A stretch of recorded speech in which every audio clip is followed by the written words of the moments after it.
Guy wakes up in bed, one eye open, immediately clutches his fist tight, showing he's in serious trouble. Next second, he's standing in fighting stance, hearing someone ask if he really wants to die. Classmates laughing at their own Guy, clearly clueless what's happening to him. Teacher doesn't get it either, stands up, tells him to sit down, slaps the table to get his point across. One kid tells another he's probably possessed, clearly pointing at the guy about to fight someone. He realized this was a school, but it was actually a place from his past life. The guy figured out he was dead, but the young man still didn't fully grasp what was happening. He was thinking about how he must have somehow come back to his 18-year-old body. The boy remembered his full name was Bai Li Yunzio. He failed the college entrance exams, his parents died 7 years later, and he committed suicide. The young guy accidentally landed on the Jin Yu Zio continent, started his cultivation journey, inherited the Yu Zio ruler title, and became the most respected cultivator of his generation. Our hero gets killed by his own fiancée the day after the ceremony, but here's the kicker.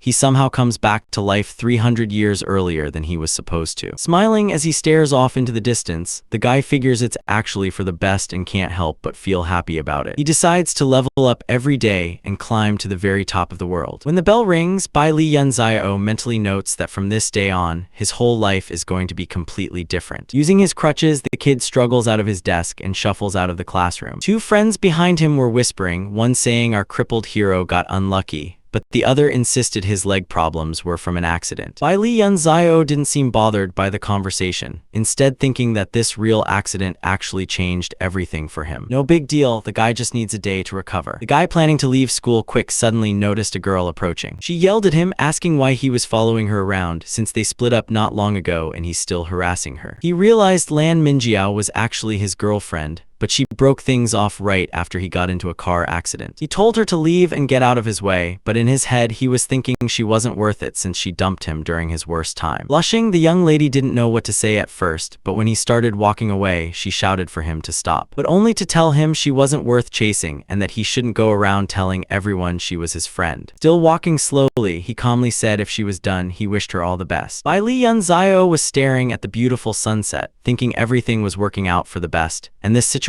was just what he needed to strengthen his willpower even more. The guy heard his ex-girlfriend yelling the worst things at him, but he decided he was above all that and kept moving forward. Less than a minute later, a business guy caught the attention of the auburn-haired high school girl, addressing her as Miss Lan. He politely said his boss wanted to meet her, but only so he could help the pretty girl humiliate the unfortunate cripple, who didn't deserve her at all. The girl, surprised and stumbling, started asking who this guy was, since he claimed to want to help her out. Smiling, the guy started explaining he was part of Family E, but didn't get to finish the sentence before getting cut off. The next second, the girl gasped in surprise and double-checked if it was really E. Confirming it, the stranger added his boss said as soon as the girl got in the car, he'd send people to break this guy's second leg. For a second, the beauty lost herself in thought, wondering how this accident had erased so much. Looking at it globally, her ex wasn't that bad of a guy, plus he was pretty interesting and funny. The girl turns around and walks away, telling Bai Li she has nothing to do with her and won't work with any strangers. The man sits in his car, reporting that Lan Miao refused to cooperate, saying she's fine and no one's chasing her. The guy figures the reason his blonde friend is upset is because she knows where the Yi family's hideout is in the Yun Zio clan. The stranger yells that this bad family caused him all kinds of trouble and even took his legs. But the blonde just laughed at her guy, not saying a word to comfort him. He starts laughing at the table,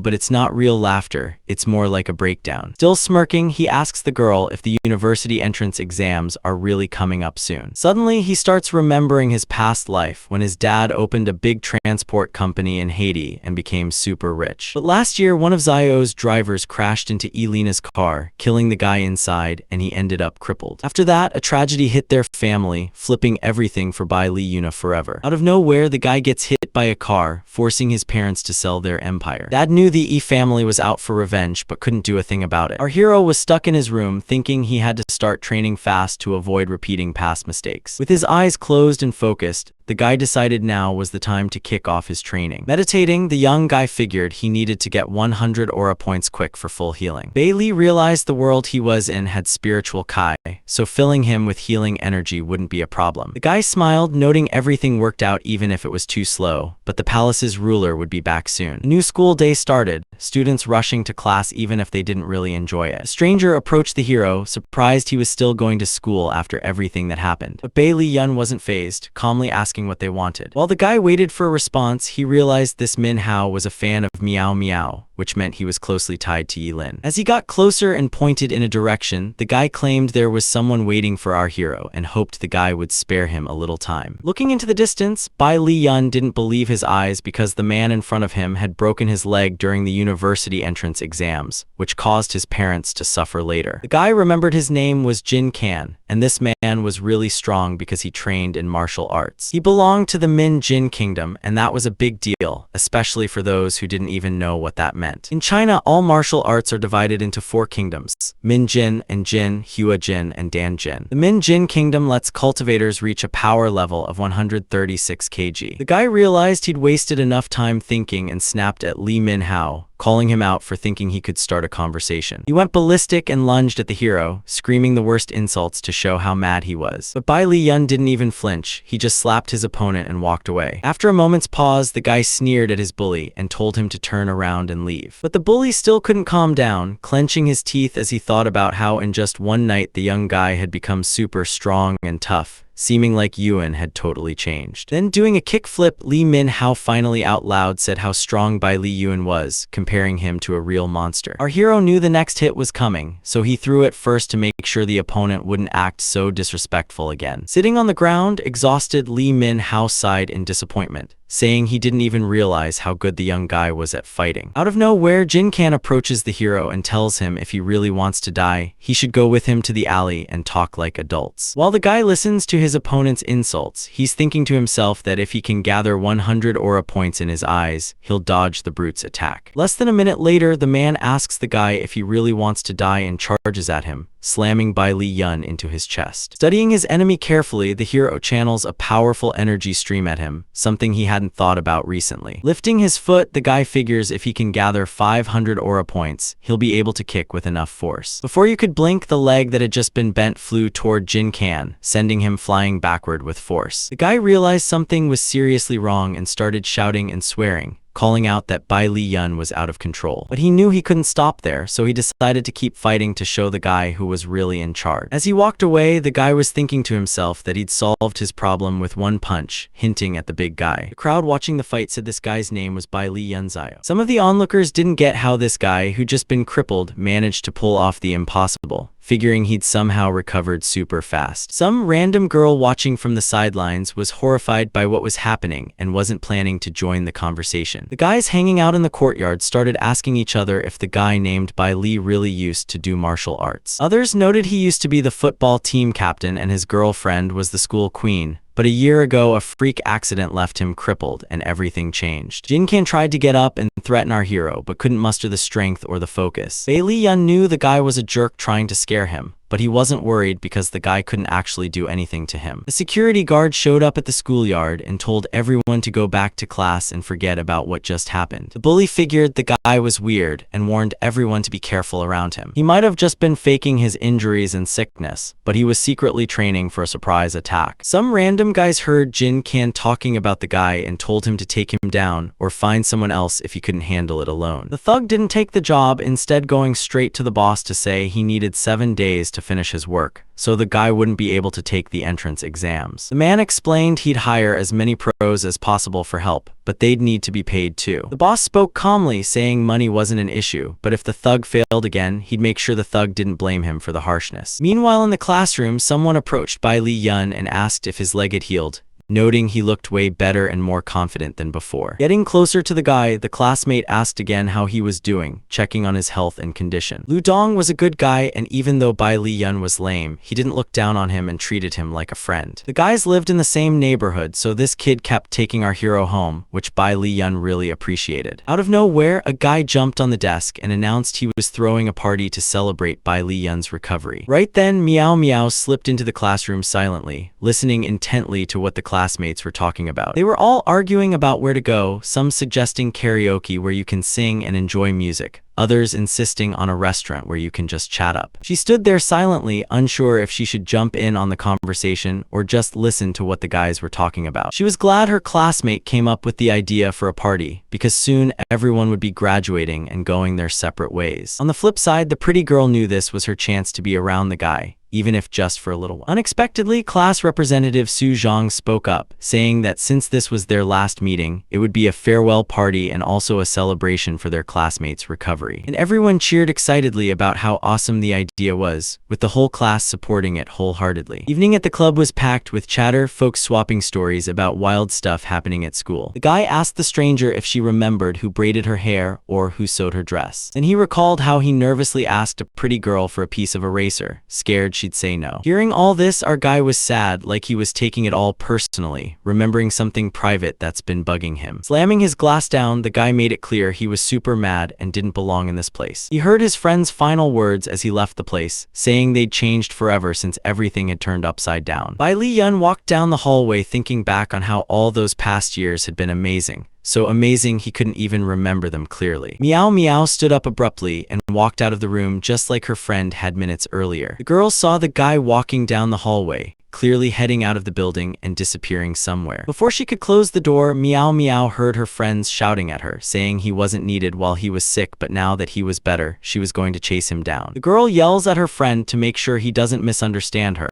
just wanting to say something important and necessary. The fiery-haired beauty, looking off into the distance, starts talking in a flustered voice, warning the guy to be extra careful and cautious in the future. With his hands in his pockets, the hero stares at his acquaintance, confused about what she's trying to say and why she's telling him all this. Then, with tears in her eyes, the beauty suddenly tells Bai Li Yun to protect his family at all costs. Instead of explaining, she turns on her heel and walks away, telling him to act like he didn't hear anything she just said. The guy realized that Meow Meow's a high-maintenance, practical girl who knows how to take care of others, but his feelings for her have gone cold. Before he could even think about anything else, someone screamed in the bathroom and a voice called out to him asking what he was doing. Talking to the girl with a hungry voice, the guy complimented her on having a really nice and curvy figure. The stranger told Meow Meow that her brother Zhang has a lot of money and offered to pay her to drink with him and have a good time. Knowing things were getting dangerous, the girl started screaming for help, hoping someone would finally hear her. Bai Li Yun rushed to the bathroom with one eye squinted, knowing he couldn't waste a second, but already thinking through his next move. His actions didn't wait around, because less than a minute later, he landed a crushing blow on the guy who had no idea what was happening. Everything happened so fast that it looked like the girl didn't even realize where her friend came from or how he managed to take down the guy so smoothly. The pretty girl couldn't say a word, just watching everything like she was in a trance, waiting to see what came next. Meow Meow's eyes widened as she realized the guy who had just saved her was the one she'd recently not only refused to see, but had publicly insulted. She threw herself into his arms and started crying, calling his name as she sobbed, not caring about the past anymore. He didn't expect that at all, and for a few seconds he just stood there confused, not sure how to react. But within minutes he snapped out of it, calmed down his ex, and told her it didn't matter what happened before, the important thing was that they were okay now. Turning his back on his ex-girlfriend, Bai Li Yun rushed out the door, telling them they should go back now. But the opponent, realizing the guy was leaving, started shouting at him and insulting him. Realizing his threats weren't working, the man screamed louder, demanding to know if the guy dared hit such a big shot and how he could be so bold. Still fuming in the empty room, the man realized it all made no sense because our heroes had already vanished from sight. Sitting at the table, Lu Dong questioned our hero about how things went, specifically the conversation with the girl who walked out in front of everyone. Before the guy could answer, some tough guys stormed in and slammed their fists on the table, breaking the tension. They stared at everyone in the room, silent and intimidating, holding a heavy pause to scare the guys up to no good. The class president pointed at the chubby guy and explained that he's Zhang Yin Wu, who knows the karaoke bar director Lan Tin, who also runs this district. The guy with the cigarette in his mouth said that there's a girl in the room who recently came into the hall and he wants her to drink with him, so he's asking her to come over. As he watched everything unfold, the class president felt someone's heavy hand land on his shoulder. and a voice questioned the boy why he tensed up if the request was so simple. Sui Zhang, awkwardly scratching his head, said there's nothing complicated about the guys asking to call the pretty girl over. Right then, turning to Meow Meow, he asked her if she could spend some time with Wu. The girl stood up and made it clear she wasn't going anywhere, her exhausted and scared look showing she didn't want to face this guy. Bai Li Yun held his glass and told his friend not to pay any attention to classmates or strangers. Seeing that rude behavior, Wu raised his hand and said some guy couldn't feel good after kicking him and called him a total idiot. After thinking for a moment, he ordered his friends to grab the guy and beat him to death so he'd remember this encounter forever. The real twist was that our hero stayed completely still, sipping his juice, and kept watching as one of the guys ran over to him. Bai Li Yun squints one eye like he always does, but decides to sit back and wait instead of doing anything else. The opponent swings at him, but the spot where the young guy was sitting is already empty. He's standing behind the guy and ready to not only defend himself, but also show his attackers who's boss. The sounds in the room say the fight's really for real, and from the look on Wu's face, he was hoping for a totally different outcome. The thugs are flying up and down like they don't have a clue what's going on. Just minutes later, our hero was already standing in a victorious pose, smirking and asking Wu who he was planning to beat half to death. For a moment, it looked like the bully had frozen up and didn't know how to proceed without losing face in front of the teenager. But in the next instant, the man pulled out a gun from his pocket and started saying the teenager actually fights really well. Everyone gathered there, including Meow Meow, watched in horror as chaos unfolded at the karaoke place but couldn't do a thing about it. Listening to the criminal's sarcastic laughter, Lu Don, who had been happy for his friend,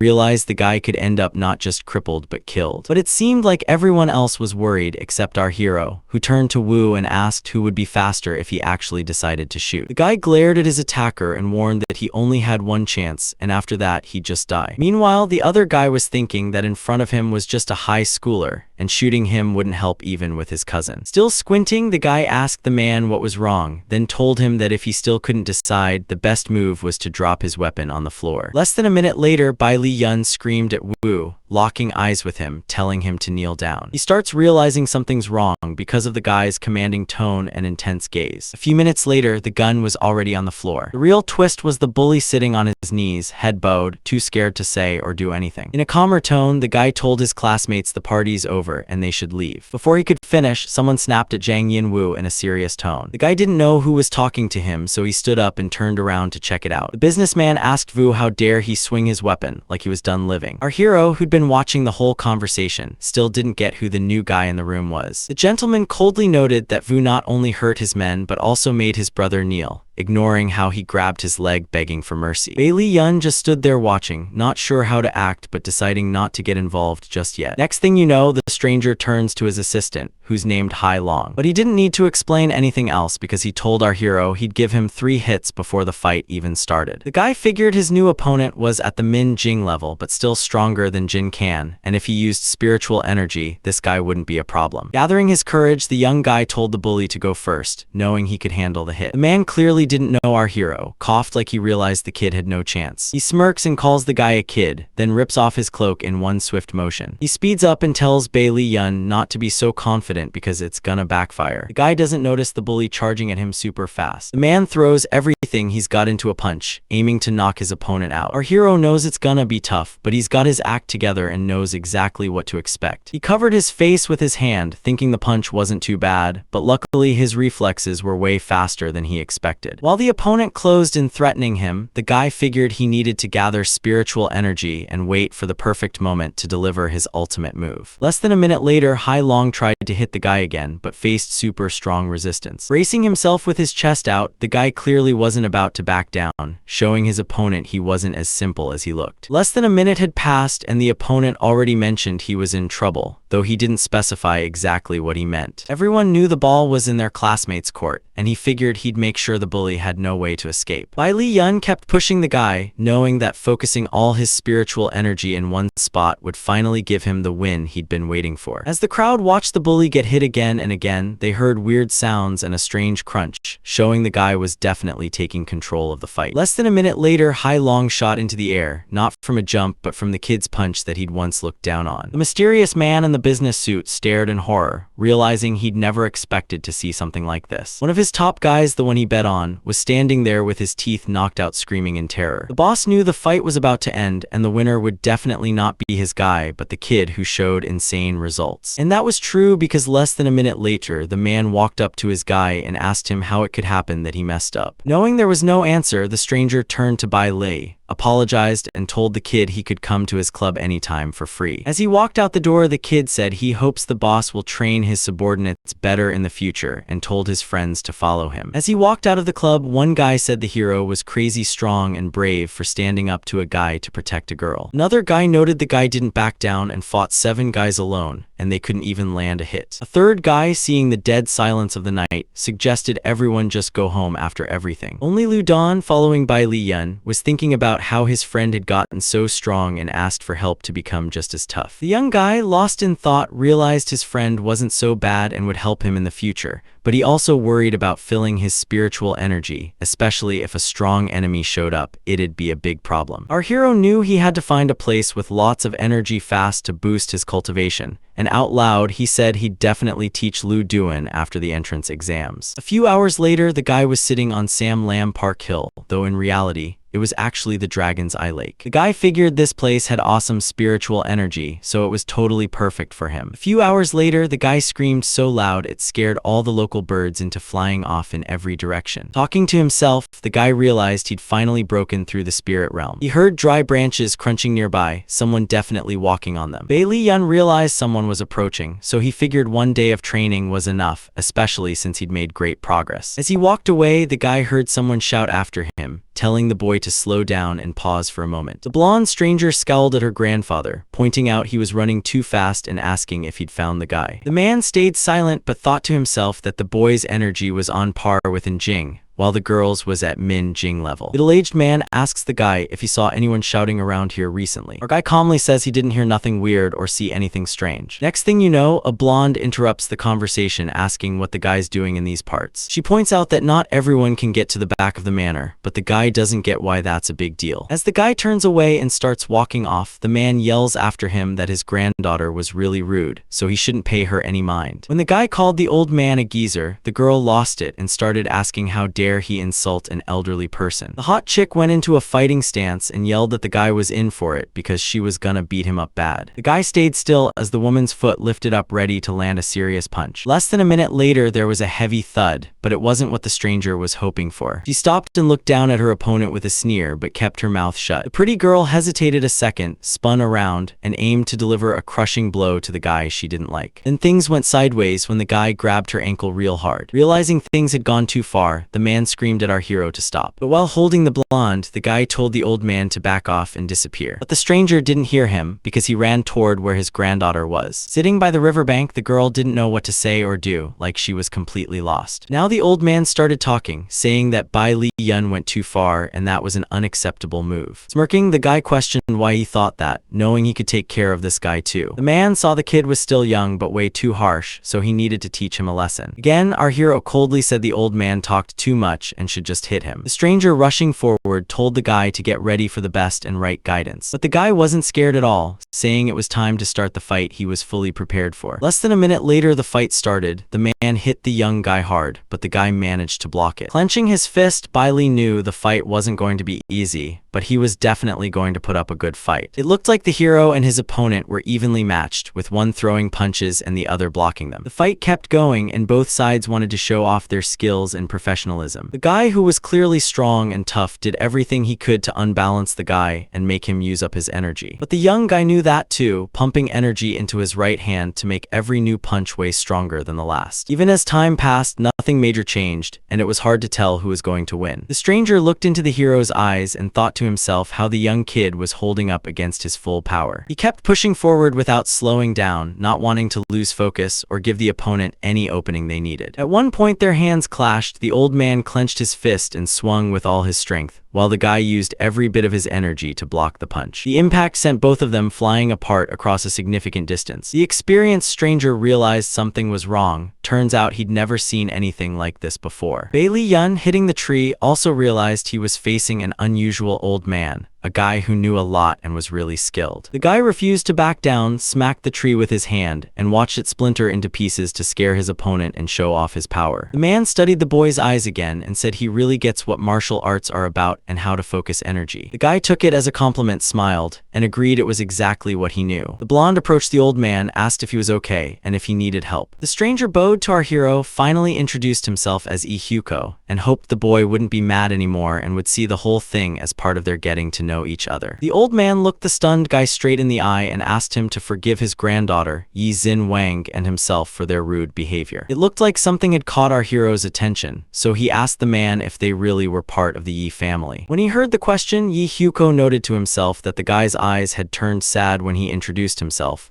but he just said he'd be happy if the young man wanted to have a cup of tea with them. But the guy, looking really flustered, said it was unnecessary and quickly walked away. Grabbing the guy's sleeve, the blonde girl pointed out he couldn't just walk off without saying a word. Li Yun turned around and stared at the girl, but didn't say a word. Xin Wang broke the awkward silence by telling the guy he had no right to be so rude to her grandfather. The guy didn't like her attitude, so he looked her in the eye and told her to stop or else he'd lose his temper. The girl stared him down and asked what he'd do if she didn't stop, like was he gonna kill her? Without saying a word, the guy suddenly raised his hand and aimed it at his new crush. Man realizes something bad is happening and starts screaming at the guy to stop because his granddaughter can't handle such a serious test. But there was no test at all. The guy just grabbed Sein's neck with one hand, though it didn't look like he wanted to hurt the blonde. Looking at her carefully and slowly loosening his grip, the guy told her to stay still or he'd really destroy her. But then something weird happened. Bai Li Yun's attention was drawn to the gold pendant hanging around the beauty's neck. The blonde noticed again how the guy's hand was getting tighter around her, ready to do damage. His hand, which had just barely been around her neck, now squeezed so hard her face turned red and she couldn't say a word. Heading toward the young guy, Ihuko shouted for the scoundrel to let his granddaughter go right away. But the hero, holding the pendant in triumph, realized it would make up for everything. At the same time, he warned that if they ever met again, he'd definitely get that back. Watching the guy walk away, the old man figured, despite his youth, the young guy was really strong, so he hoped he could bring him to the Yi family. Bai Li Yun kept moving forward without looking back, needing to find a quiet and huge place where he could think everything through carefully. Holding the pendant in his hands, the guy thought about the more than 7,000 spiritual energies hidden inside, meaning he'd need fewer days for cultivation. Less than a minute later, the guy dropped the ornament, which immediately sparked and briefly froze in the area of his chest chakra. And in the very next moment, the guy realized the pendant had soared upward to carry out its main task. Sometime later, our hero was thinking about how he'd finally managed to complete the fusion of the Silk Path's spiritual energy. That is, the energy of the hands. He hadn't even gotten up from his seat when he heard the sound of wheels and voices, one of which was questioning if a guy really hadn't shown up to class for 2 days. The woman's voice doubted it was true, but added that it probably wasn't a big deal. Bai Li Yun hid in the bushes and saw a guy and a girl sitting on the lawn, while the guy kept thinking that if the monk could run, then the temple wasn't safe. Our hero knew the monk meant the son and the temple meant the parents, and he clearly heard the stranger threatening to kill them. Approaching a big house, the guy remembered the recent overheard conversation and figured he'd rather destroy the bullies himself than let anyone hurt his parents. Standing by the window, the guy saw someone inside the room but didn't dare do anything about it. He mentally whispered to someone that he'd spent a lot of time tightening the silk energy, but now he wanted to give someone a small gift without explaining what it was. By evening, he was still standing in the same spot, but now he was smirking, looking at something with a sneaky grin. It was a shattered mirror that broke right in front of him, and Bai Li Yun was the one who caused it. The next day, the guy went into the forest to return some stuff he owed his new friends, but they weren't too happy to see him. When the guy asked if that's all, the young man grinned and said it really was. The blonde girl sitting on the floor hinted she wanted at least an apology, which didn't happen. In the big house where the hero had been the day before,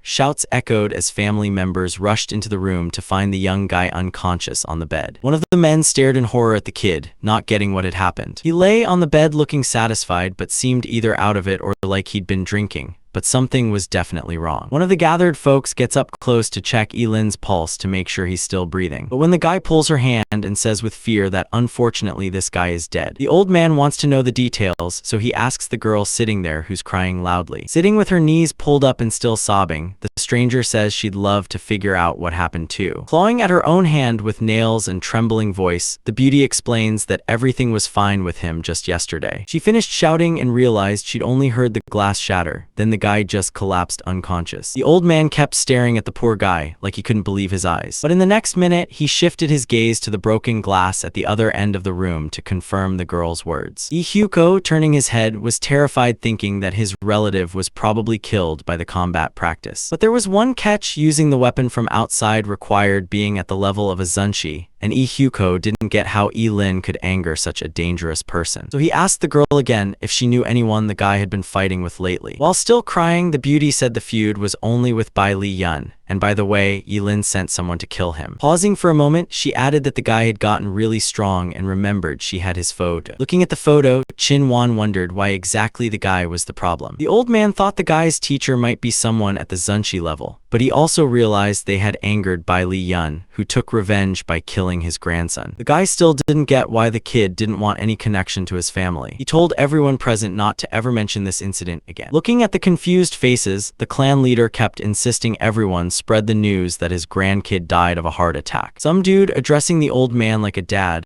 asked why he made that call since the kid was his blood. And that old man, with tears in his eyes, yelled that he never wanted to hear those questions again because he already had it all figured out and that was final. The next day, walking down the school hallway, Bai Li Yun heard someone call his name in a really mean voice. The guy following our hero kept going on about how he was being arrogant and proud because he could fight a little. Eating ice cream, Bai Li Yun snapped back at the guy for talking to him like that, asking who gave him the right to act so high and mighty. Then he said his family was looking for him, and it was super serious this time. That blew the guy's mind, making him realize his family probably either suspected or knew he killed Lin. He dropped that thought right then, because if they knew something, they wouldn't have sent Manhua after him, and then he told the guy he'd go with him. After a while, our hero was standing in a big, bright living room with his new acquaintances. Xinwan, sitting on the couch and smiling, calmly told him she knew everything she needed about the young guy, then directly asked if he was the one who killed their relative. The guy asked nervously what would happen to him if everything the girl said was true. The pretty girl didn't like his answer. She said he was acting like an idiot because it wasn't her who wanted revenge but her grandfather. And since that was the case, she asked him to tell her who his master was. The guy didn't get what was going on, staring wide-eyed at his new friend and not realizing who the master was talking about. At the same time, Bai Li Yun knew it wasn't bad that his family thought he had a master, since it was an extra bonus for him. So he out loud said his master wasn't afraid to kill people, and Lin wasn't an exception. Plus, his family had probably already accepted the loss. But that comment clearly upset Xinwan, who slammed her hand on the couch armrest and quickly stood up from her seat. Furious, she told the guy not to be so arrogant and demanded he tell her who his teacher was. Out of nowhere, a mysterious old guy jumped into the conversation and said the fight between him and his relative ended in a draw. So he suggested a sparring match between him and Bai Li Yun. Looking straight into the stranger's eyes, the guy knew this old man was a seriously strong fighter, and beating him would be tough. Before he could say a word, the man barked at Ihyuko to stop hiding. Heard footsteps upstairs, the man kept going, saying he didn't think the old guy was that sensitive a person. But he wasn't about to say a word in his defense, just standing on the balcony watching everything go down below. The long silence got broken by Bai Li Yun asking if they really didn't want to let him go. Squinting, Ihyuko shouted that it was true, but there was one catch: they wanted to see his master, so the guy had to call him up. And to make sure the kid got the point, the stranger older guy told him again to call his teacher. But he answered with that smug tone, saying this guy wasn't worthy of meeting such a great master. The old guy walks off, realizing the kid's about to die and that he won't be so confident after that. The old man sneers ahead, asking the kid if he should kill him right away or... He pauses for a second, then says maybe his opponent just wants to make him suffer a while. Bai Li Yun decides not to respond and focuses on fighting honorably. That was the right move, because less than a minute later, the old guy attacks our hero. He managed to dodge the attack without losing his balance or falling down, thanks to his guy's skills. The guy had maxed out his energy potential, so he went all out with his new skills. He focused all his Kai into his index and middle fingers and shot a beam straight at his opponent. The energy beam not only hit the opponent's forehead, but also came out the other side of their head. The girl watching everything noticed the beam somehow stuck to the wall and even started tearing it apart. The old guy collapses to his knees the second he loses, too beaten to stand up in front of the young man. But he didn't seem to care, hiding his hands in his pockets like usual as he asked in a victorious tone who wanted to be next. Still staring at what happened just minutes ago, Ihyuko clutches the railing tighter and doesn't know what to say or do. Then he realizes the only thing he can do is act. Everyone watches closely as the family head lightning fast jumps down the stairs and ends up in the living room. Bailey Yun didn't seem fazed at all, instead greeting the old man calmly and saying he was really glad to see him. The man clenched his teeth in anger and spat out the young guy's name with hatred. The boy was ready for another fight, but instead he saw the old man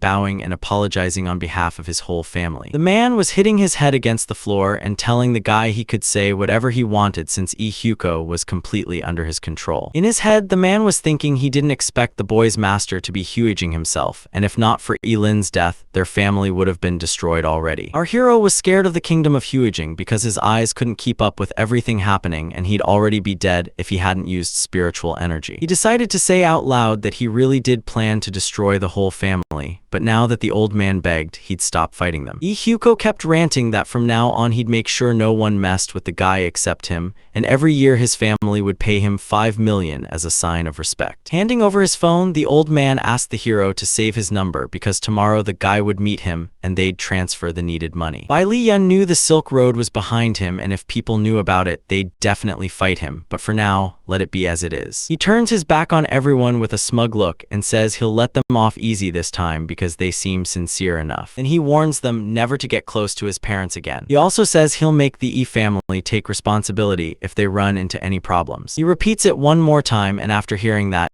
Ihyuko agrees and says he's completely clear on it. Walking down the street, the guy thinks he's dealt with one problem, but to avoid repeating past mistakes, he needs to practice the basics. Out of nowhere, the guy's attention got pulled by a tiny, unremarkable little teapot. It was just a regular clay kitchen utensil, and the guy walked up and picked it up. He started thinking about how the spiritual energy in it could last 3 or 4 days, so he could save a few days of cultivation. The seller standing behind the counter watching him didn't get why the guy was staring at it so long. Then he said if the kid was buying the item, he had to pay for it, but if not, he had to leave it there so it wouldn't break. When Bai Liyan asks about the price, the seller says it's 10,800 without haggling, but he secretly thinks the student can't afford it. After thinking, the guy remembers he won't get the money from the Yi family until tomorrow and probably needs to put up some kind of deposit right now. Punching his pockets, he realizes there's no cash, but there's something more interesting tucked away. He pulls out the jade pendant, offers to leave it as a deposit for a day to get the kettle, and promises to bring the cash the next day. The shopkeeper nods in agreement, but he looks totally weird and suspicious the whole time. While the guy was asking if everything was okay, the man was secretly thinking that such a piece of jade could be worth a fortune, so he was just one step away from getting rich. Relaxing completely, the guy heard his phone start ringing. Looking at him carefully, he seemed to be deciding whether to answer or just leave it for later. But the next second, picking up his phone, he realized it was good he had left it nearby because he had just finished forming 2 spiritual beams of Kai. To the guy's relief, it wasn't a call but a message saying his account got 5 million, so it was time to return the jade. He ran to the dishware shop and asked the seller, but the guy just looked confused and said he'd never seen the young man before. But the guy wasn't giving up. He insisted the merchant should return the pendant and get the agreed upon money for the kettle. But the merchant acted like he didn't hear a word and kept insisting he knew nothing about the kidney stone and had never heard of the kettle. Realizing the trap, the guy figured the shop owner was pulling a real shady move. He stepped onto a dangerous path by taking the pendant worth 1 million, and that was a huge mistake. The guy watching the kid crush the copper pot realizes he's way stronger than he looks. He starts backing up slowly, knowing he might regret what he just said. The man decides not to show his fear and tells the kid to act calm and not brag about his strength, then orders his assistant to show him out. Suddenly, a bunch of guys walk in, one of them saying that usually you chase the big one and lose the small one. After a pause, he adds that the kid either leaves on his own or they'll help him out. The hero didn't back down at all and confidently told them to scram and leave him alone. The strangers got really mad at those words and stood there in silence for a bit, not knowing what to do next. But in the next second, one of them grabbed the pipe, clearly planning to do something bad. He swung his weapon and charged at the guy, shouting that he shouldn't act so arrogant. Instead of hitting him, he got hit by a knee strike that landed right under his chin. The stranger couldn't believe what just happened, but realized his teeth were coming in. Bai Liyan moved so fast the big guy thought he was facing a real master, not just a kid. The guy kept pushing harder every minute, determined to show his enemies who was boss. The guys with the axes who were all confident just minutes ago, now watched in horror as the stranger messed things up. In one move, our hero smashed the blonde guy who was closest to him. His friend tried to dodge but got hit anyway. The third guy got smacked just like the others. He took it worse than the rest because the kid hit him where it hurts. Standing in the circle of defeated guys, Bai Li Yun ordered the shop owner to step closer. The man stared at the kid in horror and didn't know what to do. He knew the guy was so strong that no one could really mess with him. Seeing the trader hide, the young guy told him not to do that and just talk instead. But the trader, sitting behind the counter, quietly shouted that he'd sold the jade from the day before, but asked the boy not to touch it. Our hero calmly figured it out because the pendant was worth $1 million. The seller sold it, so he needed to stand up, go to whoever bought it, and buy it back. Knowing things were getting dangerous, the trader quickly called his buyer and explained the situation. The guy the seller was talking to snapped back in a sarcastic tone, saying he probably thought the seller was messing with him, then hung up fast. To make up for it, the man offered to pay $1 million plus an extra 100,000 and explained the jade was bought by a guy from the Go family. Bai Li Yun remembered the gray-haired man he saw at Yi's house and figured he was part of that clan, but knew he was still weaker than their relatives. The kid told the seller he didn't care about money, just wanted the item, and demanded the man take him to the antique shop right away. As they walked, the seller happily said he'd sent the money and asked the kid his name. Bai Li Yun calls out his name and asks how much longer they have to keep driving to their destination. The guy stops in front of a fancy building and says their trip's over because they've already arrived. Inside, the seller talks to a girl, telling her he brought the guy he mentioned earlier. Our hero stares at the girl, thinking she's way too young and dressed in regular clothes to be a businesswoman. The brunette girl speaks sharply, telling them to follow her since they're already. The guy explained on the way that his cousin is Yu Chen En, a history graduate from Newton University and now works as a senior auctioneer, though she doesn't really like the job. The brunette pointed at the table and said they could check out all the antiques right there. Bai Li Yun got interested in one of the display cases, staring closely at the item right in front of him. The guy was blown away by the tiny ball in its case, completely unable to look away. He figured out the ball had 9,000 units of spiritual energy, not knowing how that was possible. Our hero calmly asked for the night pearl and the bracelet next to it without missing a beat. Yu Chen didn't seem surprised when the guy offered 20 million, but she had a hard time believing such a young man could actually afford that. To hide her shock, the pretty girl shook his hand and said she was thrilled to meet him and even more excited to work together. Bai Li Yun studied the girl carefully and asked if he could use the auction to buy the jade, figuring out it would be held during the day. After a moment's thought, he said he'd definitely come check it out, but first grabbed the pearl and headed to the nearest hotel to catch some sleep. The guy also said they could go to the auction together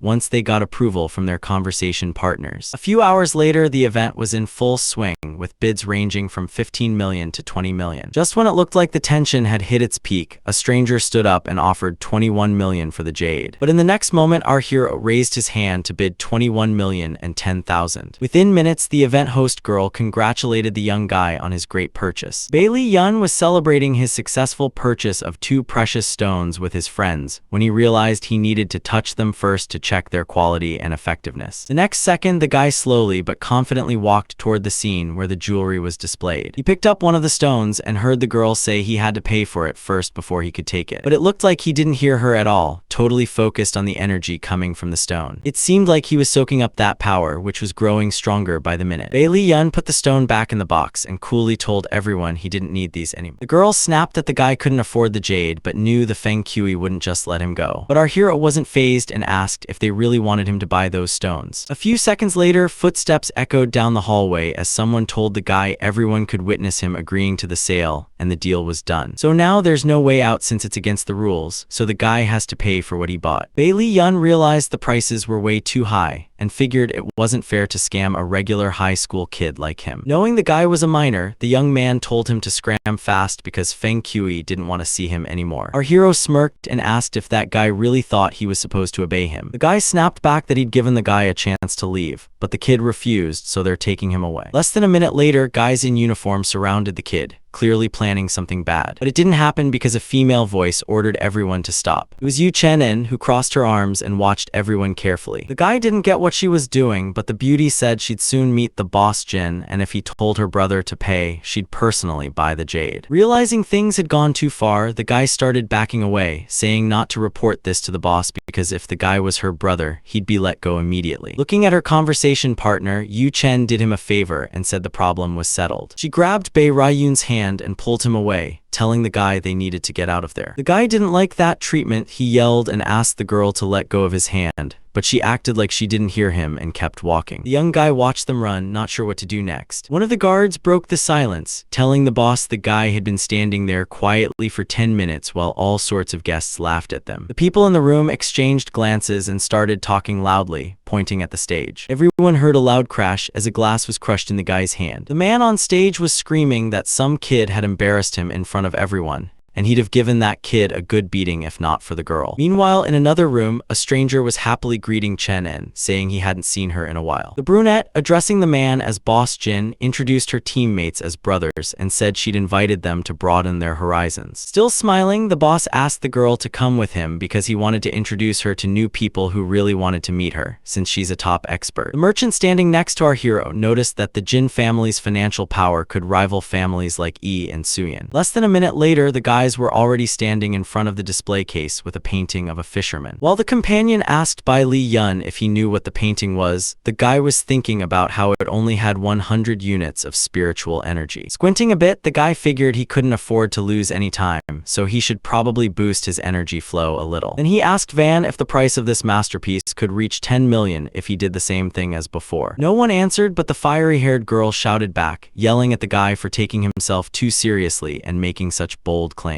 She then asked if he even knew who the artist was before criticizing the piece. Our hero shot back saying Van Li was just a regular jade master and that he didn't deserve the title, so the pretty girl shouldn't worry about it. Suddenly behind Bai Li Yun, people started grumbling that he was talking too much and had no right to insult Master Van Li. Right after that, an old man approached the guy, offering to compare another jade piece with this one and let him pick whichever he wanted. The girl introduces herself as Chen En and says the guy is her brother who doesn't know what he's talking about, asking for his forgiveness. The man scoffs at the guy and asks again if he really is from the Yu family. Bai Li Yun says it's not true and offers to prove his point with a challenge even though he didn't bring his goods. The man studies the guy closely and asks what exactly he needs and why. The young guy calmly explains he'll show everything if his opponent brings the painting. Hefting the item he bought at auction from his pocket, the guy confronts Chen En, asking her to tell the crowd how much all these things are worth. When the girl announces the price, Bai Li Yun says he's betting his purchases and asks the man to bring out the painting again. But the artist doesn't get mad. In fact, he says he's been told not to take orders for a long time. Then he promises the guy if he really can win the bet, he'll get the painting for free. Everyone watching the conversation is confused how this kid can talk to a great master like that. Boss Jin grabs the remote and tells the guy he's about to open the display case, so he tells the young man to step closer. The hero stares at the open door for a while, still hesitating to pick up the painting. The guy reaches for the masterpiece but stops himself, just focusing his energy instead. Bai Li Yun thinks everything's going according to plan, which is to scatter the spiritual energy of Qi. Everyone watches as the drawing transforms, since a weird blue glow appears next to it. The artist saw it himself but didn't dare do anything and couldn't even approach the young guy. Some people said the guy had cleverly lied because nothing changed, while others noted he was just young and dumb. Then came the shock of everyone's life when Master Wan bowed and begged our hero for forgiveness. People were shouting, not getting why the artist bowed, thinking it was probably some crazy prank. Bai Yun ran over to the old man and started lifting him up while still hearing him say the guy was the great master and wanted to become his student. It looked like some folks finally got the whole thing, since the city finally got a sculpture of the great master, and it happened after he bowed down to everyone in public. Boss Jin, like everyone else, clapped without hesitation for the young guy, who was so smart and talented. But one person didn't agree, not getting why the hero was so special and just mocking him. Picking at his ear, this guy asked the boss if everything was okay and got a positive reply. Taking off his glasses, the stranger stared at the guy and said he didn't think anyone like him had appeared in Haiti in 50 years. Realizing the conversation was going off track, the guy said he'd say no more, even if invited to join the Go family as a counselor. Then things got heated with Bai Li Yun joining in, acting like his usual self by being rude, while Boss Jin defended the kid, knowing the tension was rising. The stranger wouldn't back down, not getting why this kid thought he could insult the Go family. Less than a minute later, our hero spotted Qin Wang, lost in the crowd, and Bai Li Yun was about to ask her something. The pretty girl listened in horror as the guy told her to tell the stranger that her family serves Bai Li Yun, so why is he still caring about the Go family? Blondie knew she was caught off guard because if she admitted the truth, the Go family couldn't kill that ignorant guy. Gathering her courage, she screamed that this guy not only stabbed her grandfather but also killed old man Go Jufin, since their family couldn't bow to someone like him. Now the young Go family member was furious, shouting for the kid to be grabbed, tied up, and called the police right away. Our hero, speaking in a cold tone, asked the blonde again if she was sure she didn't slander him, giving her one last chance to think about her words. The beauty realized that the guy would definitely destroy her whole family, so all her efforts would be wasted. Xin Wen stumbles through an apology, claiming she forgot and messed up, asking everyone to forgive her for the slip-up. Everyone stares at the pretty girl, confused about what's happening and where the real truth is. Our hero finds the story amusing since he's never had such a good time before. The Go family rep asks the girl again if the guy really killed his uncle, but she denies it. Now the guy's anger and hatred are all aimed at Xin Wen. Master Wan suddenly jumped in the conversation, telling them to recall the guards if something went wrong so they wouldn't hurt the guy. Bai Li Yun kept pushing back, telling the blonde that just because she said nothing happened didn't mean nothing actually happened, since he'd already taken damage. The blonde started screaming, insisting that the guy first stole her family's necklace and now he'd sold it without their permission to the Go family. The guy held the pendant in his hand for a while, staring at it carefully but still not deciding what to say. But in the next moment, shifting his gaze to the blonde, he realized the necklace was finally back with its rightful owner. He admits in a quieter tone that he wanted to destroy the Go family for this pendant. The beauty stays silent, not understanding what's happening to her or why she's so nervous, starting to doubt if she actually hates this guy. Meanwhile, the crowd talks about how these people look like a real couple, and wonders why the beauty is flirting with this guy since she's Go Wu Han's girlfriend. Returning his belongings, Bai Li Yun says he always respects prestige and honesty, and won't hand them over as long as the Qin Wan family keeps their word. And a minute later he explains he'll give the girl the items he bought at auction, worth 20 million, which is a decent compensation. The guy was messing with his new crush, trying to take off her bracelets to show he's serious about respecting her. But his plan backfired when Qin Wan proudly declared she needed all those accessories, no way she was giving them up. Meanwhile, the crowd was still gossiping about how a new millionaire showed up and how this couple suddenly got together. Bai Li Yun figured since he sorted things with the pretty girl, now it was time to talk to the Go family representative and demand answers. Confused, the guy asked again what the guy meant and what he was supposed to be accountable for. Man gets fed up with the kid's attitude and tells his guard to break the hero's leg. Bai Li Yun steps up close to the kid, locking eyes to carry out the order. He snarls at the guy like he's a little kid and challenges him to take his powerful punch. But in the next second, Tia Jun sees the opponent's fist flying straight for his head. Everyone hears the loud thud, proving the kid pulled off the near impossible despite his age. The hit was so strong it looked like the opponent's face was flattened and would never recover. The hero, wrapped in powerful energy, looked down as the enemy flew back and crashed to the floor. The Go family representative didn't believe his eyes. He couldn't fathom how a scrawny kid could stand up to his hulking bodyguard. Bai Li Yun calmly noted that this hotshot kid had once broken his legs back when he was a kid. Then, after a pause, he added that he'd vowed to make anyone who tried to break his legs again suffer even more. The guy got so mad he told the kid he thought he was some kind of superhero, but that's not even true. Our hero was squeezing as much energy as he could in his hand, planning to take both of his enemy's legs at once. But just as Bai Li Yun started focusing, someone behind him yelled for everyone to stay put because it was the police. The guy raised his hands and asked if these guys wanted to arrest him or if it was just a mistake. He heard the clink of handcuffs and realized someone's intentions were pretty serious. Some random girl looks at our little hero and says his skills aren't that bad, but tells him not to fight back. This mysterious girl holding an energy ball wonders why people need to cultivate. Isn't it just to live peacefully and have fun every day? On the Juxiao continent, Bai Li Yun could build an entire capital and destroy a country. It was just normal. It's unclear what that was, maybe a time shift or someone's memory, but the policewoman girl tells the boy to forget about it. She also says they'll check everything thoroughly and investigate, and if it turns out the guy is actually innocent, they'll let him go right away. As he left with the cops, our hero heard his name called out by a family representative, who insisted that even if the kid got taken by police, he'd still catch up. Staring hard at this guy, the guy decided to stay quiet, but a sneaky plan was forming in his head. Raising his finger and twisting the energy flow, the guy aimed it straight at the bully. Grabbing his leg and screaming at the top of his lungs, he didn't get what was happening because everything had been going great. Hearing the cop ask if Bai Li Yun was involved in what just happened, he calmly said that if she was so sure, she should back it up with proof. One of the girls in the crowd asked her companion if he saw something flash, claiming she didn't notice what it was. The guy glanced at the cop and said it was probably just a trick of the light since he didn't spot anything suspicious. The officer listened in on the conversation and asked our guy again if he did anything to the unlucky guy. He shrugged and asked who the girl was, since she wasn't just a cop, she wasn't even from the local precinct. After a pause, he added that he thinks the cops set up a trap to catch the jewel thieves, so they shouldn't leave the building. If this happens, Jin's brother's gonna take some serious losses, and that's definitely not good. The girl glares at him, saying he's obviously in cahoots with the crooks because of the way he's thinking. Bai Li Yun smirks at the cop, telling her she's wrong and he could easily take her out. The cop grabs the guy by the collar, insisting he's probably thinking he's some big shot Hu-edging master who can kill people without blinking. But before the girl finishes, the guy cuts in, saying she saw everything just a few minutes ago. After a moment's thought, the girl realized that if the guy could break a leg without using his hands, he was definitely on the level of Grandmaster Dan Jin, so she needed to be super careful around him. Bai Li Yun was also thinking, recalling that in his past life after stealing the Hemiforce from the Fei Kui Palace, this same woman had died, and he asked out loud if she was really Xiao Fenglin. Getting up close to the guy, the girl said she didn't care where he knew her name from, she just wanted him to help her out. To keep things fair, the cop told the guy that since he helped her, he wouldn't be arrested. As she reached out to our hero, the beauty revealed they were the secret service of Dun Zhou, and if the guy wanted, she'd invite him to be a lecturer in their secret service. Less than a minute later, the guy's coworkers started apologizing and explaining that joining the team would give him a bunch of perks. Bai Li Yun pretended to think, then said he was interested in their offer, but lately he's been too busy to take on anything like that. All three of them stared at the guy in shock, not getting how someone could turn down such a sweet deal. One of the guys explained that a lot of people dream about this job, but they all end up falling short, then asked what could possibly be more important than their offer. The guy stuck his hand in his pocket, slowed his pace a bit, and said he'd just gotten a little side job recently. When she heard that, Xinwan thought it was probably connected to her family. Meanwhile, the great artist decided the guy had finally thought things through and was going to become his student. But our hero stayed silent, just raising his hand high so everyone could see and showing 3 fingers. But seeing the confusion on everyone's faces, the guy finally explained he only had 3 days left until his university exam and hadn't even started studying yet. Everyone watched the guy closely, relieved but still confused about how he could turn down the offer for exams. Hao Finglin was the first to break the silence, telling the young man she'd wait for him until he finished his business, then meet him in person. Knowing Boss Jin's frustration, the guy added that there's something more valuable at the exhibition, and if it were just regular jewels, the thieves wouldn't risk it like this. A minute later, the cop spoke up, saying she believed one of the 4 miraculous stones was De Zia, an appearance of the Wukong. Then the beauty quickly shifted her gaze to Bai Li Yun, realizing this jewel might be his. She got up close to the guy and grabbed his earlobe, but didn't rush to ask anything. Brother Jin's plan to show the Wukong phenomenon in the evening backfires when he reveals the thieves are already there, and he can't do a thing about it. The girl stays calm, tells the owner not to worry since her team's here, and expects help from Bai Li Yun. When asked if she trusts Lin, Xiao Feng says she wouldn't let a bandit steal the gem if he was one. Lin decides to help Brother Jin see the amazing gem without waiting around anymore. But the cop warns them not to rush, says they need to wait till evening to avoid scaring off the thieves. Xinwan approaches our hero with a glass of wine, asks if he wants to drink to relax a bit. The guy puts his hand on the girl's shoulder instead of answering, only realizing later she didn't need to pretend to be his good friend. He adds that if she and her family are obedient, he'll protect them like he promised before. After a moment's pause, he sneers that if today's events repeat, he won't hold back and no amount of money will save her family since he'll wipe them all out. He cuts off the blonde before she can say a word, tells her to drink the wine herself and that it's time for the show to start. By 6 in the evening, the hall was packed so full people couldn't even tell who was who. Jin's brother stood on stage and said the treasures of the Fei Tsui Palace were about to be taken out,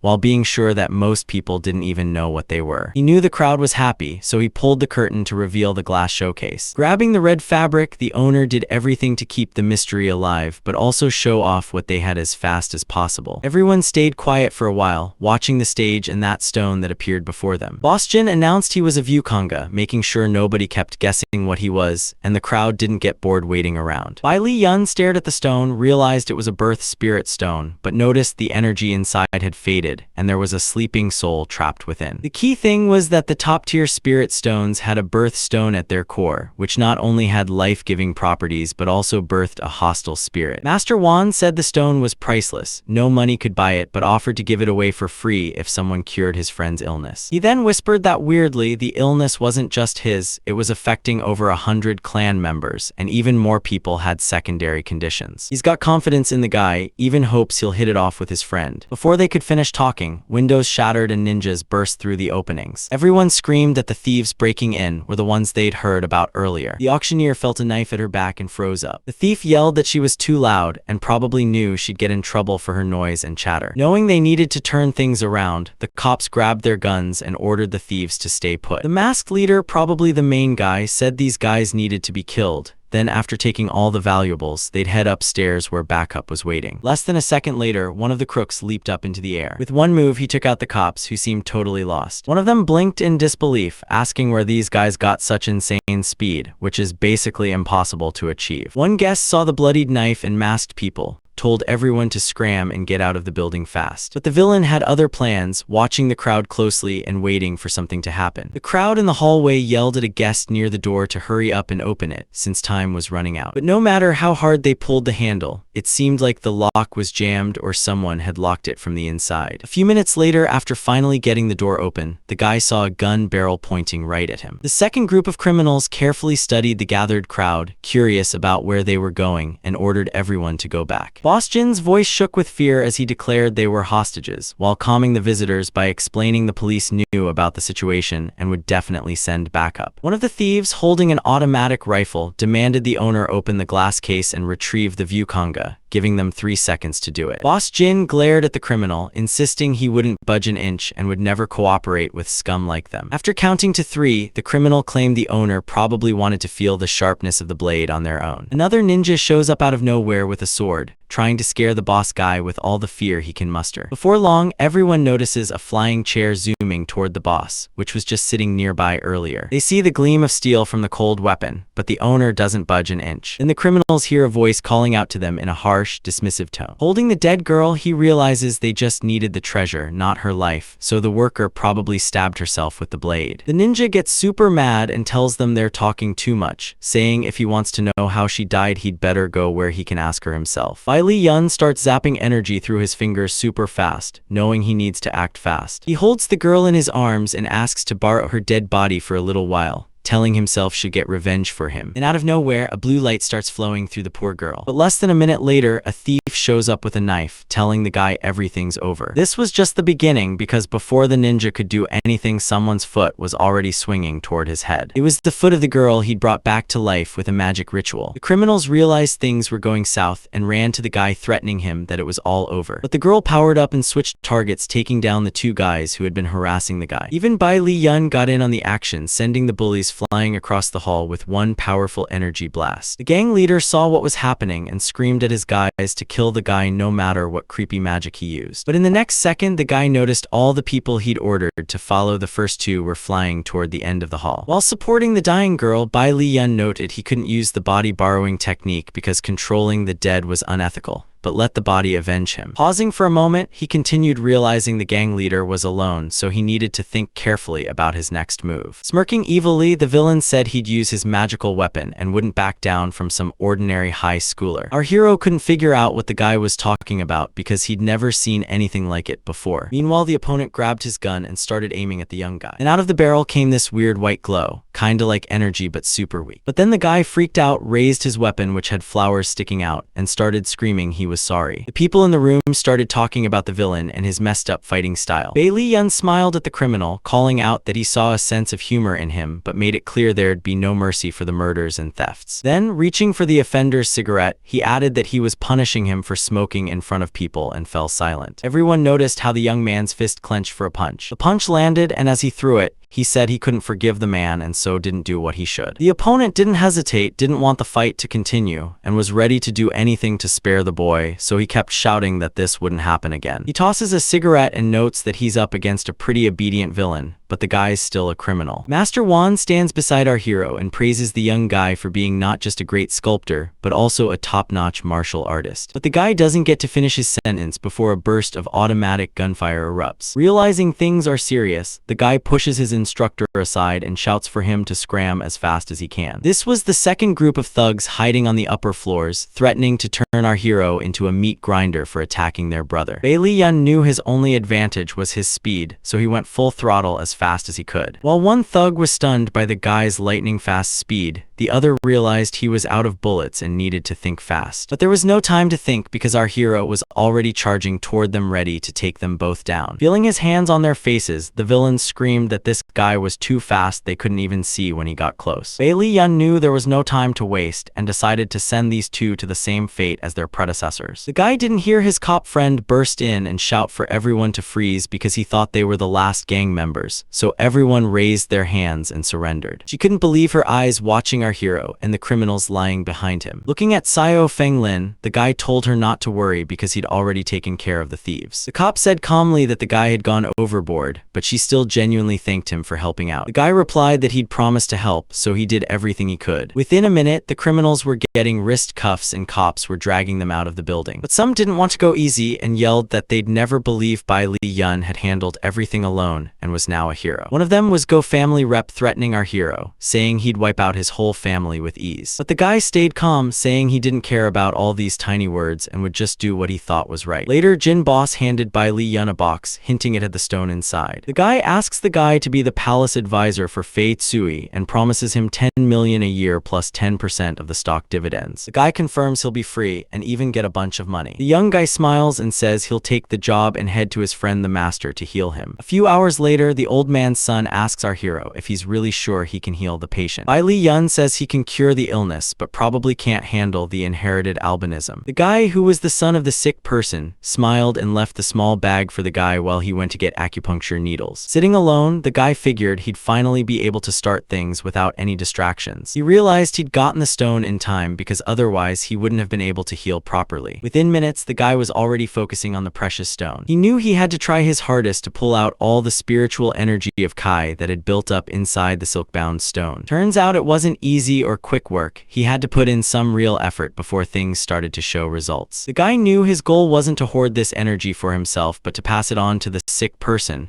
and that's exactly what he started doing. Our hero kept watching the man lying in bed, but didn't see any obvious changes in him or his condition. Li Yun started thinking maybe the soul inside the Wukong hadn't fully dispersed yet. Pulling energy from the sphere, the guy asked the spirit to hand over its silk of spiritual energy, promising to return way more and swearing he'd definitely help the creature rebirth in this world. This time around, the changes were obvious, but they happened around the young man instead of his patient, showing off a massive surge of energy. It's hard to say how much time had passed since the session started, but the deep night outside meant someone's voice echoed through the room. Through a haze of consciousness, the young man heard someone calling his name, but not by his actual name. The next day, the Su family's big house was packed with their clan, a real powerhouse that could rival the Yi and Go families, both of which are provincial officials. One of the attendees asked the Wan Master about Li Yun, wondering why no one had heard of him before, and the master explained he'd been underestimated. But now, the Xiao family offered him a position as the Dunju army's instructor. The guy was stunned and asked how it was possible for some kid to be assigned to train an entire special unit. Looking at the master, the guy thought about how they had 7 special forces that protected the 7 lands of Huasa, plus another agent in Yanzhou responsible for overall security. But the second guy cut him off and asked the master again if he was joking. The master calmly said he could confirm that Li Yun had the skills of a Dan Jin master and had easily killed a dozen armed enemies during the exhibition. The blonde girl told her dad she came back because her instructor said he had contacted Dushi-san, and if they gave him the stone, he could cure their genetic disease. He calmly explained that cancer doesn't cure in a few days, and if Du really comes to visit them, they'll let both masters treat them. Whoever heals them gets to see the Wukong phenomenon. But it seemed like Master Zhu had something on his mind, which he decided to keep to himself. Meanwhile, the old man, sitting on the bed, realized he'd had a good night's sleep. Looking the young guy over carefully, he asked if the guy really had been cultivating in his bedroom. Getting up off the floor, our hero declared that's exactly what he'd been doing, and more importantly, he was almost done. He hesitated a bit before asking the man to remove the blanket and sit up straight so he could treat him. The old man was prepared for anything, so he didn't protest, politely looking at the needle in the hero's hand while doing exactly what was asked. Sitting behind the house owner, Bai Li Yun warned him that he was about to start and asked again for permission from the patient. The next moment, our hero grabbed his new acquaintance's hand with force. The old man's eyes widened as he screamed, because he expected a lot but definitely not this. But this was just the start, because the guy started manipulating things so fast the guy was up out of bed in no time. Bai Li Yun figured the method from the Jade Snow Palace's needle technique could control the samsara. Even with the kid's limited abilities, he could still cure the genetic disease. A bright light lifted the householder off the ground, screaming and not knowing what the young stranger was doing to him. He used the jade light acupuncture, clearly applying a method that could help the old man. Earlier, the guy was annoyed with what was being done to him, but now he was noting in his head that the kid was using good medical skills. The guy keeps doing his ritual by holding the house's master's back while he floats around. The young guy keeps his eyes on the man and the needle, warning the old sir that the last needle's gonna hurt, but he needs to tough it out. The guy hesitates, gathering his courage as he prepares to do this for the first time. Dad and son stand in the hallway, stunned by the master's screams that seem to echo through the whole neighborhood. The man's terrified,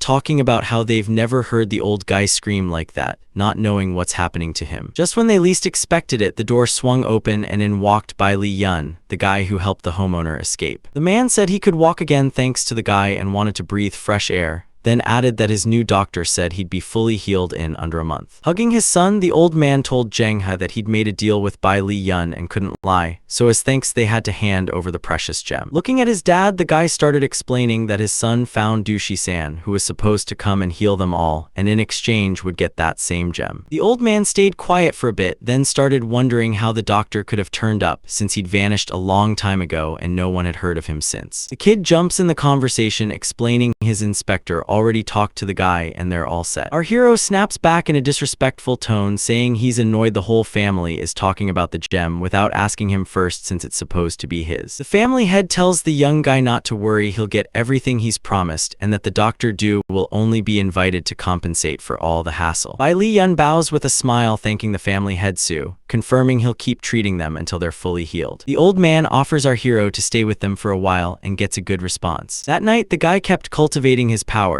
knowing he needed stone strength not just to heal everyone but also for himself. From the balcony, the homeowner watched his guest closely, saying the kid's reputation was totally deserved. Then, after hearing his son talk about Xiao Wu, the old gentleman demanded he take him to see her. Within minutes, the men were in the young woman's room where she was curious about how her grandfather was really doing and if he'd fully recovered. The family head said he was almost healed because they'd managed to bring in a great doctor, meaning they were saved now. The girl asks when she can finally leave her room and enjoy the beautiful night sky again. The silver-haired man points out that Bai Li Yun is training by the lake and offers to take his granddaughter there, but warns she shouldn't bother the guy until he's done. Standing outside and watching the guy's back, the blonde girl asks her grandfather if this is really the young man she's heard so much about. Bai Li Yun turns around and asks how long they plan on staring at him and what they want. The old man calmly explains that it's his granddaughter and hopes the young man will examine her and decide if her illness can be cured. The guy figured out there's a trace of a celestial spirit inside the girl, and if she doesn't learn to control it, she'll probably spend her whole life in darkness, but there's one important catch. He told his new friend she's not fatally ill and that the blonde's disease should turn her into a special kind of life, so she needs to train with him. The girl's blue eyes widened to impossible sizes because she didn't know what to do or where to start. After thinking a bit, the guy explained she needs to follow him and never betray him or he'll kill her, so she should really think about his offer first. The young lady of Lord Sui's family had never heard anything like that before, and she was so stunned she didn't know what to say. The pretty girl immediately starts bowing to the hero, saying she's willing to be his student and wants him to accept her bow. The blonde explains that in movies, students always bow to their teachers, and the master is supposed to get emotional and give something to their apprentice. Bai Li Yun jokes that the girl needs to watch fewer movies, doesn't need a student, but a girl who learns to fight would be fine. He tells her to sit with her legs crossed so the hero can give her his power to start with. When he asks how she's feeling, she says she can't open her eyes and will probably have to leave when the sun rises. Xiao Wu slowly opens her eyes and asks if she can call the guy her brother, Yun Xiao. The guy turns away and tells her to use his full name, then asks her to move closer and lift her head. Seeing the blonde creep up as close as possible, the guy raises his hand and tells her she's close enough and can stop. Bai Li Yun raises his hands toward the area of the girl's third eye, and orders her to stop moving for a moment. In the next instant, a flow of energy starts moving, and the guy thinks to himself about how to scatter it properly. The guy didn't know what to do with his sister and the new doctor staring him down. He screamed and yelled, demanding to know who gave the guy permission to mess with the holy girl. He kept going on about how even if the young man was a god of medicine, there'd be no forgiveness for that bad move. Without stopping to explain or apologize, the hero just swung his fist and hit the family member from the Su family to shut him up. Sensing what happened, Xiao Wu spoke up and asked her brother why he showed up at the training zone. Brother couldn't believe his eyes watching his sister, so he kept asking how she managed to get rid of her light phobia. The guy bowed to Bai Li Yun, apologized for being rude to the doctor, and thanked him for healing his sister. Then he added that Dushi-san was supposed to arrive soon, along with the whole Green Dragon team. Looking at his conversation partner, the hero said he'd really like to meet this god of medicine in person. Less than a day later, Master Du showed up, looking at the head of the Su family, and noted he looked so good he didn't even need an exam. Grandpa asked his granddaughter to step forward and greet the doctor. Xiao Wu politely welcomed the gentleman and said she was thrilled to meet him. Du asked if the girl was the one whose eyes can't stand light, after hearing the householder say she'd spent years in her room and didn't know how to introduce herself properly. Before the doctor could answer, a stranger spoke up calmly, saying he was the one who healed the blonde girl. Suddenly, a mysterious man started shouting, claiming the guy had no right to even touch the great ancestor's slippers, let alone treat anyone. Bai Li Yun looks the guy straight in the eye and sneers, asking if he's either the descendant of Du Shi-san or his pet, since he looks like a human but his mouth's full of slobber like a dog's. The blonde woman screams next, telling the stranger he has no right to insult the god of medicine, Bai Li. The man's face twists in terror as he tries to explain he's the strongest around and no one's ever dared say anything like that to him before. But our hero, who's been insulted, just keeps sipping his tea like it's nothing, asking the guy what he's gonna do about it. Less than a minute later, the stranger yells he's gonna kill the jerk for saying those things. Dr. Du Shi-san notices his assistant's fierce determination and realizes the guy's gonna get it bad. Our hero just keeps sitting in his seat. The only move he makes is lifting his index finger. But he's actually aiming that finger at the opponent's knee, specifically the energy blast he's emitting. That little move is enough to shock the enemy and make him feel some serious pain. The doctor, who just minutes ago had no doubts about his assistant,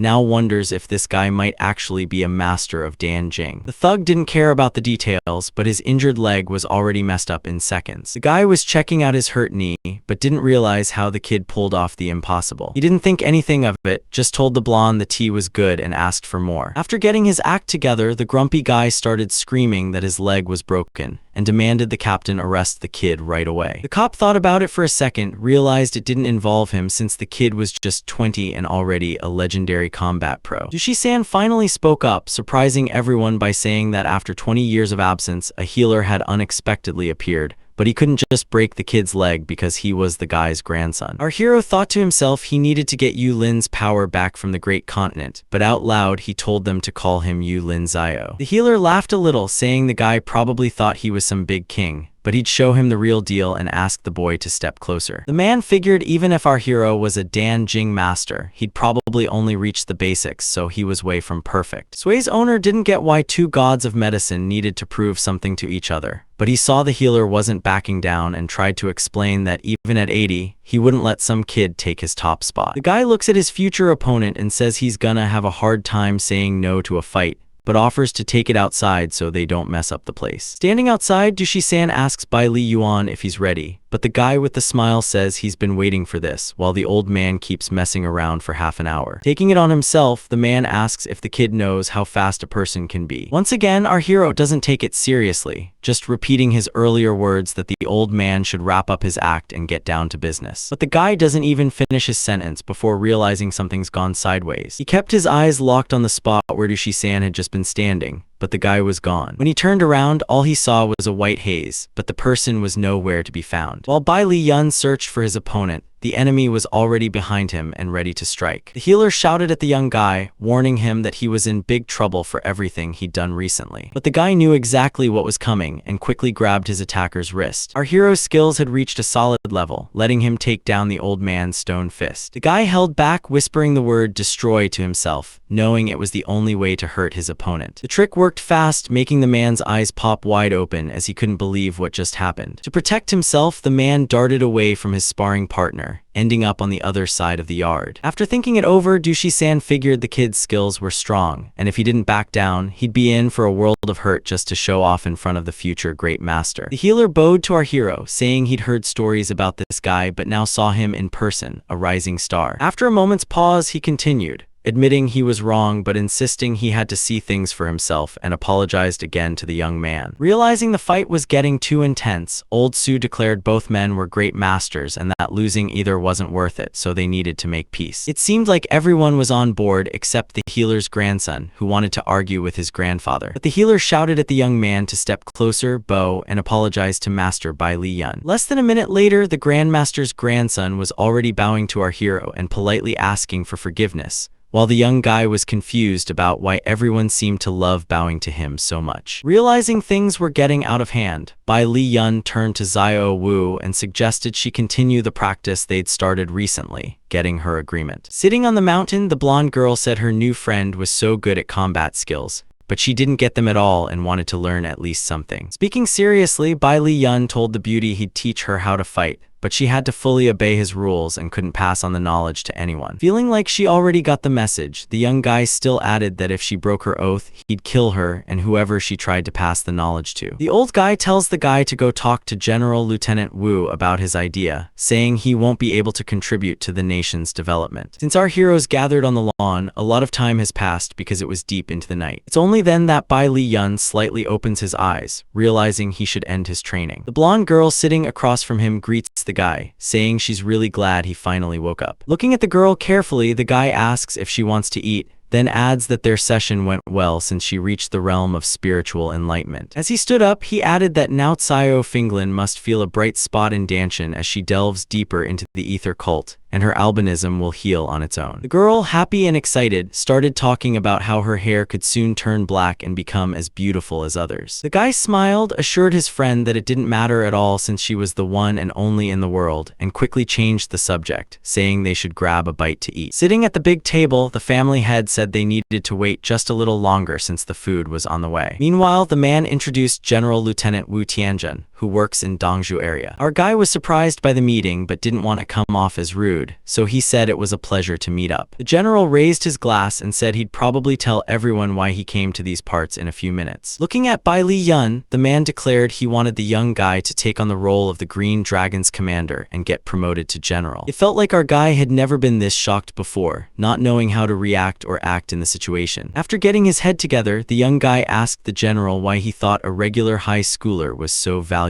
The general was satisfied with the answer and said he'd assign people to take the guy to his destination. One pilot asked his buddy if he knew who Bai Li Yun was. He also wanted to know why the Green Dragon members were sending air support for some random guy. Looking at the passenger, the pilot said they'd never flown a captain before. He kept talking and mentioned they were told to leave the guy on the Green Dragon mountain, and if he couldn't find the agents, he'd better not even try to fly. They're tossing around a rope, joking about how if the guy can't climb up the 30-meter line, they'll just zip back down. Bai Li Yun stands on the platform with his suitcase, just staring at the dangling rope, clueless about what's going on. Taking a deep breath, our guy's thinking he's had enough, since he's not even in the helicopter and already dealing with problems. He knows now's not the time to argue or say anything, so he just jumps up. Before a few seconds pass, he's already halfway up, so reaching the cockpit is just a matter of extending a hand. One of the pilots, talking to his friend and checking out the rope, was curious about where the young guy had gone and if he was gonna climb back up. Bai Li Yun, sitting behind, decided to mess with the guys, saying the guy probably gave up halfway or was crying on the way home, hearing the pilot nod along. But in the next second, the guys didn't believe their eyes, staring at our hero, who calmly explained he just jumped up without a second thought. Then he told the young guys not to stare at him like that and take him to the Green Dragon Mountain, also making sure there were no more jokes like that. An hour later, all three arrived at the spot, and one of the pilots told the guy to follow him. The guy checks his surroundings and questions if there's really no security around at all. He gets mad that these people aren't even trying to contact their new instructor. The pilot calmly explains that the instructor shouldn't take it too seriously since everyone knows he's young and the guards are so arrogant they don't value anyone. He turns around and starts walking away just as people shout at him that he's heading the wrong way. Standing at the edge of the cliff, he jokes that he's taking a shortcut to get to his destination faster. The pilot was freaking out, trying to convince his instructor that the hole was way too deep to just walk around. But in the next second, he saw one of the guy's legs stuck over the edge while the other one was about to follow. The pilot was screaming in horror that Bai Li Yun just jumped right into the pit. His buddy sighed in sadness, saying the Green Dragon Squad was probably gonna get wrecked soon, but didn't say exactly what. Meanwhile, down at the mountain base, two guys were chatting up about who the new instructor was and what he was good at. The guy barked at everyone to shut up and get back to work after hearing the students were all talking about it. But the students didn't back down, arguing that their instructor shouldn't be some kid with no real skills. That'd be a disgrace. The young man named Yi Tao stood behind the current instructor and agreed with the soldier's opinion. He said he didn't care who this guy was or how strong he was. If the kid showed up, he'd be the first to challenge him. Less than a minute later,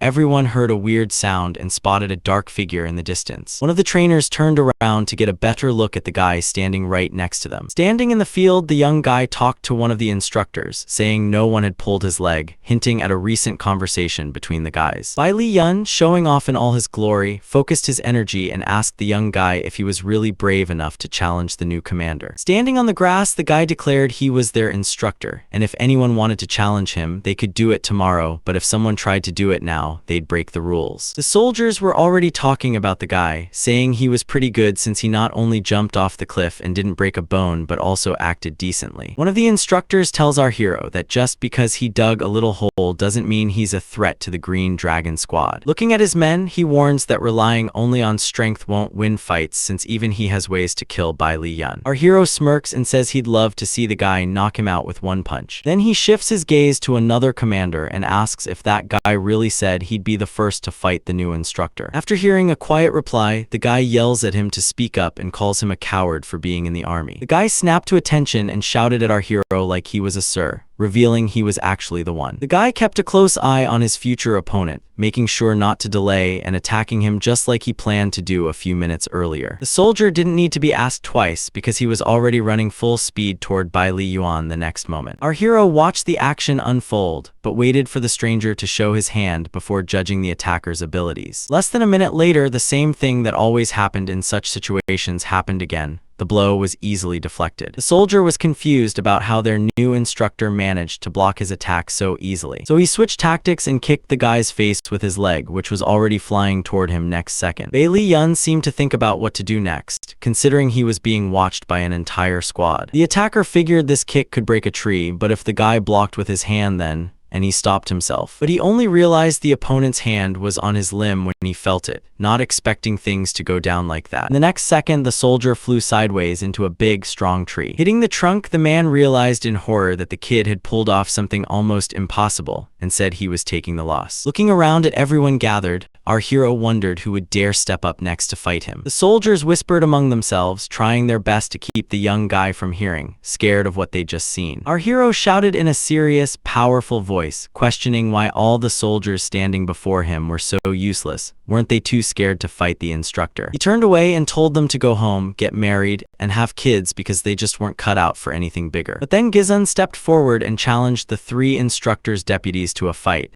saying he'd make them all obey his orders if he lost. Turning to the man, the guy declared himself a brave warrior and said he was glad to have people like them in the squad. But the soldier didn't hear him because he was already shouting orders to prepare for battle. You could tell the guy was well prepared because he was channeling his energy and ready for anything. Guy soon declared he'd set up the strongest defense in minutes, so the instructor could go all out without holding back. As he ran away, he excitedly said he'd do exactly what they told him to. The opponent thought the action was slow, but knew the rival was a worthy challenge. The soldier realized there was something weird and scary about the kid's power, making him uneasy and nervous. Everyone watching was glued to the action, realizing this was something special. One of the guys, squinting through the dust, asked his friend if they really sent a person or if it was someone else. The dust was so thick it was hard to see what was happening on the ground or how the soldier felt in the fight. But within a few minutes, it became clear that the guy was just covering his head a little but still stood his ground. Gizun spoke calmly, saying the new instructor had broken his defense so easily that he figured he had lost. Our hero just stood there quietly, watching his subordinate for a a while. Everyone started talking about who the guy was and why he was even in the army, with some guys confused about his presence. Out of nowhere, our hero grabbed a gun from his pocket, ready to use it. He aimed it at his opponent, saying he didn't believe what was happening and wanted to show everyone something cool. The young instructor had no idea what the kid was doing and just kept repeating his earlier line about accepting defeat. But before he could say anything else, everyone saw the shot fired in the next instant. Instead of a bullet, a beam of light shot out and hit the soldier in the chest, but it bounced off somewhere else. It bounced back and landed in the ground, making a small dent. Gizan watched all this and realized the energy bullet had curved, meaning the guy's skills were way deeper than they originally thought. Unlike the instructor, the soldiers loved the show, starting to clap and cheer for Bai Li Yuan. One guy even stepped up and told him his art was so strong they wanted to learn everything from him. Wei Changgun announces he's taking command now, and anyone who refuses to follow him will face consequences. Our hero says he and the soldiers get it, so he can go back to his post. He then officially declares himself their new instructor, saying he doesn't need 1,000 soldiers, 300 will do. Bai Li Yun explains that Yu Wan-gu led 3,000 soldiers to destroy Wu in ancient times,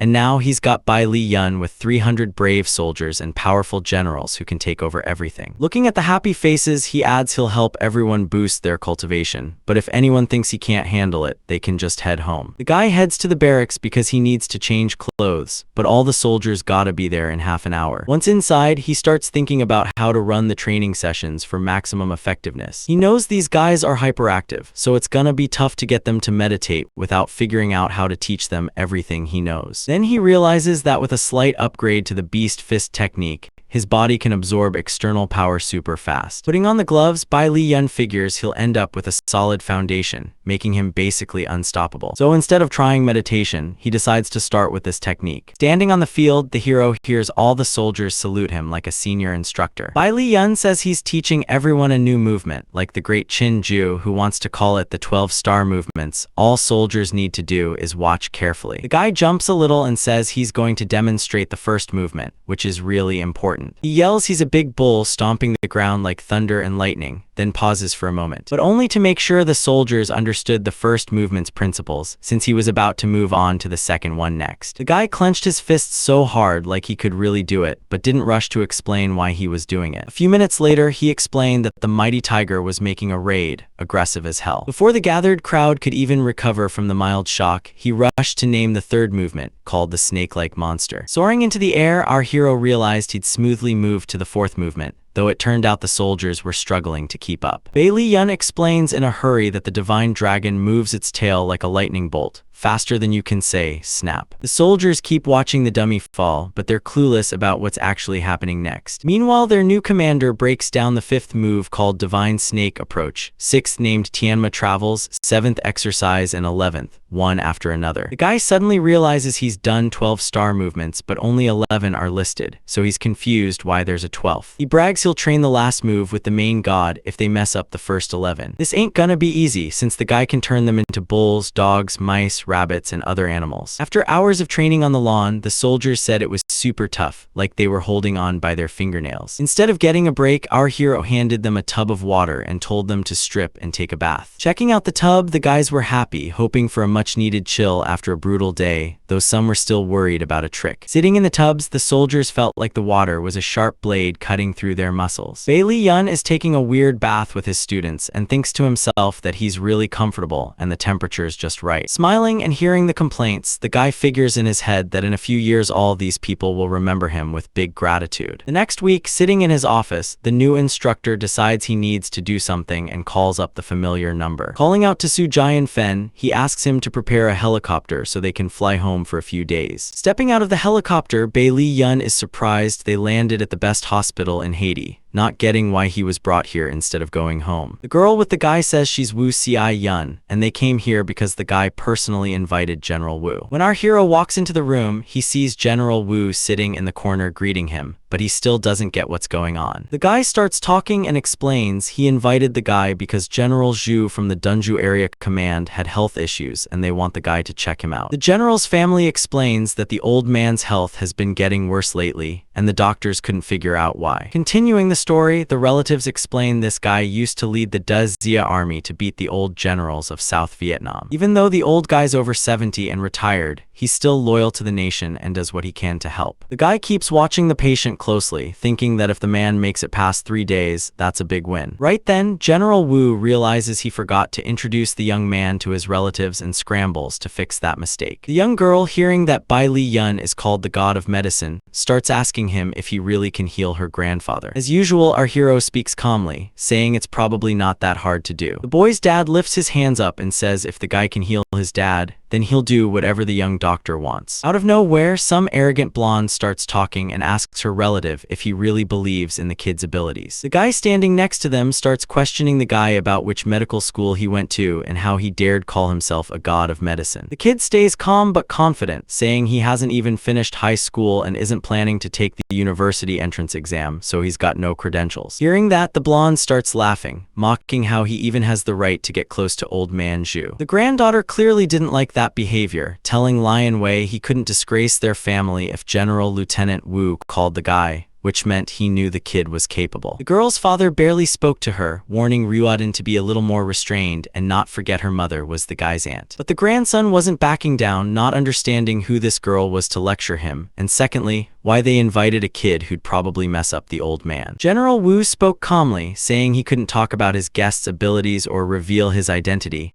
but wanted the guy to show himself what he was capable of. Bai Li Yun, who heard everything, said he wouldn't have come if not for the general's request, so everyone present could diagnose and treat the old man's illness themselves, but they better hurry because he had less than 3 days left. The old man's comment somehow upset his daughter, who started asking Vu why he called that guy a jerk, since the guy is actually a jerk. Holding a piece of paper, the bald man explained it said the old man would live at least a week, so don't listen to the guy coming up with nonsense. General Lieutenant Vu spoke again to Zhu, asking him not to interfere and let the guy try since he healed Master Zhu and Zhu Fen. Hearing that, the family almost fainted. They couldn't believe it all actually happened. Right then, the bald man was already calling the Zhu family, confirming the guy named Bai Li Yun actually healed not just the family head but his granddaughter too. The general's family begs our hero to save their dad in exchange for any favor, and they're all smiles about it. Lion Wei says he'll bow down to the guy if he actually manages the impossible. But if he fails, Lion Wei stays quiet for a second, then grabs his own throat, showing the kid won't make it if things go south. Our hero notices the blonde talks way too much, and it's seriously pissing him off. Lion Wei says the kid probably doesn't even realize he's asking for death. But instead of answering, Bai Li Yun asked his own question and wondered if the guy ever thought about how the ball feels when it's thrown around. Then, grabbing his opponent by the neck, the guy rushed to add that the dude shouldn't worry because he was about to feel it all for himself. And Lion Wei really did feel it because the next second he was already flying through the air. The force of the hit was so strong the young guy busted through the wall. His body ended up in one room and his head was looking into another. Strange thing was, that room turned out to be a bathroom where a stranger girl was cursing the unwanted guest with the worst words possible. Bai Li Yun brushed off invisible dust from his hands and told his opponent that throwing him around was way easier than tossing a ball. While the middle-aged woman watching everything was shocked, her blonde daughter spoke up with a voice full of fairness, saying it was all deserved. General Wu cleared his throat but decided it was better to stay quiet in this situation. But the same woman didn't stay silent. Raising her hand, she angrily told the boy to stop mocking their people and know his place. Before the lady could even start her speech, her father's son cut her off, telling her to shut up. He told her not to talk to him like that again, and it turned out they were lucky to meet the god of medicine who would heal her father, while Lion Feng Yu would better help Lion Wei. The guy clearly liked that attitude, so he told everyone to leave the room since he needed to carefully check the family head's condition and couldn't say anything until then. The guy knew the old man's condition wasn't too bad and he could cure his illness by just unlocking the blood vessels around his heart. First things first, our hero decided to take off the sheet covering the patient so they could work properly. Then Bai Li Yun started twisting powerful energy flows according to a special method, which was where the healing power lay. The guy starts his procedures with the family head and figures out he's gotta keep his word because he promised to help. The young guy dives deep into the old man's core, making his heart beat in sync with the rhythm he needs. Less than a minute later, the Zhu family head suddenly opens his eyes, shocking even himself. Raising his hand, the man can't wrap his head around how he's still alive and how it's even possible. Smiling, the guy says he healed the general's grandfather and warns that if the old man quits smoking, he could live another 10 years. Seeing the old man's surprise, the guy rushed to explain he was a subordinate of General Zhu, the leader of the Green Dragon. Hearing that Bai Li Yun was also a divine archer, the old man thought they were really lucky to find someone like him. Realizing how many perks he had, the hero stopped bragging and just nodded along quietly. Meanwhile, outside the room, a discussion was going on about the guy's amazing abilities, calling him a real miracle. Looking at the wounded Lion Wei, the bald man said this kid couldn't even heal anyone and didn't have the right to be in the room. Suddenly, the doors swung open and the gathered crowd didn't expect what they'd see in the next few seconds. General Zhu grabbed Bai Li Yuan's hand and begged him to go home with him for lunch since he was so hungry he hadn't eaten in a year. Everyone watching just stared in shock, like they'd been transported to a parallel reality. While they figured out what to do next after all the stuff they'd said to the guy, others cheered for the old man who looked young and energetic. The Zhu family head boasted he used to cook amazing meals and wanted to impress his guest with the best dishes, earning praise from our hero. The bald guy, smiling despite not wanting to accept the obvious, realized the truth that they might have only fixed the symptoms and left the real illness behind. When he heard that, the general told him to stay away and made it clear that everything that happened was strictly confidential, and anyone who broke the rule would face military punishment. Later, the whole big family gathered at Zhu's house, treating their guest with respect and telling him to eat as much as he wanted without holding back. Lion Wei wasn't hungry at all, thinking about how much he hated the guy who not only beat him up but also took the wrong seat at the table. Knowing that his recovery was only possible because of General Xiao Wu, who brought the kid in,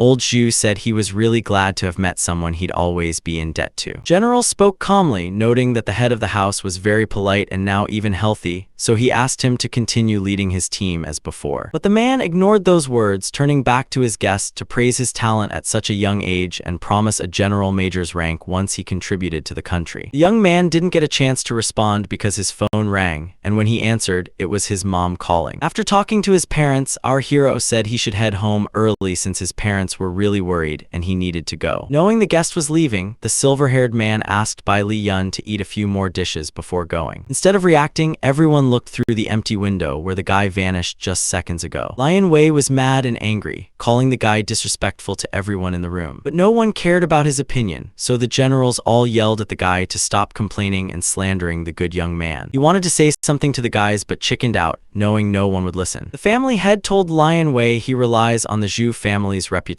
which is normal, but he still needs to know his place and remember he's nothing compared to Bai Li Yun. Meanwhile, our hero was sprinting as fast as he could, using every last bit of his energy to make it on time. Talking to his mom, the guy asked her to wait a sec and insisted he'd be there in a minute. Putting down his glasses, the man said his vision suddenly came back, noting how surprising it was that Bai Li Yun had done that again. At the same time, his conversation partner mentioned that all the info on the guy was in their dossier, but it didn't say where he got those insane abilities from. Looking through the documents, the man found something that shocked him so much he went quiet for a moment. Standing up, the guy shouts out loud, asking his companion if the kid really is part of the Bai Li family. General Wu, who turned out to be the companion, briefly explains the Bai Li family's history, stressing that the father first kicked out his son, and when he married, the couple wasn't accepted by the husband's family. The stranger points out that Bai Li Yun's parents should be ashamed for how they looked down on the family, but now the guy's the head of the Green Dragon, which is super prestigious. At one point, General Wu asks the companion to put the family talk on hold since they've got a military operation coming up. Closing his eyes, the silver-haired man takes a heavy breath, hinting that this conversation really doesn't sit well with him. The stranger, voice heavy with bitterness, admitted he was proud of the Green Dragon but disappointed in the army, adding that they planned to create the Great Silk Road, which would be full of dangers. That's why Yanzhu needs to create a security company so traders feel safe. The man explained that bodyguards aiming for world-class status must fight the country's criminal underworld because they're really strong. He thought to himself he also needed Bai Li Yun, who'd never let him down. Bai Li Yun rushed into the room and saw his panicked parents shouting his name. The guy's mom was crying and saying she missed him so much and was glad he came back. The woman hugged him and said she missed him a lot, then started asking how he's been eating, noticing he'd lost some weight. The guy looked lovingly at his mom and tried to calm her down, telling her everything's fine and she shouldn't worry. His dad, also worried about his son, wiped his eyes and asked how his neck wound was healing. As usual, our hero smiled and told his parents everything's great, then tapped his leg to show it's fully healed. Knowing the greeting was taking too long, the woman remembered her younger sister was staying over and asked her son to say hello to the aunt. The pretty blonde said she used to carry Bei Li Yun around a lot when he was a baby. The guy was confused why the guest showed up since his parents no longer had any ties to the Bei Li clans, and he was thinking about how his parents weren't really on good terms with them anymore. In the big hall, the hero's mom said their family was going through tough times, especially since the guy was about to go to university and mentioned he'd be staying with his aunt after exams. When he heard they wanted to send him to Yanzhou, Bei Li Yun protested, saying he wasn't going anywhere, and asked if his parents really feared revenge from the Yi clan. Li Zioyan and In-zi realized the guy knew everything and admitted their family is one of the strongest with good connections to traders and officials, so outsiders shouldn't mess with those clans. The sister suggested taking the son home first and then apologizing to the parents, which would make them stop being angry. The mother recalled arriving at the family home with her child, but the father called her a shameless woman and kicked her out. She added that Bei Li Yun was too young to understand, but they'd apologize again to the parents for him. The guy smiled and told the parents they didn't need to worry anymore because the Yi family would probably return the company. Plus Yi Lin was already dead. The woman was stunned to hear her son say that family Yi's member had died days ago and that Bei Li Yun had nothing to do with it. In-zi didn't get what was going on and asked his son directly what he'd done and how he knew all this. The boy hesitated a bit, then said everything was fine and promised to explain everything in a few minutes. Standing up, Bei Li Yun proudly announced to everyone gathered that he'd been chosen for the plane crew, was going into the army, and could study at Dongju University, so family Yi wouldn't bother them anymore. As she listened to her son's story, the woman had a hard time believing it all was happening so fast. But the girl couldn't help but feel happy, and the touched father started crying again, praising the young man and celebrating his great news. Sipping her tea, the aunt noted that, as far as she knew, joining the army was pretty tough, so she asked which general had demoted her nephew. Knowing he couldn't tell the truth, Bei Li Yun said it was the older man Zhu Baiguo, and the Yi family had to respect him. It seemed the girl hadn't caught on yet, since she was still sipping her drink without showing any emotion. But in the next moment, she froze when the young man said again who he'd been demoted by. The guy told his aunt he'd already eaten lunch with this guy, then switched to his mom, who said they should all eat together since the whole family hadn't been together in a long time. The girl grinned, saying the guy was a mystery, but if everything he said was true, it'd be hard to imagine what kind of life awaited him in the future. Ling Zioang smiled, making sure her sister didn't overthink it, adding that the guy didn't want to go to Yanzhou and that's why he made up a convenient excuse. The next day, standing by the entrance, the hero's aunt noticed a parked Rolls-Royce nearby, realizing she'd never seen that expensive car before. As they walked down the street, the parents gave Bei Li Yun advice, with his mom saying even though he got into university, he still had to do his homework. Dad told him to pack his school stuff and not forget his pass card, but he stopped mid-sentence when he saw something unexpected. He froze in place because he spotted members of the Yi family, the clan leader and his granddaughter. And Z started shouting in anger, demanding to know why these people showed up at his doorstep. The hero's dad said they first took over his company, then injured his son, and now they're back for more trouble. Liu Zioang held Bei Li Yun's hand, telling him to stand by and not fear these folks, but the guy just grinned, watching the chaos unfold. Hugo bows, introduces himself and his granddaughter, then says they're here to personally apologize to the whole family for what happened before. In-zi looks at the guests, wants to say something, but can't find the right words. Sin Wan hands over a document, explaining it's a contract transferring the shipping company, and once signed, the family gets tens of millions in assets. She adds that as compensation for losses, their corporation will give up its workers and bodyguards for just 1 cent. The hero's father takes the contract, double-checks if it's really the company that controls half the mountain in Gadian City, saying everything seems too fast and unexpected. The guy slaps his dad on the shoulder, convincing him to sign all the papers, promising that first he'll help run the company after the exam and second that this family won't hurt them anymore. The man starts signing with trembling hands, still not getting how things turned out so crazy. Handing over the papers, he asks if there's anything else to do and what comes next. Yi Huo says they hope the past isn't dug up again, that they're now loyal friends, and if the Li family has any issues, they can always turn to the Yi family. Yi Huo stares directly into Bei Li Yun's eyes, wondering if this guy will keep his word and let his family live in peace. Our guy's keeping a close eye on the conversation, figuring that since they've realized their guilt, things can chill for now. Lu Dong breaks the silence by shouting that they need to go, because the exam is coming up soon. When the parents start asking each other who he is, Lu adds that they'll pass the exam, but but only if they don't run late. In Z, talking to his son, points out that he's changed a lot lately and asks the guy to explain what's going on. Turning his back to the parents, the young man insists everything he said the day before was true and adds that he's gotta go, but they'll catch up later. Masha warns the guy with a hand gesture. Her mom told him to be careful, and her aunt notes that her nephew isn't as simple as he seems and knows how to mess with people. Meanwhile, a young guy in an office asks his colleague if he really intends to betray the E family to join the Quo family. The guy speaks calmly, saying the guy got it right, that's exactly what's in his plan. Smiling, the young guy says he'll not only kill Bai Li Yuna, but also get what's his in exchange for half the company's shares. The colleague coldly states that if this guy can avenge his son, Elena, then he'll personally hand over all the company shares. He figured out he needed to take care of the no-good Bai Li Yun as soon as possible. Lu Dan was happy they finally finished exams, and then asked what the fancy car by his friend's house was. Our hero casually walked down the street while explaining these were the E family members who broke into his house, but ended up being weaker, so they came to apologize. Hugging his friend, the guy said his buddy was a real superhero and reminded him the buddy promised to teach him combat, adding they'd spend the whole summer together and he'd cover all the costs. While listening to his friend's excited talk, Bai Li Yun said he'd call his parents before leaving so they could head out, warning the buddy not to complain or whine later. The guy called his family to let them know he'd be away for a few months, but told them not to worry. Li Zioyan asked her son to tell them where he was going so they could stay in touch and reach him anytime. But the young man said he couldn't share military secrets because if he did, he'd get in trouble. As the helicopter approached, he said it was time to go since the taxi was there, and asked his parents not to worry again. Lu Dan watched the military helicopter and didn't get why they were being picked up or where they were going. Bailey asked Jian Fen what the US was doing right now. The soldier reported no movement, but heard one of their sabotage teams had moved north. The guy figured this spot lined up with his own plans and told them they couldn't waste any more time. Meanwhile, his friend's back was exposed as his buddy peeked out asking what was going on. He crossed his arms and said they were in for a green dragon march, but didn't explain what that meant. Lu Dong landed in the forest, still confused about where they'd ended up after the helicopter ride. The guy watched as some soldier high-fived Zio Wu, not knowing what was coming next. Then the whole squad snapped to attention, saluting their leader like they'd been waiting for him. Bai Li Yun told the military girl she'd be training the soldiers with him starting right now. She not only agreed excitedly,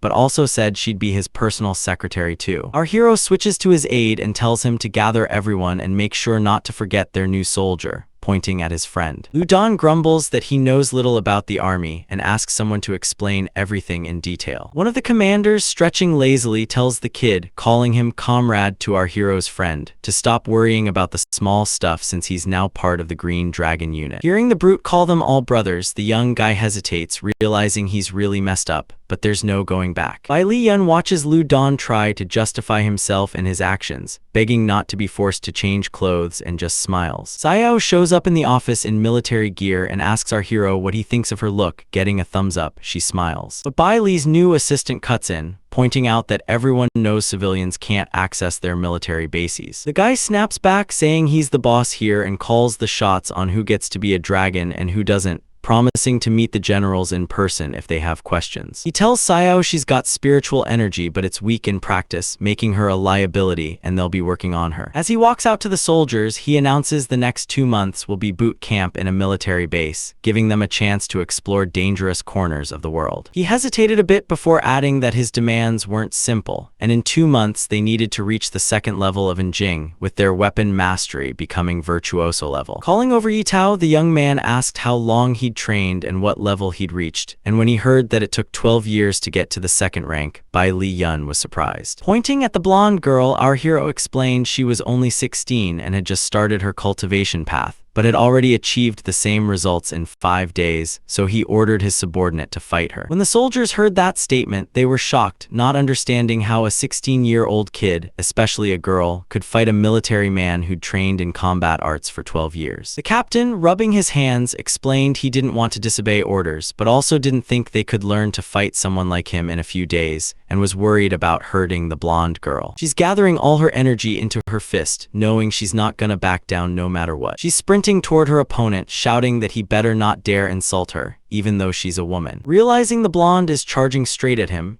Tao yells she shouldn't do this but stands in a defensive stance anyway, knowing the fight's gonna happen no matter what. The next moment, two energy waves collide, one from the soldier, one from our heroine, neither backing down. The attack was so strong it sent both fighters flying in opposite directions. Tao was horrified watching everything go down. He couldn't figure out where the girl got her power from or how she could train that much in just 5 days. The soldiers who were watching the fight had their mouths open in shock, just like they couldn't believe how a teenager pulled off the impossible. Sayo seemed pretty happy with herself, not hiding at all that she somehow managed to pull off the challenge. Looking at his sister, the guy didn't get why she was so strong, thinking he looked like a total weakling next to her. But his thoughts got cut short when Bai Li Yun's voice came in, saying the main thing was not to slack off and train hard, then switching gears to talk about the upcoming practices. The guy said everyone would start at a military camp and then head to the mountain peak, which, by the way, is on the opposite side of the mountain. Next up was descending the mountain and gathering by the river for star movement practices, and the commander promised to keep an eye on them, but the last 100 guys would miss lunch. One soldier asked how the commander would even keep track of them, since first he'd have to get to the location himself. But no one could answer because where the guy had just stood, there was only a shadow left. Knowing the commander's response was impressive and not wanting to miss lunch,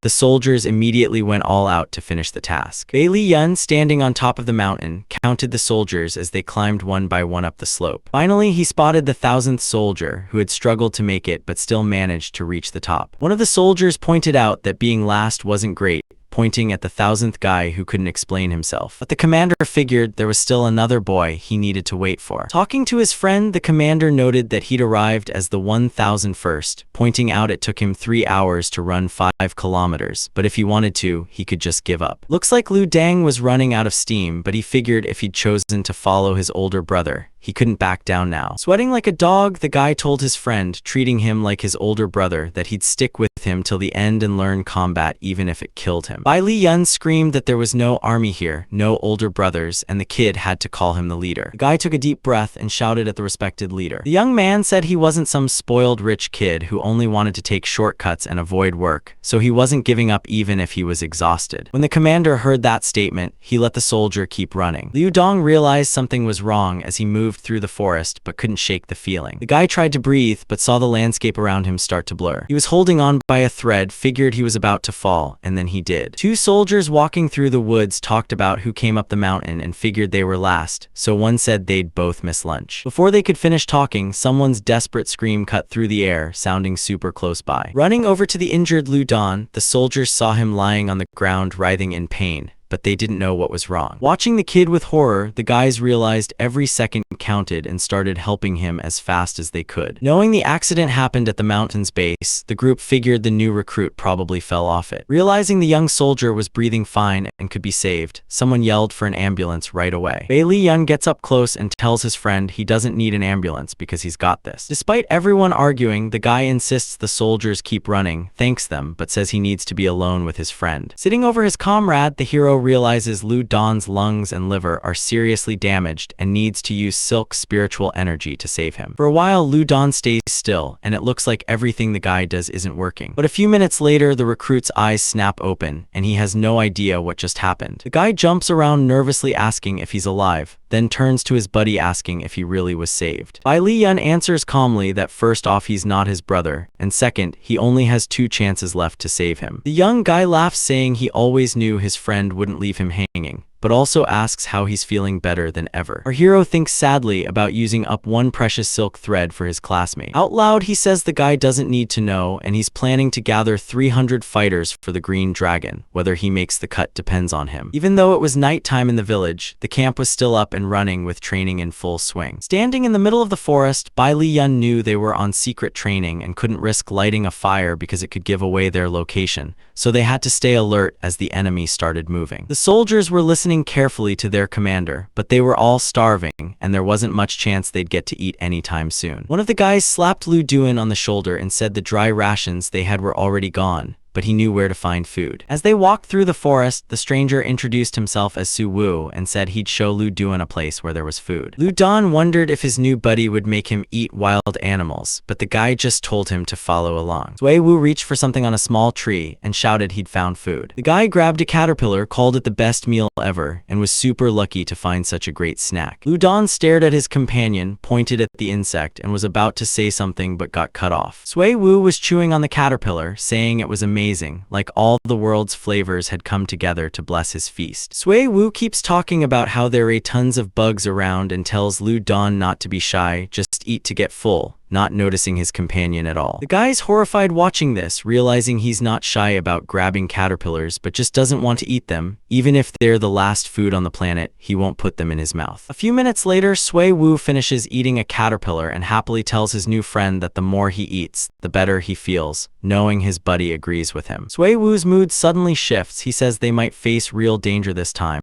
not getting why the guy, just out of high school, needs it. Looking off into the distance, the guy declares everything's simple. He just wants to get closer to his goal. The guy explains he wants to become a respected martial arts master because the world's set up so you either kill or get killed, and he's leaning toward the first option. His friend listens carefully, ready to say something, but doesn't get the chance. Out of nowhere, a huge monster attacks Lu Duan and starts throwing him around. Sui Wu screams as he watches his comrade hit the tree, knowing he can't do a thing about it. The guy realizes someone's standing behind him, but can't find the strength to turn around. He stared in horror at the woman spider creature standing there, frozen in place. Sui Wu stammered as he started asking out loud what was going on in the forest. Instead of an answer, he heard the beast let out a terrifying scream. Realizing things were getting out of control, he screamed, knowing his strength and experience weren't enough and not knowing what to do next. But right then he heard a familiar voice saying the divine dragon had swiped its tail. He realized the commander who showed up was using the technique he'd talked about earlier. A few minutes later, the young guys watched the monster crash down to the ground so fast and unexpected it didn't seem real. Bai Li Yun told his subordinate he came here because he heard something weird but couldn't imagine seeing the Lord of Liches or not getting why he was here. Sui Wu didn't listen and walked up to his friend, lifting him up and telling him to hold on. Our hero looked at Lu Duan with sadness in his eyes as the latter begged for forgiveness for letting his comrades down again. But he decided to keep his mouth shut and figured the Lord of Toxin's poison had no antidote. The poison's strength and spread were terrifyingly fast, and only a cultivator's blood could work as an antidote, though practitioners didn't like sharing their blood. Staring at the dead beast at his feet, Bai Li Yun realized if he didn't do what he had to, his friend would die. Getting close to the tail, Bai Li Yun knew how much Lu Duan meant to him, even if they weren't in school anymore. This guy never left him in the lurch. Cutting his finger, the young man knew his success depended not just on him alone. A few minutes later, Su Wei ran up to Lu Duan and told him he'd been really scared for him. Lu Duan, holding his head, started apologizing again to the commander for causing him trouble, even though it wasn't his intention. The commander, speaking in a harsh voice, said this was the second time he'd helped Lu Duan, so he only had one chance left. Su Wei laughed and said the guy shouldn't feel guilty, since even many commanders couldn't handle that monster. But instead of agreeing, Lu Duan shouted back at Bai Li Yun, acting like a brother, that he'd definitely get stronger, show what he was capable of, and not disappoint him. The Green Dragon Squad spent the next 2 weeks training in the woods and desert. They started with 1,001 soldiers, but the commander left 503 behind to follow the plan. On the 16th day, Bai Li told everyone they had to survive extreme conditions without any protection from the cold. Soldiers had 12 days to split into small groups of 2-3 people, but they had to remember each squad was on their own. Bai Li told his assistant Wu Ci Yun they needed to build shelters for the cold,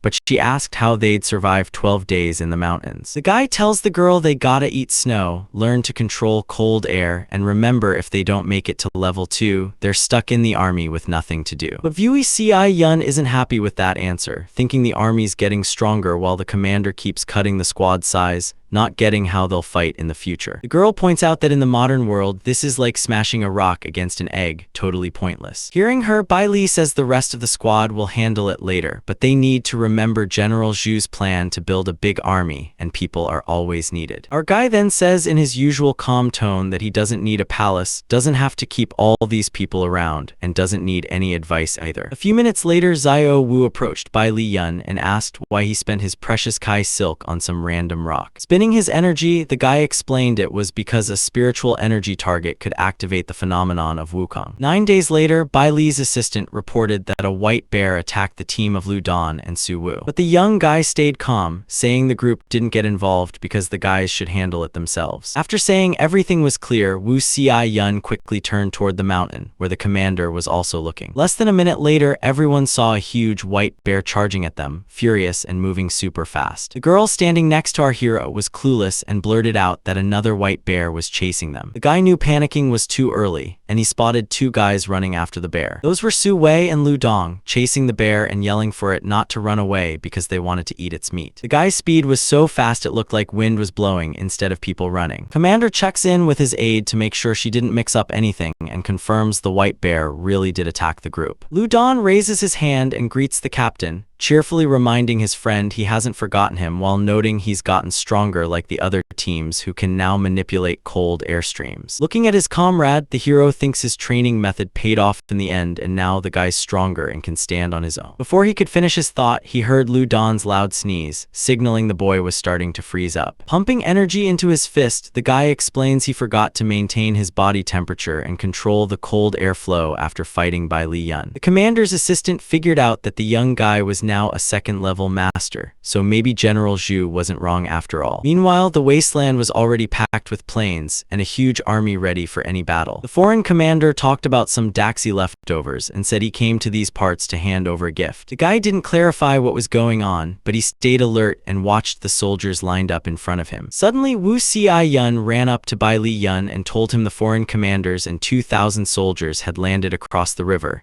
They sent warnings but got no reply. Knowing a war might be coming, the guy ordered weapons for the soldiers and called everyone together right away. The soldier on the enemy's side asked his leader why they weren't attacking first, since that way they'd take away the enemy's chance to prepare. Mike Tennyson, the leader, grinned and said their goal was to hunt down the galactic agent's commander, so the enemy would get more time to gather and kill them in greater numbers. Looking through the binoculars, the hero noted to himself that the enemies had about 2,000 troops, and their stronghold was covered in snow and ice. For the first time, the young guy bitterly realized the enemy had the numbers, since they only had 500 soldiers. They're not getting enough considering they're low on experience, but they're all on level 2 and still got a shot at winning. Hearing the commander's orders, the assistant asked if he really planned to send 500 guys up against 2,000 fighters. After getting a yes, the girl figured it was crazy, not just because they were outnumbered, but also because they had high-ranking commanders to deal with. Without wasting a second, the guy told his soldiers to get ready for battle. The guys with the automatics were all ready to fight, so they just waited for their leader's command. Bai Li-yun gathered his courage and shouted for the soldiers to open fire and wait for his next orders. The guys didn't hesitate and not only carried out the order, but also started praising their commander. But the enemy, realizing the battle had started, gave the order to open fire and yelled for everyone to shoot anyone they saw. Within minutes, wounded soldiers from the Green Dragon side started showing up needing to be sent to the medical unit. Then something weird happened to the enemies. It looked like they were attacking each other, yelling that one was hiding behind the other, scared to get caught personally. This situation worked out perfect for our heroes, giving them a chance to aim better. As they aimed their guns, the squad knew it wasn't enough to just shoot well. They had to also direct their energy right. The soldiers realized they needed to focus first, then fire, and only after that redirect their kai. Sui Wu asked Lu Dan where he learned to shoot so well, and after hearing he directed more blood to his brain and combined it with the 12-star movements, he got the idea. This let them see enemies 1,000 meters away as if they were right in front of them, just needing to react fast enough. Bai Li-yun, caught in the middle of his friend's conversation, realized he didn't disappoint his buddy. The guys, now a real team, started using their made-up method harder, knowing it was way too effective. Knowing the soldiers weren't missing, the hero's helper decided to try the new method. The enemy commander didn't get why their opponents were so accurate, but when he heard their forces would run out in an hour, he flipped his lid. Meanwhile, the reporter kept explaining that the Air Force from the North Pole base was about to hit with ground attacks. The commander yells that if they get to this point, a lot of people will die, and the squad doesn't really believe him. Right after that, another guy approaches the squad leader and tells him the military unit trailing behind the main force force in column formation got attacked. The green dragon does almost the impossible, and their squad takes big losses, plus they're stuck in a trap. Bai Li Yun's assistant, sitting next to him, asks what he's training the soldiers for first-rate shooting if he's just stalling for the Daxians' arrival. After a moment's pause, she asks what their next move is, adding with a joke that she's not going to defend the enemy. The guy thinks they should keep going but doesn't want her to rush. He wants to wait and see if the fish bites on the bait. In the next second, his two loyal friends shouted that the enemy had stopped shooting and someone was approaching. It was Mike Tennyson. He yelled where the leader of the green dragon was and asked if he could fight him. Bai Li Yun's assistant repeated what everyone had heard about the battle, thinking it might be a trap, then asked if they should open fire. Bai Li Yun explained calmly that he was waiting for the big fish to bite, adding that if they captured the leader, his soldiers would lose their commander and just run away. The guy told the girl not to do anything and just wait for his orders while he handles everything else himself. The opposing army's commander stood in front of our hero and said he'd fight without weapons if Bai Li Yun won. His troops would surrender. Bai Li Yun said he'd let them all go free if he won, but they'd have to promise never to attack them again. Meanwhile, the enemy soldiers noted that becoming the army's leader was easy for a kid, but fighting a pro in a one-on-one match needed skill and top physical conditioning. The hero's assistant thought the commander had a weird plan since everyone knows the enemy leader beat their special agents in 2 hours. Tennyson laughed, enjoying the fact that such a young leader dared to challenge a general like him. He threatened Bai Li Yun with a furious voice, vowing to make him suffer, and that thought gave him strength. The gathered guys were angry, frustrated that they couldn't help their commander or avenge him since commanders fight one-on-one by rules. But our hero seemed to need no support,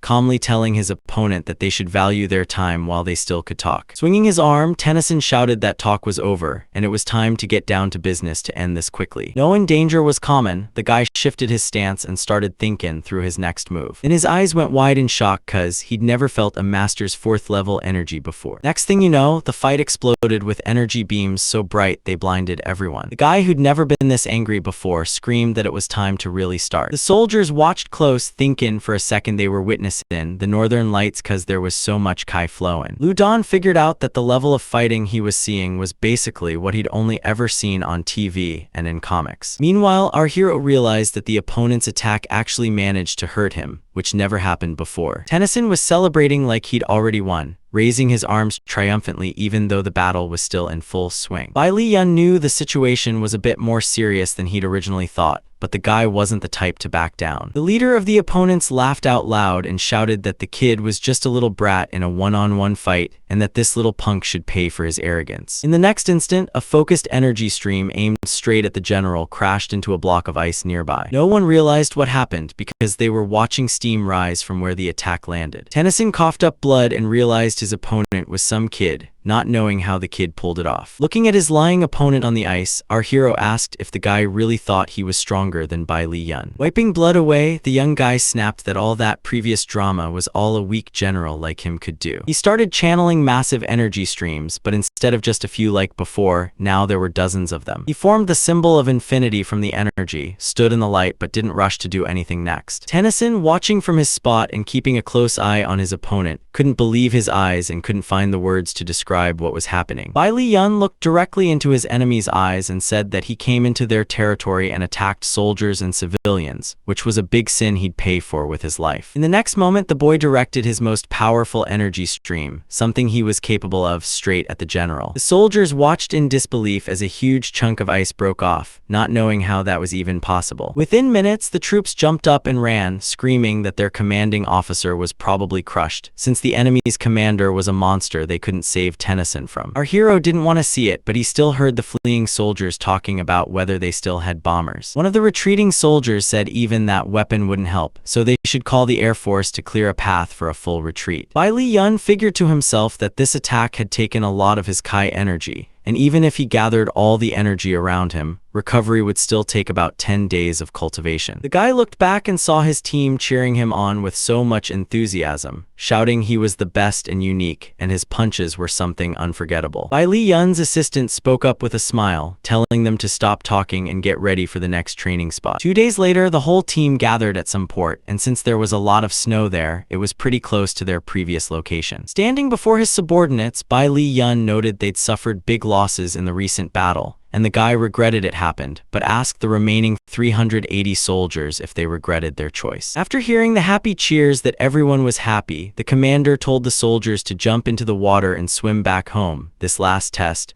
only by overcoming tens of thousands of sea miles would they finish the course. Lu Dan, who had just waved goodbye and dashed off to dive in, called out to Bai Li Yun as if he were the senior figure, saying everything was fine and they'd follow his orders. Looking at his assistant, who was also getting ready to jump in, the guy realized she must have thought she wasn't supposed to go into the sea, not getting why she didn't defy his command. Thinking back on recent events, the beauty figured maybe their commander was actually capable of pulling off a real miracle. Out loud, she declared she'd fully obey every single one of his orders from now on. As he dove underwater, he figured this was the spiritual land, and if the Wukong cultivation started here, his rebirth would take no more than 10 years. He takes a moment to check his surroundings and realizes the first step is to get that sea snail out of his way. But less than a minute later, the guy gets an idea if this sea snail has been living on the spiritual world his whole life. And that's when his thoughts cut off. Instead of thinking about it, the guy just charges up and slams his fist into the shell with all his might. Looking at the pretty pearl inside, the guy finally pieces together his earlier thought, realizing the spiritual pearl was born from this, and it's got at least 300 units of spiritual energy in it. The next 10 days, he stays here, away from everyone, to soak up the power he needs. He's been gathering power all this time, and right now he's got 800 spiritual energy units, which means he's better off living on the spiritual plane to cultivate step by step. Staring off into the distance, Bai Li Yun realized he's come a long way, but it was worth it, and now he's ready to head back to his team. Our hero was rushing with incredible speed, knowing he couldn't be late because he's the commander. 4 hours later, the guy was standing by the shore in front of his team and announced that the 80 who arrived last would be sent to the reserve squad. The other 300 did an awesome job with everything, so they could get on the helicopter and go back to the military base, adding that the special training was complete. Yun Bai Li's assistant thought maybe the Green Dragon agents would win the Autumn Training Championship, and that Daxia's work wasn't done yet after hearing that statement. Lu Dan asked the captain to get him into Dunju University, but found out they couldn't come back here until they were officially called up while still in the army. They were also banned from telling even their own parents any info, or it'd be a violation of orders. Our hero's friend happily agreed with everything after hearing his new friend Su Wei say they could finally go to school together. Less than a minute later, General Zhu showed up in Bai Li Yun's office, nodding his head to congratulate the Green Dragon on their success. Bai Li Yun was confused about why such a big shot came to him without any warning. The general smiled and said he came because Bai Li Yun told him everything, including how Bai Li Yun beat the enemies and helped protect the country, so he was here to fulfill his promise and give the guy the rank of Major General. The guy couldn't believe his ears and asked again if they were really giving him that rank. The general said he was worried about Bai Li Yun, but in just 2 months he managed to turn the Green Dragon agents into a top-tier squad. Pointing at his aide holding the medals, the general added that Bai Li Yun managed to kill one of the 4 strongest commanders, which earned them all a great reputation. Xin Yun once again congratulated Bai Li Yuan, saying that all of this was completely deserved. After thanking the general, our hero asked if he wanted to take a look at the 300 elite soldiers he'd trained over the past 2 months. Standing before the soldiers, General Zhu noted that they'd all changed physically, and was even more surprised when he learned that many had reached high ranks. He asked if it was really true that all these guys would become great martial artists at least at the 3rd level in the future. Without answering the question, the commander told the soldiers that those who had fought sharks in the sea should step forward. The soldiers just did what they were told without a second thought. General Zhu and his aide were so stunned by how all these guys were alive, healthy, and unharmed that they didn't know what to say. But that wasn't all. Just a minute later, Bai Li Yun asked the ones who beat the polar bears to step forward, and there were dozens of them. Looking at the general and his aide, Bai Li Yun noticed the latter's jaw had dropped all the way to the floor. Our hero asked the commander again if he was satisfied with the results from his 300 soldiers. Old man cried as he realized he was facing one of the most powerful generals from Great Daxia, and that the current generation of Green Dragon was actually strong. But the general said out loud he wasn't just satisfied, he was amazed, knew these people would become elite soldiers, and suddenly asked Bai Li Yun for a favor. Flying in the plane, our hero remembered the recent talk with the old man, who said that Logo was currently arrogant and powerful, always chasing them. Plus, the last generation of dragons was wiped out by Dan Saw from Logo last year. His power and cultivation were high, and he controlled everything. Daxia didn't have the resources to fix this, so the general asked if the young guy wanted to visit Logo. General Zhu was really worried because people like this had hurt one of his close friends. The old man told the guy how dangerous it was and said he wouldn't push if Bai Li Yun refused, but he'd understand either way. Our hero calmly told General Zhu not to worry because he was willing to take the risk to help his country. Hearing that, Zhu said the guy would get a big reward for taking the risk, since the Hei Shui company would belong to him if they won. Sitting in the plane, Bai Li Yun thought he didn't need money or property, but if he had a company worldwide, he could reach the highest level of success. The main thing he needed to do was everything he hadn't done in his past life, but the kid didn't get a chance to think about the next thought because a stewardess came up and told him to go to the phone. When Bai Li Yun picked up the phone, he didn't immediately know who it was, since almost no one knew where he was or how to reach him. Xin Wan was screaming that everything was bad, and Yi Quang Shen called the Go family, who had harmed her father and grandfather. Crying and sniffling, the girl said she'd lost the trail and the Yi family had been captured by these terrible people, begging the young man to help her. The kid didn't get why the Yi family members could be hurting their own family, since he'd killed one of their representatives, so it made sense to assume they'd want to hurt his parents. He out loud said he'd help Xin Wan, but then the whole family had to follow him, and the girl agreed. He asked the flight attendant to call Wu Xinyan and warn her that families Yi and Go want to harm Haitian people. The situation's dangerous. 2 are already hostages, and the enemies need to be taken out. He figured he had 800 cycles of spiritual energy, and with the Wukong, that'd be about 200 more, so he needed to use it to reach the level of a spiritual grandmaster. The flight attendants, watching Bai Li Yun closely, were talking about how he was the guy of their dreams, wanting to meet someone smart and attractive like him. But then, feeling the wind lift their dresses, they started wondering where the wind came from and what was really going on. Bai Li Yun stood by the open door telling the captain he had to go do his job, which was now his top priority. The flight attendants stared at the kid in horror, asking how the captain dared open the door and let a passenger out, since at that height he could fall and get hurt. But in the next instant, our hero was in the air and didn't seem at all bothered by it. Meanwhile, the captain kept watching his former passenger, took a deep breath, and told the flight attendants not to ask questions because the kid was a weird guy. Meanwhile, a small boat out at sea had someone cheering that finally, after a long wait, what they'd been waiting for had happened. Some random guy points out that their master can now reach a level beyond Danjin. Everyone gathered their listens closely, but they're all way more interested in the stone inside the suitcase. In the next instant, the ship passengers notice something weird, like someone's walking on water ahead of them. Above the water near the ship, our hero thinks about how someone dared to mess with the Viewkonga he left at the bottom of the sea a few weeks ago. Bai Li Yun demands the stranger's hand over the stone right now, or else they're all gonna die for sure. One of the main guys on the ship, apparently the leader, introduced himself as Kun Tai, a third-level master from Luo Go, who claimed they were the first to find this stone and told the guy to just back off. But before Kun Tai could even finish talking, Bai Li Yun already sent a blast of energy, slicing through the guards in one swift move. Keeping his cool, Bai Li Yun warned that if they dared touch the Wukong, they'd die right then and there. Kun Tai figured he'd faced a great master of Dan Jing, but out loud he said Bai Li Yun had dared attack them without knowing their master was Dan Saw from Luo Go. Knowing time was critical, the guy unleashed a powerful energy blast at the ship, and soon where it hit there was just a thick white smoke cloud. Bai Li Yun sits on a chunk of ice, staring at the stone, wondering how Dan Saw killed the previous green dragon generation. The guy answers his phone call, asking if he really talks to the great master who decided to steal the Viewkonga. Dan Saw points out that since Bai Li Yun is talking to him, his students are already dead, then says he'll give the kid a chance, but only if he hands over the Viewkonga. Bai Li Yun laughs, saying he'll hand over the stone for $100 billion,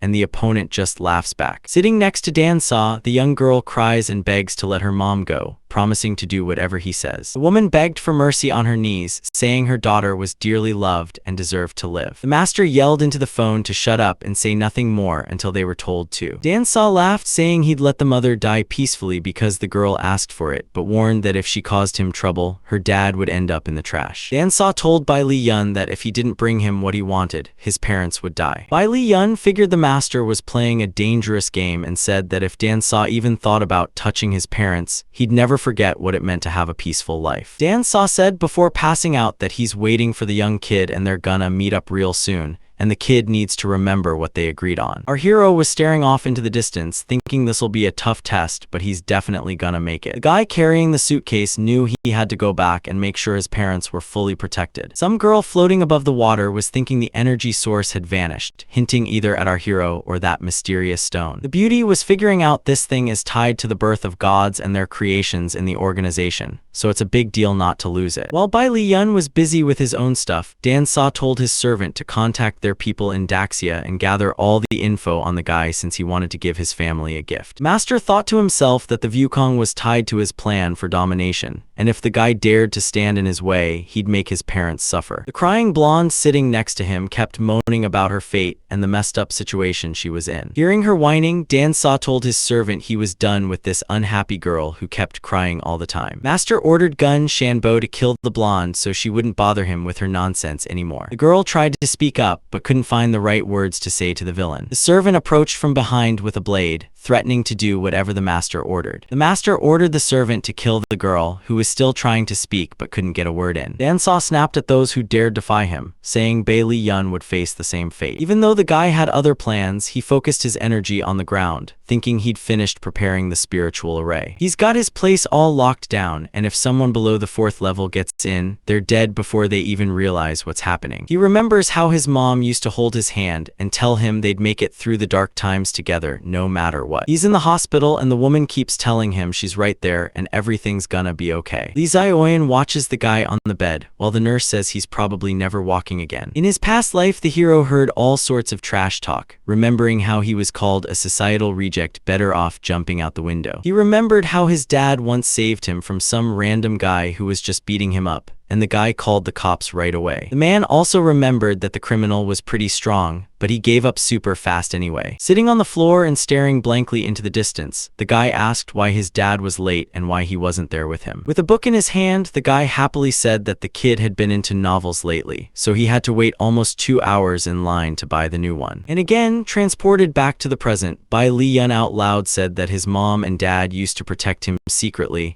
but now it was his turn to protect them. In the next second, our hero's thoughts scattered because his parents showed up behind him and started asking why he drew the sun on the floor. Hearing their voices, the guy said he learned to draw the massive sun in the army and set it up here to protect them, adding he was tired and wanted to go to bed early. Happy parents mentioned dinner was in the fridge, so if the guy got hungry, he could heat it up, while reminding him not to forget to stay warm because the nights were cold. Sitting in his room with the stone in his hand, Bai Li Yun noted his top enemy Dan Jingjin was stronger, so he had to move fast. Visualizing himself in the sea, the guy thought about soaking up all the silk from the Wukong and then breaking through to the spiritual great master. First, he needs to pick basic skills, but earth resources can't be as good as on the Jiseao continent. Trying to grab any book, Bai Li Yun thought he'd sensed Pan Tianai's feeling, which was good because it would not only purify heavenly and earthly chi, but also help him use earth fire. This would purify his spirit, a path even the sect founder of the immortal sect on the Jiao continent had followed. Plus there's plenty of fire on earth, so it'd make him a great master. Before he could finish, deep meditation brought a doorbell ring and his dad's voice asking something about November 11th from the woman. The next day, sitting in his room, the guy realized he'd become a great master and mastered new techniques, so now he could easily fight the Danjing opponent. He steps out into the hallway and realizes he can't see the symbol he drew, which is super weird. Bai Li Yun checks around and realizes his parents are missing. Definitely not in the apartment. He figures they probably went out or ran errands for a few minutes. Then he spots a weird box that's empty, but has some really strange symbols on the bottom. Looking at the weird courier, he gets it. The spell was a mix of demon magic and messed up mind control. Our hero knew this kind of magic was common in East Asia, used to control bodies, and the worst part was the double mantra that takes control of people's souls. In the next moment, Bai Li Yun slammed his fist against the wall, realizing he'd made a big mistake. Furious and hating himself, the guy realized his biggest enemy had hypnotized his parents and taken the Wukonga to Zhang Luo's country. The worst part was he should have seen this coming. He knew the villain's cunning but didn't think it'd go this far. With hate in his eyes, the guy told himself he'd do everything to free his parents and finally take out Dan Sa for good. Before he could even think about anything else, someone was already in the room with him. A female voice asked if he'd seen something and if he wanted to answer a few questions. First off, was it true that the guy drew a massive structure on the ground? and had he seen that glowing stone that could light up. Staring at the stranger, the guy asked if Dan Saw had told her to come to his house. The girl wasn't surprised he recognized her, but she said if he'd seen the stone, he should hand it over or else he'd be in big trouble. The guy starts screaming at the stranger to get out of his place before things get out of hand. The stranger notices the walls trembling and realizes this kid can control the energy of heaven. Not knowing who he's dealing with, the hero keeps attacking the girl, thinking he's got to destroy her. While defending herself, the girl figures out this strong practitioner showed up in Daxi, and if this guy talks about Dan Saw, he'll end up in Luku. A few minutes later, holding some weird object, the guy thinks the girl left his apartment. Looking at the hole in the wall, the guy remembered he'd seen something like this before, but never thought the Hunmen organization was real. In the next moment, he called his secretary and ordered 500 green dragon soldiers to the airport because they'd fight in Zhanglu. Meanwhile, Dan Saw, looking closely at the stone he'd been given, said his greatest treasure had finally returned to him. But just a minute later, the master noticed the energy inside the Wukong had vanished, which was completely unacceptable. Shoving his father away, Dan Saw shouted that Bai Li Yun was a coward and disrespectful for daring to deceive such a great man. The villain grabs the woman by the head and yells that their young son will regret playing such dangerous games with him. But in the next moment, he stops, as if an interesting idea just hit him. Dan Saw figures the guy probably hid his energy somewhere else, so they can't get rid of the parents, and the master tells them to take the man to the airport. There, the servants wait for Yun Zio to tell him that if he wants to save his mom, he has to sacrifice his own life, and the energy battle will happen in 2 days. After a short time, our hero is already at the airport, telling Q Hong to make the young guy his assistant. The guy told him he needed to call 500 soldiers and ask them to wait at the Daxia embassy, and it was super important that the soldiers didn't go anywhere until they got orders. But before the guy could do anything, his attention got pulled in another direction. Two guys holding our hero's dad smirked, saying that Bai Li Yun had finally made his appearance in person. One of the guards grinned, saying their leader was right when he said bringing in the dad would immediately lead to the son being lured in two. Meanwhile, Bai Li Yun quietly watched everything happen, thinking through his next moves, knowing that it was exactly their actions that would determine his parents' lives. The guard tells the guy he needs to bring energy to save everyone, or else the boss's level won't be high enough for the kingdom battle in 2 days. The guy checks out the enemies and asks if those are their last words. The masked guy laughs and asks what else he has, then says maybe Bai Li Yun wants to add something, then starts laughing again. Before long, huge fire pillars rise where the guards used to stand. Meanwhile, the young guy keeps the fire streams going so the villains can think about their actions. So when he heard someone screaming through the flames, begging for forgiveness and admitting their mistakes, Bai Li Yun decided to end it. But then he changed his mind, remembering how those guys had mocked his parents and talked about them like that. A minute later, the two fiery pillars turned into two small fireballs rising up from the ground. Controlling them, Bai Li Yun knew he was doing the right thing because these villains couldn't be messed with. The energy was so strong it was throwing his dad back and he was barely holding on by a thread. Bai Li Yun finished up his business and carefully approached his dad, taking his hand gently. Knowing his dad couldn't stand, he asked Kwai Hong to cancel all the plans and take him to the best hospital in Zhangluo. For a few more minutes, Bai Li Yun held his dad in a hug, whispering apologies for everything that happened. Meanwhile, a stranger talking to someone mentioned that in front of him was Bai Li Yun. Sitting in his office, the man wondered if the head of the Green Dragon really wanted to cause trouble for Dan Saw, knowing the guy had reached a high level of skill. He said they needed to send people to that guy right away and tell him that Hu Okayo from Zhangluo wants to team up with him to destroy Dan Saw. After hanging up, Bai Li Yun thought about how Dan Saw had been messing with him for a long time, relying on his strength, but now an outsider was ready to take him down.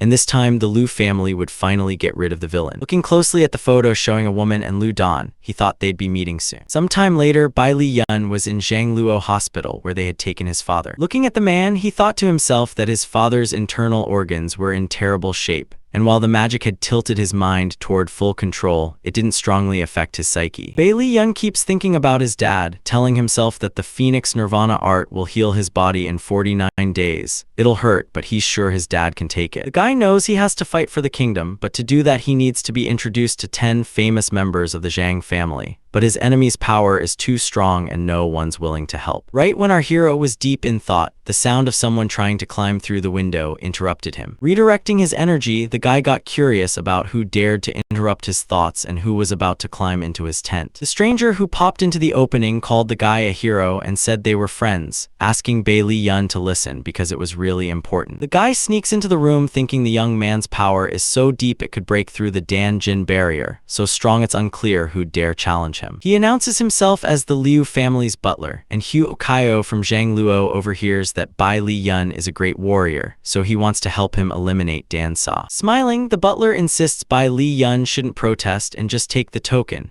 noting the Liu family had ambitions in the criminal world, but Dan Sa crushed them with his power, forcing everyone to endure him. Hearing the Liu family has a purification technique that could help his father, Bai Li Yun agrees, but only if the Liu family guarantees his father's safety. Standing behind the curtains at the competition, Bai Li Yun calls his aide, explaining the whole team needs to go underground in Zhangluo and wait there to lure Dan Sa in. Our hero figured out the organizers probably wouldn't be much of a threat. While watching Bai Li Yun step onto the arena, the fat guy bet $1 million and thought our hero was a super master, but he turned out to be a kid. The guy didn't care much about others' opinions, sensing the fat guy and girl had just reached the great fourth kingdom level, while he seemed a bit off. Smiling at the butler, Bai Li Yun asked to borrow $20 million, noting he'd pay double if he won. The man sitting there said no problem, since Bai Li Yun could borrow his own money. People watching the argument started shouting and cursing the butler, convincing him that Bai Li Yun wouldn't last 5 seconds, which means he'll lose all his money. Meanwhile, some random guy shouted that if his master could be here. Bai Li Yun asked if this guy was really Dan Sa's pet. Without waiting for an answer, he declared no one could stop him and he'd become the best of the best. That bold statement didn't sit well with everyone, with many shouting it was nonsense and that Bai Li Yun would soon pay for his words. One of the rivals clenched their fist and shouted that the guy was about to get a fast punch, so they better get ready. Bai Li Yun grinned, charged with fire energy, laughed, and asked if that punch really was called the fast punch. Then after a short pause added that he'd show off the great Daxia's punch. Less than a minute later, our hero started the fight with the first move called 8 trigrams. The opponent, caught off guard by the powerful fire stream, clearly wasn't ready for this turn of events and took a moment to figure out what was happening. Meanwhile, the big guy started swinging, shouting that he was about to wreck everything around him. Bai Li Yun didn't immediately figure out which move to use against this giant. One fan was excitedly claiming that Dao Sen's best punch would show off and this kid would just turn into a pile of meat. As he started his second movement, he caught a glimpse of a stranger approaching from the side, ready to hit him. She was already in the air talking about how Dao Sen and Shishin were defeated with one punch, not knowing what was coming next. As she swung at Bai Li Yun, she heard him shout about some anti-turret exercise. The guy jumps a little and everyone notices a powerful gust of wind that literally knocks the brunette off her feet. Not only did it push her far enough, but it also spun her around with a light stream of fire. Knowing what happened, the organizer told everyone that something nearly impossible had just occurred.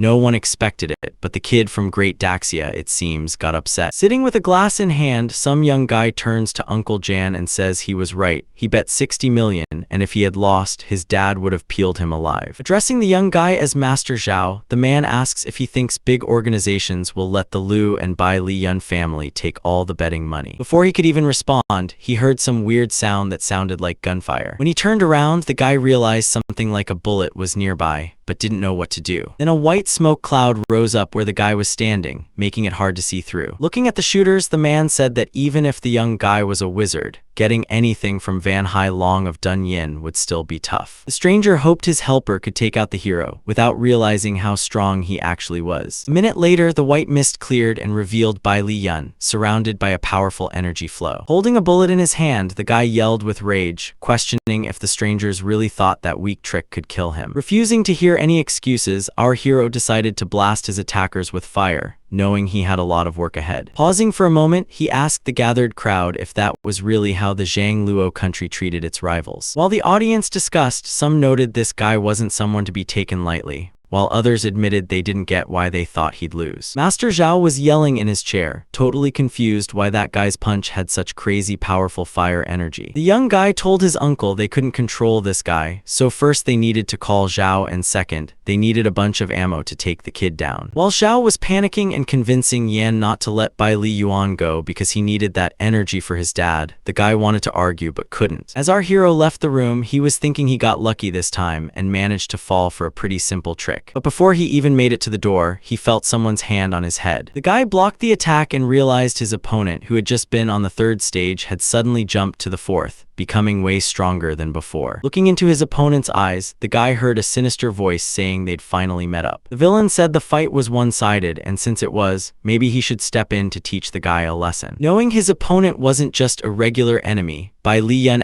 asked Dan Sa where his mom was and what happened to her. Laughing at the guy, the man said his mom was now under his feet because he was using her body to relax his own legs. He hesitated a bit, then told the guy he had an hour to get the energy, so the hero had to head to the island of spirits, Sea High, where Dan Sa would be waiting. The villain laughed at the guy, saying he'd become useless once the task was done. He told everyone in the hall that anyone who could chop off Bai Liyan's head would get $500 million. The audience realized the guy wasn't just strong, he had some special energy inside him, so fighting him was basically suicide. But knowing the huge money on the line, people started talking about maybe taking the risk. He yells his opponent's name and hears the guy tell him not to hesitate because Dan Sa is waiting for him at the designated spot. He laughs and tells the guy to look back because there's a surprise coming. When he turns around, he realizes he's surrounded by enemies with weapons in their hands, some even holding more than one. Knowing he needs to act fast, the guy goes for his pre-prepared trump card. The commander tells the Green Dragon's bodyguards to follow his orders, which means they can do whatever they want if someone gets in their way, and they're supposed to kill them without hesitation. Everyone in the room realized in the next minute that the young man had blasted through the ceiling,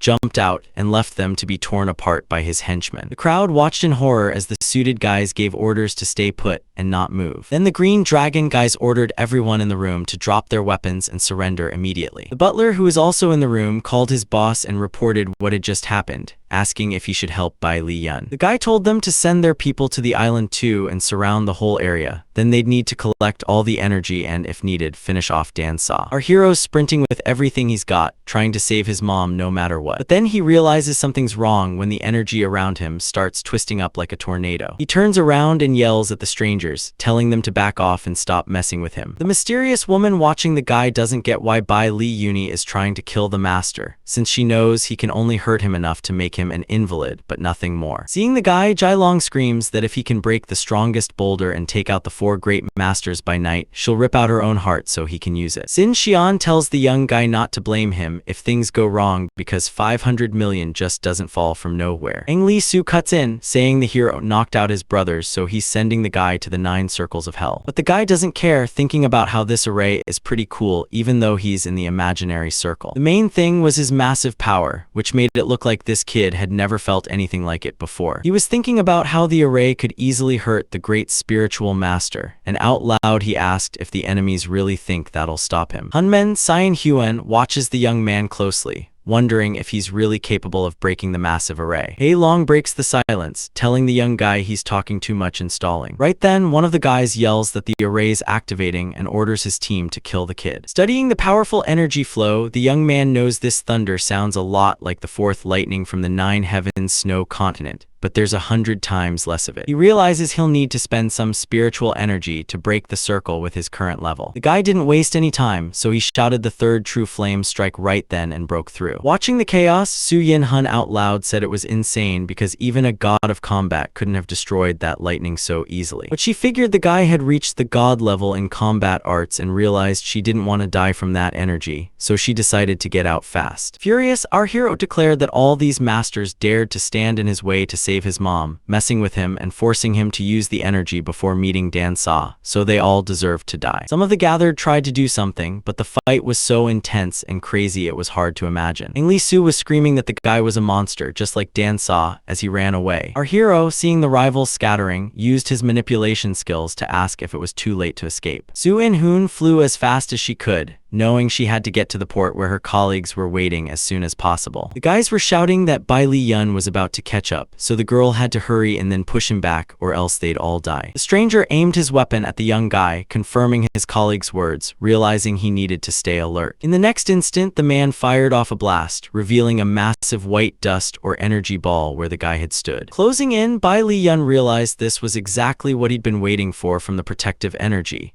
knowing he'd burn out faster in a fight if he kept going, so he needed to head to the island and save his mom right now. The guy turned to Zhu and Hoon, saying he'd never forget what she'd done. The young man on the ship addressed Zhu's aunt, explaining the guy had retreated and asking if they should chase him down. With calm in her voice, the woman said there was no point, since no one in Zhang Luo could match him, and she knew they couldn't beat him either. Zhu and Hoon added that while money and energy are important, she asked if he was willing to take responsibility if their sect suffered because of it. Our hero knew every second counted and rushed to get to the island as fast as he could. Stepping onto the shore, Bai Li Yun realized he'd finally reached the spiritual island, the lair of Dan Sa. But then he suddenly stopped, sensing something had caught his attention. The young man knew his aura was fading fast, and since the enemy had set up a massive trap on the island, he'd lost a lot of energy and couldn't move quickly. A young guy yells into the distance, calling out to the enemy to come out and stop hiding behind other people's backs. Less than a minute later, a black energy ball appears in front of the guy and starts laughing loudly. Then that energy ball turns into Dan Sa, who says he's finally met the hero. Bai Li Yun warns the enemy that if he can bring his mom back alive and unharmed on his own, he'll spare his life. Dan Sa laughs and says his mom's still alive, but once he swallows all of Bai Li Yun's energy, he'll send both of them straight to hell. Bai Li Yun lost his cool, screaming at Dan Sa to prepare for his death, and it was the first time anyone had ever seen him so furious. Less than a minute later, our hero was already summoning the third style of true fire, the fall of heavenly fire, knowing he couldn't afford to wait. Dan Sa, laughing, figured Bai Li Yun was using powerful heavenly energy, thinking the guy had reached a high level of power, but it didn't bother him at all. Dan Sa decided to go with his own method, calling forth the great army of Nkyo and ordering her to listen to him. Knowing Bai Li Yun had something planned, Dan Sa shouted that everything in the sky and on the ground was under his control, so the kid was totally powerless here. Before Dan Sa could even finish talking, something totally impossible showed up on the island. Our hero was thinking about that fire that shouldn't have been there, something he himself caused that's messing with his body, but right now it's not the main issue. In the next second, Bai Li Yun screamed, calling on the demonic Lotus Emperor's flames to work for him. Dan Sa knew things were falling apart and yelled that this energy wasn't part of his fighting skills since it was way beyond his understanding. He ordered the great army of Nzio to attack the guy with everything they had, because otherwise they'd be done for. The fight turned deadly, and Bai Li Yun fought with everything he had to show his enemies who he really was. He pulled it off, but the next second a huge gap formed between him and the villain, and Bai Li Yun asked where his mom was. Dan Sa laughed and asked if Bai Li Yun really thought he was that stupid to fight him head-on. Bai Li Yun knew things had gone too far. He glared at Dan Sa with anger but didn't know what to say or if it was even worth it. Trying to focus, Bai Li Yun suddenly sensed someone else nearby, though he didn't know who it was. Less than a minute later, the guy felt a prickling sensation near his spine like someone had sliced him with a knife. When he turned around, he expected to see anyone but his mom, who was staring at him coldly and didn't know what she was doing. Earlier, Li Zioyan had pulled out her blade, clearly not intending to kill her son. Realizing the opponent was manipulating the cursed woman, the guy screamed at the top of his lungs but knew there wasn't much he could do in this mess. Laughing, Dan Sa asked the guy how he was feeling after almost getting stabbed by his own mom, adding that he'd take care of him first and then move on to her. Then out of nowhere, everyone's shocked as Li Zioyan screams her son's name with wide eyes. Our hero doesn't get what's happening. He just sees his mom pushing him away and running off ahead. Blocking her son, she turns to Dan Sa and tells him never to touch her kid again. Knowing the woman's making a huge mistake, Bai Li Yun jumps in and warns her it's super dangerous. Before he even finishes, he watches his mom fly past him. He stood still for a few seconds, taking in the situation and figuring out what to do next. Bai Li Yun focused his energy into his hand, stared hard at his opponent,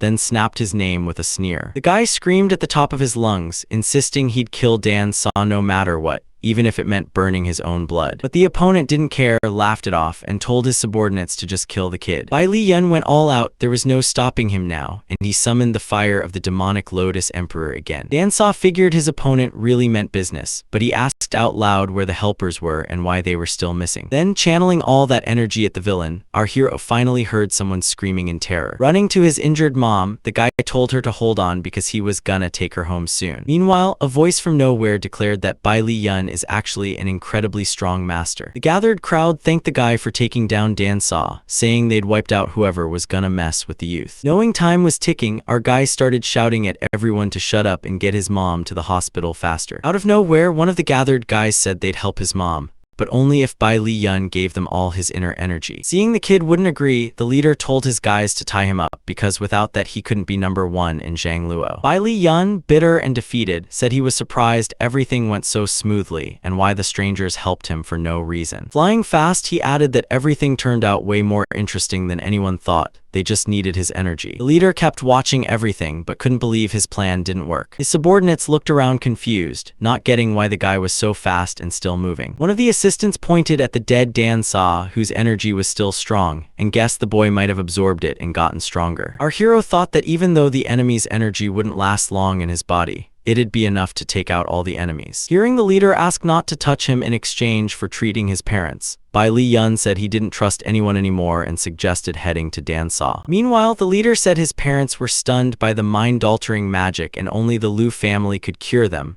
Plus, he was being hunted by a bunch of masters and couldn't handle it alone. Looking at the man, Bai Li Yun said anyone who betrays him should die, but he also promised to take care of his mom and dad. Since he still had a shred of conscience, Bai Li Yun gave the man a day of life to prepare a will, vowing the enemy would get a fitting death. The stranger thought to himself he'd seriously underestimated this kid. Later, a master stood by the hero's parents' bed, explaining that removing the mind-altering confusion was tough but possible for him, needing about 3 hours. Bai Li Yun thinks about getting his Vukan back once his parents are healed and decides to take a breather now that things are calm. A minute later, our hero tells his messenger they need to leave the area. The guy asks the young man for permission to call his family, which he hasn't seen in 17 years, before killing him. Hua Kaio holds the phone, thinking about how he's been wanting to call Bing Bing for years but never had the guts, and he can't wait any longer because there's no other chance. After getting through to the woman, the man asks if they're still living in Tianhe and is especially curious about his son Lu Dong. Our hero couldn't believe his ears when he heard his friend's name come up in the conversation. Bing Bing was crying and said she just wanted him to stop bothering their family. After hanging up, the guy tried to justify himself by saying he was just checking in on his son and how things were going. Looking at Lu Dang, the woman noted everything was fine, but warned him to leave them alone. As for our hero's friend, he didn't care about the conversation because he was too focused on upgrading his gear. Hua Kaio saw his opponent was ready, but no response came because Bai Li Yun was thinking about who used him, and it turned out to be Lu Dong's father, who never talked about his parents. The guy cleared his throat and realized he didn't need to die in a hurry since he'd heard Lu Dong's relatives lived in the Great Daxia, so why not go there and fix things up? Hua Kaio spoke with a sad voice, saying he never told anyone about it, but since he was about to die, he shared the story with the guy. The man told how during his gangster days he met his love and they had a son, but he didn't know who leaked his home address, though the villains left a scar on his son and his wife ran away. The young guy remembered how his wife held their 5-year-old Lu Dong and said first he'd lied about finding a normal job, and second, being a gangster, he couldn't protect his family. Hua Kaio tried to show his wife some papers and explain things to mend their relationship, but it didn't work, and Bing Bing said she no longer had a husband. Because of that, the man went to Zhangluo and vowed to prove to his wife he could protect his family, but it all ended in failure. Our hero realized on his own that he now understood where Lu Don's determination was coming from, and he decided it would be right to reunite the whole family, considering the power of the Lu clan. Bai Li Yun declared that Lu Don was his best friend, so he forgave his father, but Lu Don had to send 8 4th-level masters to Daxi with him to protect his family. Hua Kaio started thanking the guy, saying he'd definitely come back home, and more importantly, if the Lu family had to bet everything, they'd do it. Same night, the newspapers declared that the strongest master in Zhanglong was killed by Bai Li Yun from Daxia, a 20-year-old who already shook the entire Asian world. Readers praised the big win,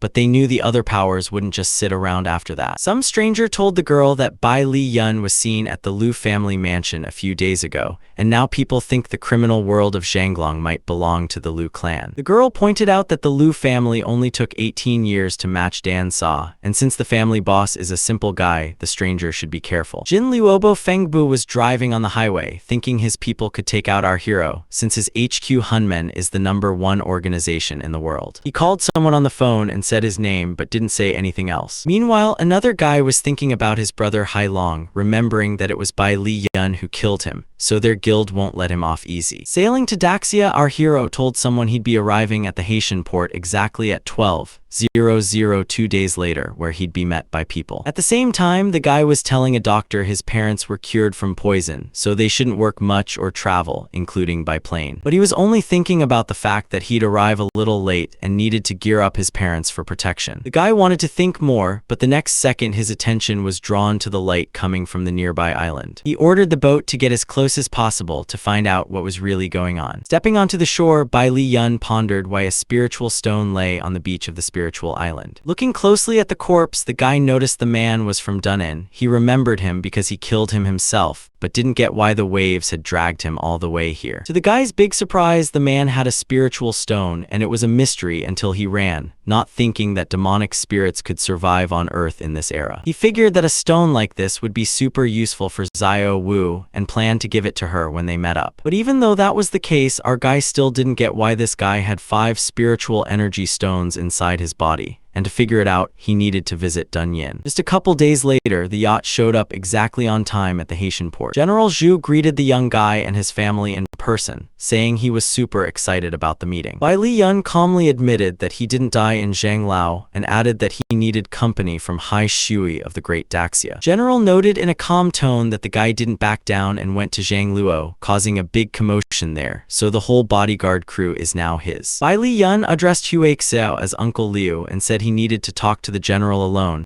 explaining he'd take care of his parents while he was away. The man, not knowing what was coming, respectfully listened to the young guy and asked what he wanted to discuss, guessing the kid wanted to rename the company. Bai Li Yun smiled and joined the conversation, announcing he'd name the firm Lin Zhu. The old man laughed, saying the name wouldn't be a problem, but he wanted to know Bai Li Yun's next moves. The guy realized after the trip that the people around him are always in danger, even with great masters around, so he wants to head to the city first. But he didn't finish talking because someone called him out next second. It was Tsing Wan, who offered to take the guy to the city. Confused about what's going on, General Wu asked if the Yi family isn't enemies with them. Bai Li Yun briefly explained what could be done, adding that the girl is now fully loyal to him. General Zhu heard an interesting story and asked if his granddaughter Ruotun could go after the guy to show her a few moves. The guy thought about it for a moment, said he'd definitely teach the girl a few moves, but right now he had to head to the Fei Kui Palace and thanked General Zhu for organizing such a great meeting. Watching the men disappear in the distance, the old man said he finally had the Green Dragon soldiers in trustworthy hands, which is exactly what he'd been waiting for. Hearing this, his friend standing nearby said they were really lucky to have such a dependable guy like Bai Li Yun. Meanwhile, our hero was calling his boss Jin, telling him he'd be there soon and asking him to prepare some unusual precious stones for him. The guy explains to his ride that he needs to go to Dunju University, so he asks her to find a big house nearby. He pauses a sec, then says he'll give the blonde 100 million yen, and if that's not enough, she should call back since there'll be several girls living there, so it needs to be big and comfortable. The blonde is horrified at what's going on in this mansion, but the guy keeps talking about how once she buys the house, she should contact Xiao Jing and Zhu Ryu, who will be living with him. Instead of replying, the girl notices she also goes to Dunju University and asks if she can live with them. The guy says the pretty girl can live with them, but only if she takes care of stuff like laundry, cooking, and cleaning. Xin Wan pictured herself washing the young guy, which she didn't really want to do, but she had to do it anyway. The hero asked the girl why she was so flustered, since he didn't get why she was acting so weird. The blonde kept avoiding eye contact, too shy to tell him the whole truth, so she just said everything was fine. When the guy got to Fei Kui's office, he immediately spotted the boss Jin, who greeted him by saying the stones were top quality and he could check them out himself. When asked about body protection, the guy's companion said these stones could save lives, each costing $1 million,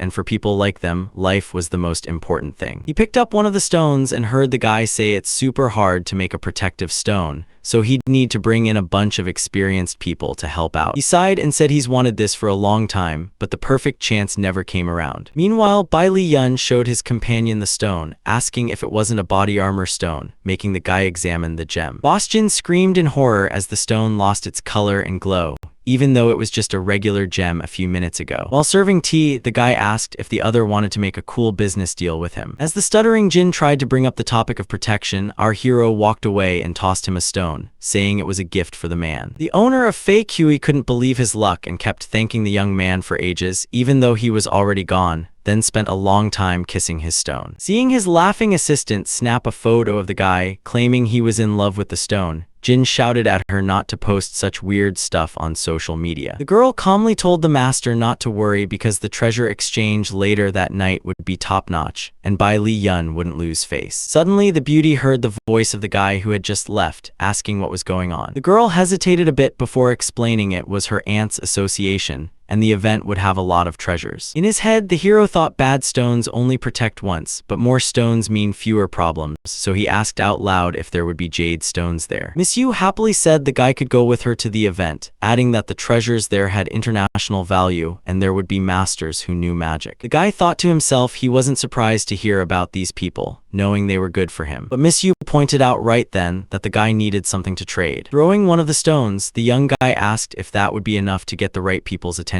He started asking excitedly when they'd finally head to the event, eager for the best part. Less than a few hours later, Bai Li Yun and his companion arrived at the Zhu family hospital to visit Miss Yu's aunt. The girl rushed to explain to the guy that her aunt, Wu Bai Xing, is currently living a religious life in the Yamei Mountains. Knowing he should show respect, the guy greeted her as Brother Wu, saying it was a pleasure to meet her. Next second, the guy's attention got pulled by a green light. He figured the energy felt like the Earth's inner power, not expecting people in their time would practice such methods. The woman smiled, raised her hand, and told the guy he could just call her Sister Wu. Bai Li Yun kept staring at the new acquaintance, realizing she wasn't just some ordinary person since she'd reached the peak of the 3rd level, and not the classic type either. The guy decided to show the woman the jade stone he'd brought with him next second. Opening his palm, the guy watched in surprise as the woman, who seemed speechless, stared at the precious gem. The guy standing next to the old man, who clearly wasn't just some random dude, shouted that it was a body armor stone. When asked who made it, the guy modestly said he couldn't reveal the name yet, then offered to trade it for whatever the woman had to offer. Smiling, the woman said she was totally fine with whatever, and with that, they headed straight to the trade association. The old man welcomed everyone, saying he was glad to see guests at the treasure exchange event that happens every 10 years in the Zhu family. The seated guests said they didn't need thanks, because thanks to this gathering, they could make a unique exchange. He knew she couldn't match his spiritual energy, but with Dragon Chi, she could help an ordinary person become a cultivator. But the Dragon Chi inside him had too little power. Otherwise, he could have gotten a piece of the dragon's divine strength. A mysterious man spoke up, asking if the crowd could guess what he was about to show, revealing it was a precious gem created 1,000 years ago by a great monk using relics of precious stones. Someone in the crowd guessed he was holding the royal protection gem. Another guest chimed in, pointing out it wasn't just regular jade, it had a rune carved on top, clearly a protective weapon. The owner rushed to confirm it was real, but unfortunately his inner power no longer works, so now it's just regular Kai, but its value is still huge. Bai Li Yun, who was listening carefully, thought that by making some changes, he could counter the great 4th level master's pressure, which would protect his parents well. In the next moment, the stranger asked the guy if he really could see the essence of the stones, and after hearing he could, he didn't believe it. The man said that in their time, kids always lie, so he asked the boy to talk about his own knowledge or repeat everything that was said before. Bai Li Yun boldly pointed out that he could not only see the essence, but also things the gathered group didn't even notice. When the guy hears that, the stranger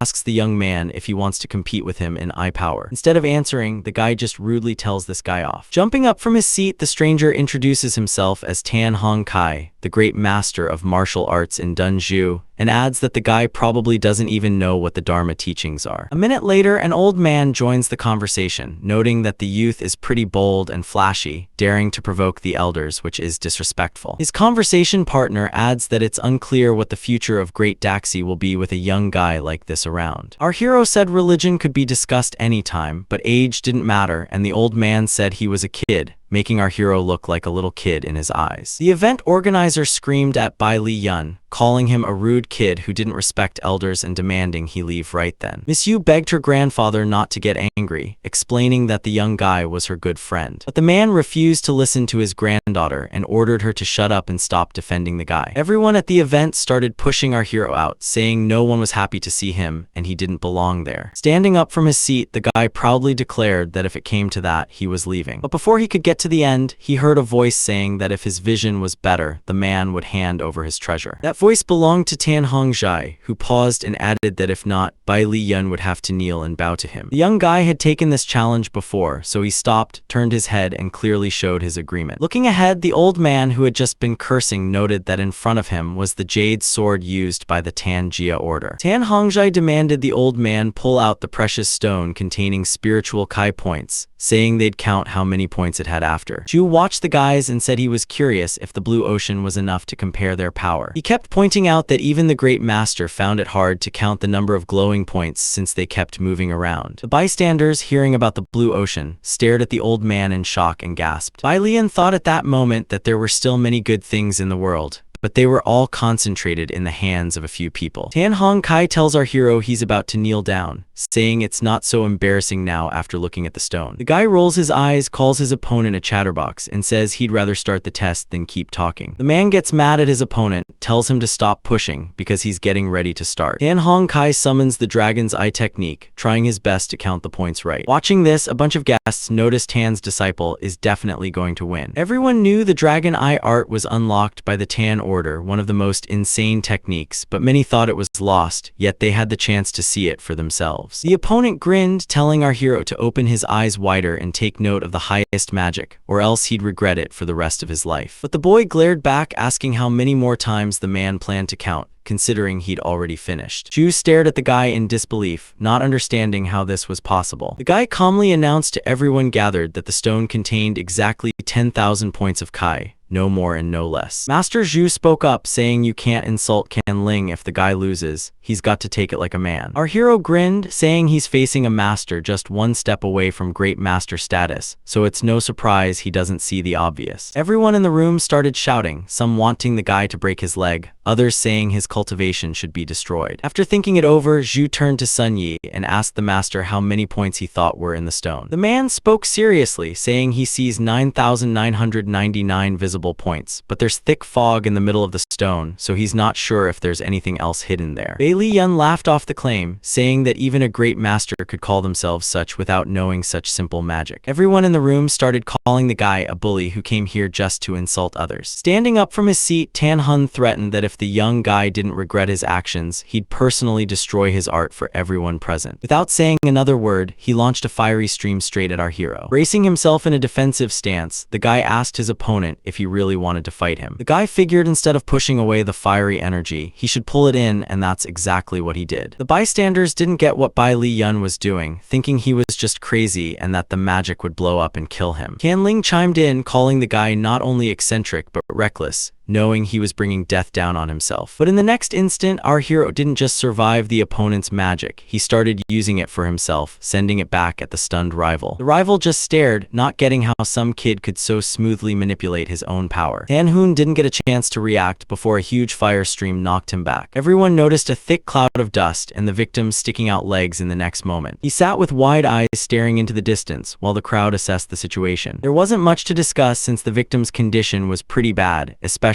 with those bulging eyes. But Bai Li Yun wasn't fazed, smoothly controlling the energy to show he knew exactly what he was doing. Master Zhu watches the chaos with a scowl, muttering to himself that it's just impossible, something that can't even be put into words. Once the noise dies down, a guest nervously asks if Master Tan is alive, adding that somehow the guy managed to beat him, which is totally insane. Kan Ling lunges with a knife, screaming that the guy's way too young but already full of hate, saying this was just a little competition, but he dared to kill someone. The guy blocks the attack and snaps back, asking where exactly this little competition was happening. The opponent points out that if the guy knew his own limits, he wouldn't have crossed the line, since everything could have been explained with simple, civilized words. Old man out loud told Bai Li Yun to kneel before the great master, but in his head he admitted he barely managed to block the boy's sword, realizing he couldn't underestimate him. As he listened, the guy figured out Tan Hun had originally planned to kill him, but everyone just kept saying it was wrong and where was the justice. Master Zhu thought of the boy as a sleeping demon who'd exact revenge until the end if disturbed,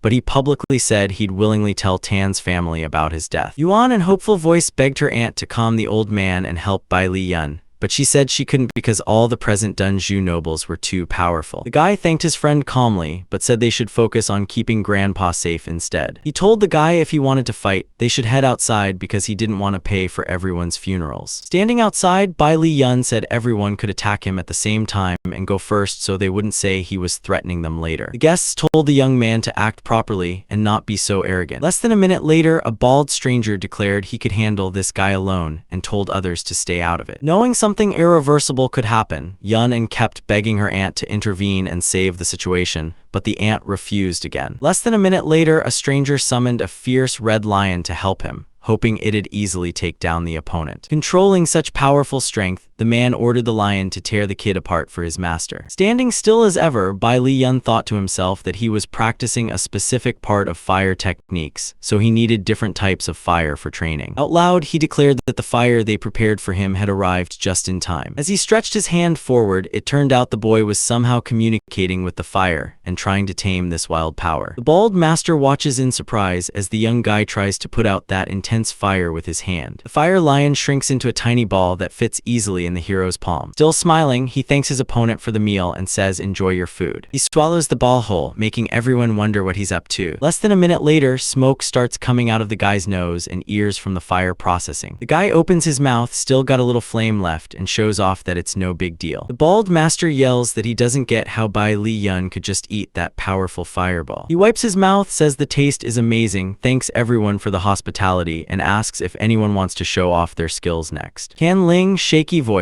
asks if it's not a mythic martial artist's ability to absorb stuff like that. Master Zhu thinks someone said the treasure Zhizhao is about to appear, and figures this kid probably got it, since there's no other way to explain his powers. Old man knew the boy was untouchable in the realm of combat style. No one had reached that level in half a century except for this amazing young guy. Kan Ling realized the boy wasn't a mythic master but at least a great master, so he yelled at his subordinates to help destroy Bai Li Yuan. Calling on a powerful dragon, the master brought in Lo Jia Yuan, Tan Mai Yuan, and Zhu Tanjuan as backup. All of them claimed the dragon of endless whirlwind would easily handle the brat. Then Kan Ling himself spoke up, saying they should attack the boy at the same time as the beast since that's the only way to get results. A bald master nearby rushed to help his colleague, noting that something had gone wrong. The dragon, showing off its full power, was really about to attack, but it seemed like the targets of the attack had completely changed. Kan Ling was waving his arms and shouting at everyone that for some reason he couldn't control the wind dragon. The man figured his eyes and mouth looked like fire, suggesting the cause might be the guy who somehow took the initiative. Our hero, watching the beast closely, explained that the dragon's summoning was under the control of a more powerful person. He smiled as he prepared to return the wind dragon to its owner. In the next second, the angry beast charged toward its creators. Kan Ling raised his hands and yelled at his colleagues to hurry up because it was time to defend themselves. Chu realized things had gone bad and shouted at the people to stay calm and follow him while setting up a defense and telling everyone with energy for sure could block the attack. The gathered group raised their hands, sent energy toward the dragon, and shouted that they believed in their great master. Things went sideways fast when the enemies realized their defense had a weak spot. Bright flames and green lightning, once a protective cocoon, exploded outward at blinding speed. The master muttered in disbelief that the Zhu family's ancestral barrier only lasted a couple minutes. A blinding flash lit up the whole city. Nowhere was safe from the light. Standing next to the Grand Master, our heroes asked if he was ready for his death. Zhu looks at the guy with hate, thinking that if he had Zhai Bao, he wouldn't have been so humiliated. Wu's hermit thinks the guy is super strong, and if she had interfered, she'd be in a worse spot. Yunin grabs the guy's sleeve and begs him not to hurt her grandfather, offering to give him anything he wants. The young guy watches the old man closely, who's thinking he couldn't kill the guy, messed him up,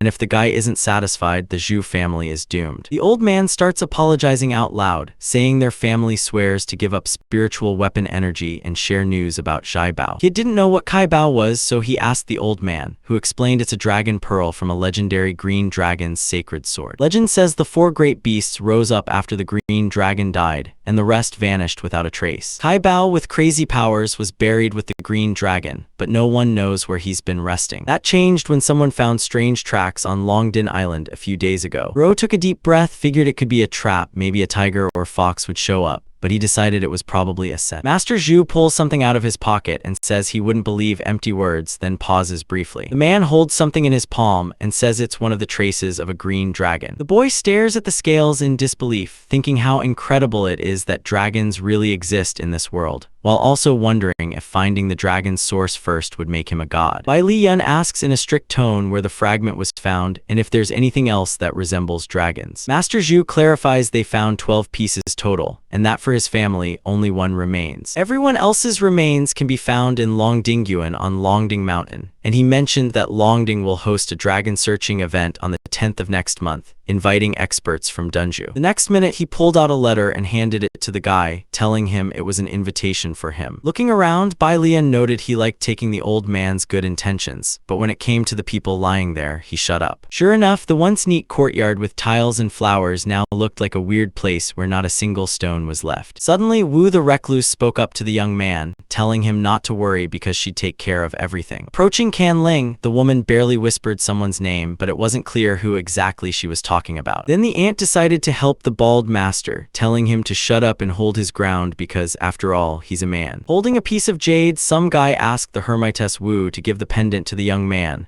noting that this time she wasn't his match and he'd lost. Gathering all the treasures together, the woman loudly declared everything was ready, so the young man could take the jewelry. Holding the pouch in his hands, the young man said he's not as reckless as people might think, so he's forgiving everyone for the first time. Old man yells at the guy to be careful, as he doesn't know what dangers await him ahead. He figures the whole city of Dunju will be scared after this day, so the master decides not to hassle the Zhu family. Not long after, Bai Liyan is already driving somewhere in a car, realizing he needs to hurry up. When Qin Wan asks what's going on, the guy calmly says he got an invite to Long Din's dragon hunting event. Checking the envelope, the guy notices the old man even slipped him some crucial info, which is a solid win. His companion starts telling him about Han Zuer, the singer with a huge fanbase, and the girl knows her too. Bai Liyan coldly tells the girl she needs to help him research the artist and then keep an eye on the situation. The flustered beauty thinks the singer probably won the guy's heart, figuring if this keeps up, there'll be a bunch of girls around him and she'll have no shot. Returning to reality, Sen Wan adds that the villa's already bought and the girls are already there. Seeing his companion blush, he asks why, but again gets no clear answer. Less than a minute later, the car pulled up to a big fancy mansion. As he walked around the house, Bai Liyan said the mansion was pretty decent and he liked it. Walking into one of the rooms, the guy was shocked to see his neighbors turned out to be two silly girls, way different from what he was used to seeing. The hot girls were playing some video game, and the blonde was grumbling about how she just couldn't win. Standing there for a few minutes, the guy figured he'd better make his presence known and started coughing loudly. The neighbors smiled and told the guy they just finished playing and didn't hear him come in. The guy said happily he's planning to practice magic energy soon and asked the girls not to bother him,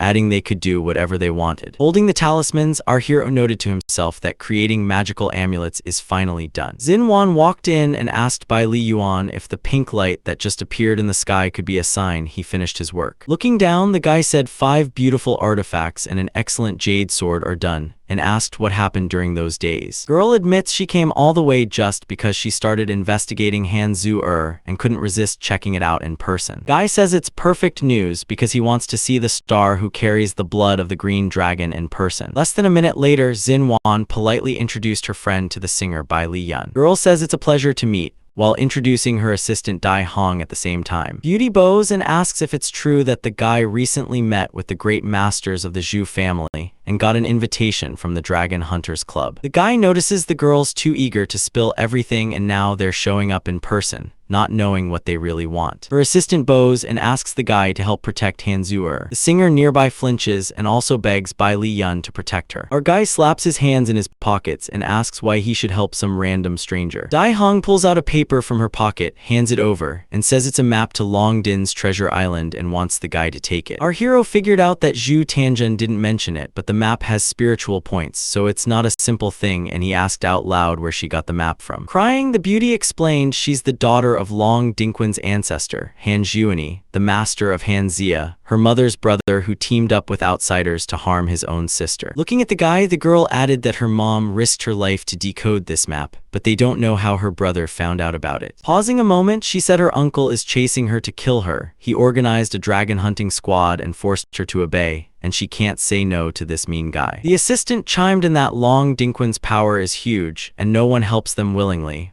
Only the guy can do it since he's not tied to any forces. After listening to the guests, the guy figured out the situation turn and asked for a few minutes to study the map carefully. Right then, Bai Li Yun tried to figure out what the map showed to decide his next move. He noticed a valley ahead with roads twisting into a dragon shape, but maybe the girls didn't see what he did. He said he'd help the girls, adding they'd go back to prepare since they needed to head out in 3 days. Xin Wang stepped closer and asked if he was really going to fight Long Dinyuan because of the singer. The guy boldly said the company hadn't picked a spot yet, but now it just showed up, adding that the map was a great treasure. Handing out the charms, he said the blonde should give the chains to the girls when they get back from school and keep the bell for himself. Holding the treasures in her hands, the beauty knew they were magical artifacts, and thanking the guy out loud, said she'd make sure to prepare for the island trip. 3 days later, the hero and his crew arrived at Longdon Hotel. Standing in the lobby, he thought he could finally relax before the dragon hunt started. Less than a minute later, they started swapping keys and maps, trying to figure out whose room was where. A mysterious gentleman suddenly appears behind the girls, shouting Han Zu-er's name while they're busy talking. He grabs her wrist, telling her he's been looking for her, and orders her to follow him to apologize after she ignored his command. With a sad tone, the girl tells Director Lion she already said she'd only sing, explaining she'd heard him say she just needed to have lunch with someone. Knowing Director Lion is insistent, the beauty starts arguing, saying if she leaves, Bai Li Yun will think she's unreliable and she can't just leave the hotel. Director Lion barks at Han Zu-er to shut up, calling her stubborn and saying she's being too pig-headed. He yells at the guards to grab the blonde girl right then. But it wasn't that easy since Dai Hong jumped in, yelling that her friend didn't want to go so she wouldn't either. One guard raises his hand, shouting that no one gave Dai Hong any authority so she should shut up. But she keeps pushing back, insisting Han Zu-er will stay with her and her new friends. Right then the blonde and Dai Hong start fighting, drawing everyone's attention. The singer screamed at Dai Hong to be careful, scared that messing with guys is a bad idea. But in the next second, her assistant felt a warm hand on her back. Standing next to the guy, the girl thanked Bai Li Yun sincerely, but he didn't even hear her. It was true because the guy was thinking about how the 2 security guards of the director were just a step away from becoming great masters, not realizing who Lion actually was. Less than a minute later, Han Zu-er turned to her director and threatened to call the police if he didn't stop. An unknown guy spoke up, saying first that the girl shouldn't be doing this, and second that if she doesn't accept the principal's invitation, what'll she say when Bai Xian Shan does it himself? The principal slammed the table, saying he invited her to lunch out of respect, but she acted like some show-off who only knows how to sing, pretending to be haughty. Fuming with anger, Dai Hong said this guy dared to hit her friend, which was already an unacceptable move on its own. Without thinking, the girl ran toward the principal, shouting he'd gone too far and she'd risk her life just to hit him once. The man mocked her as a servant, pointing out she had zero dignity. The beauty noticed the director was talking too much and realized he needed to shut up. But in the next moment, Dai Hong realized he was gone, not knowing how it happened. Meanwhile, Bai Xian Shan said he'd be happy to help the girl if she really wanted to die. But it seemed like the assistant didn't hear him, too busy searching for something. She didn't hear Han Zu-er either, who was telling the director not to do anything stupid. A minute later, the assistant realized she was flustered because the missing Bai Li Yun was making her nervous, and the beautiful woman didn't get how he could move so fast from one place to another. While Dai Hong was thinking, the director kept shouting and threatening to take care of the brat. But our hero interrupted him, appearing out of nowhere and immediately questioning the man about his plans. Bai Li Yun held up his hand, saying he was protecting the unfortunate girls and would keep doing it. To punish Bai Xian Shang, the guy decided to push him into the far corner of the room so he'd know who was boss. The assistant figured the guy barely needed to try to take down the villain, realizing his strength was actually massive. The director got up groggy and snapped at Bai Li Yun with a nasty tone, saying he never thought he'd end up facing him. Our hero looked up at the guy and asked if he really knew so much about Bai Li. The director smiled and said the guy was famous everywhere, but in his head he thought it was a huge setback since the girls had already become friends with him. The man grabbed his leg and started introducing himself, saying he was really glad to meet the guy but didn't recognize him at first. He kept apologizing, saying he probably just had bad eyesight since he's not as young as the others in the hall. Bai Li Yun ordered his new acquaintance to stand up in a strict voice,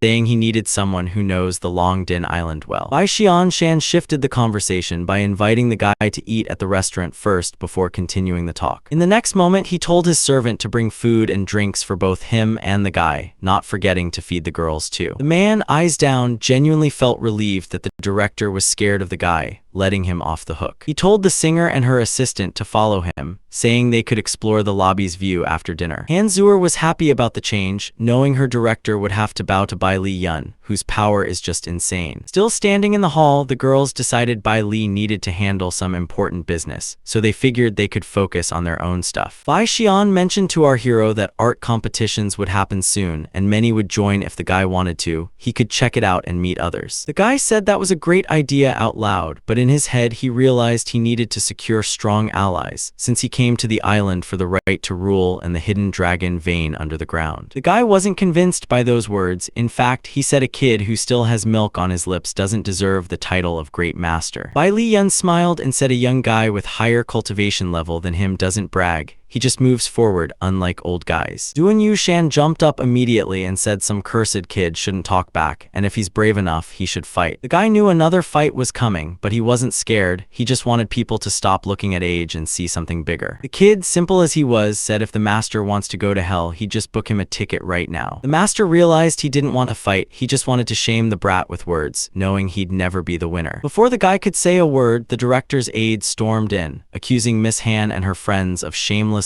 attacking people in the garden. Turning to the aide, the director started asking what happened, since the girls wouldn't just randomly bully strangers. The aide explained that when the ladies were strolling in the garden, they ran into Cao Jiajing from the Cao family in Nanjing, and then the guy suddenly started mocking them. Seeing the beauty's protective relics, he demanded they hand over the treasures, threatening to take them by force if they refused. The guy was pulling his hair out asking if they were okay, but thinking to himself that even a great master couldn't hurt them if they had protective relics. The assistant spoke in a desperate voice, saying the girls were fine but Cao Zhen was down, and now people from his family were looking for him. Our hero stared hard at Duan Yushan and told him he was really lucky today. As he left the room, the young guy told his assistant to hurry up and take him to the garden. Everyone gathered still kept talking about Bai Li Yuan, his abilities, and those who would go against him for a while. Cao Jian lies on the ground in the garden while the old man stands over him, listening to the conversation about how his grandson just wanted to see the relic and the girls attacked him. Looking at the young women, the old man is curious about how they dared to attack the young guy. Not waiting for an answer, he proudly declares they should now bow down and hand over all their protective relics. Standing on the lawn, Jin Wu tells the man to shut up and stop threatening them because he might regret it soon. Pausing a moment, the old man says this girl is too arrogant, and since that's the case, he'll make sure she and her friends are properly humbled. Knowing the guy was zooming toward them, the girls froze for a second, trying to figure out what to do next. But then the blonde at the edge activated her shield, sure they'd be safe with it. The Cao family rep was expecting anything but this, confident his punch would land. But it didn't, and the old guy didn't get why the girl could take his hit. The other girls jumped in right away, knowing they couldn't let him win. He was yelling as he defended himself, clearly annoyed that some girls thought they could stand up to a master like him. Standing there, the guy thought about how if he hadn't blocked in time, he's scared his grandkid would have been seriously hurt, and these girls could fight him on equal terms. He realized the powerful defense was probably from high-quality relics,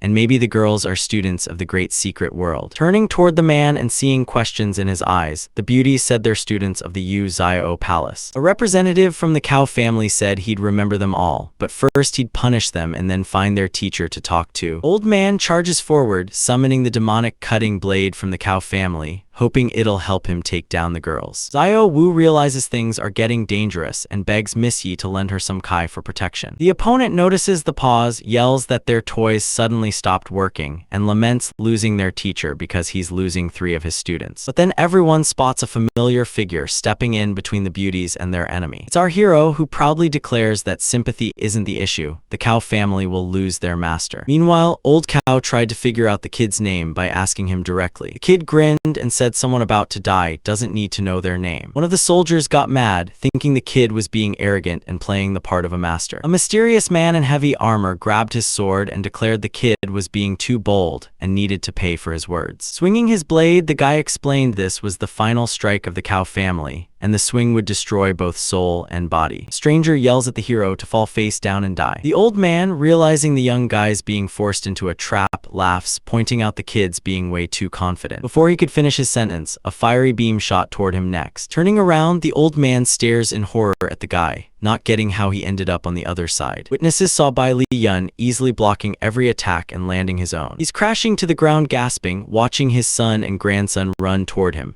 realizing something's wrong with his dad. But the guy snaps at his family to stay back, telling them he's the head of the Cow clan and maybe the kid will forgive him if he sincerely apologizes. The young guy raises his fiery sword and asks the opponent why he needs an old man's apology. The clan leader stares at the kid in shock, knowing he messed up big but not knowing what to say or do to justify it. One relative, talking to the old man like a brother, yells that none of this is possible. In the next second, everyone's attention turned to the heavy fiery sword that was descending without hesitation onto Cow. Sitting next to his defeated father, his son glared at the guy with hatred but couldn't say a word or stand up to him. Standing beside our hero, Master Han Zio from Long Din Quan approached him and asked why he treated the old man so harshly despite his apologies. The young guy didn't rush to answer and instead asked the man why he was so interested in that. Han Zio spoke with some hesitation, saying he couldn't blame the guy but the people who arrived here were guests, and by killing Cow, he'd invited a big problem not just from the family but their allies too. The guy keeps quiet, thinking things aren't as simple as they look, but right now he's got to focus on the island. Han Zio notes the kid's boldness could mess up his plans but decides to rely on his strength to handle the others. The man plays his role, offers condolences to the old man's son, but then blames everything on Bai Li Yun and vows to punish him. The guy says a fight is coming tomorrow, and if the Cow family uses some treasures, the elders will be ready to kill Bai Li. He decides to use this strategy to back the elders, knowing the kid has to pay the price with his own life. A mystery girl tells Han Zio that she helped him find a girl with green dragon blood, but warns him not to forget his promise to the Dragon Hunt Society. He replies that if his plan works, all the problems will disappear and they can eliminate some people on their way to becoming great masters. The next day, Bai Li Yun asks Zio Wu if the two of them went to the port while in the Dragon Hunt Society's hall. She calmly says they're already halfway to Dunju and that she'll keep an eye on the girls, promising to report if anything happens to the singer. Han Zio suddenly speaks up, asking everyone to listen as he says it's a great honor to meet all who came. The master announced the hunt for dragons would start today and last for 15 days. Looking at the gathered crowd, our hero thought these people had reached master level. But he didn't see them in any clans, even though they smiled with divine faces that radiated coldness and intent to kill. One of the strangers thought he'd finally gotten 15 dragon-related items and even picked up a pair of dragon horns, with the tournament starting soon. Another person spoke in a quiet voice, saying according to the investigation, Bai Li Yun was collecting treasures, so everyone had to follow the strictly written plan. Meanwhile, Han Zio, standing on stage, added that masters who could stand on the arena would get dragon horns and 5 scales. Another mysterious guy smirking says to someone that if Bai Li Yun dares to step onto the arena, he'll get a one-way ticket straight to hell. The guy standing on the arena announces that everyone below the level of a great master should step back 5 meters because the competition's about to start. As he leaves the stage, he reveals that the fight will be between Duanyu Shani and Bai Xian. The crowd watching the arena talks about how beating the family will be tough since the competition between the top masters is insane. Some masters acted silly, like they didn't know where they were or just wanted to play around. Han Zio asks the hero if he wants to step onto the arena to test his strength against others. The guy says the owner's so generous he's using a dragon horn as a prize, but he notices the man's worried he won't be on the arena. Trying to back out, he mentions Long Din Quan is thinking about teaming up with the winner to start looking for the dragon's trail. Turning his back, the guy adds that's exactly why they're focusing on those who deserve it. Walking toward the exit, the guy says it just so happens he's also planning to work with Han Zio and will start right away. The guy steps up and introduces himself, then tells everyone who wants to fight him they can just jump in. The son of the killed master's guy figures now's the time to strike. He turns to our hero and yells that the kid killed their relative, and the whole family's here to send him to hell. The young guy looks around and spots some folks he's never seen before. They all start shouting their names at the top of their lungs, hoping someone will remember them. Bai Li Yun watches the strangers carefully, who seem determined to keep going and shouting loudly. The gathered group finally introduces themselves and forms an 8-armed deadly formation, then activates it. Duan Yushan realizes something's wrong and notes that his grandfather, aunt, and uncle are about to punish this scary demon. Gathering energy into the group, he thinks the Cow family really values this guy, so they went to such lengths to destroy him. Now he'll see how it goes. One of the family members yells for everyone to watch the boy closely, since his abilities are pretty strong and they shouldn't let him escape. Bai Li Yun, all fired up for a fight, figured the formation was dangerous the second a few guys started setting it up,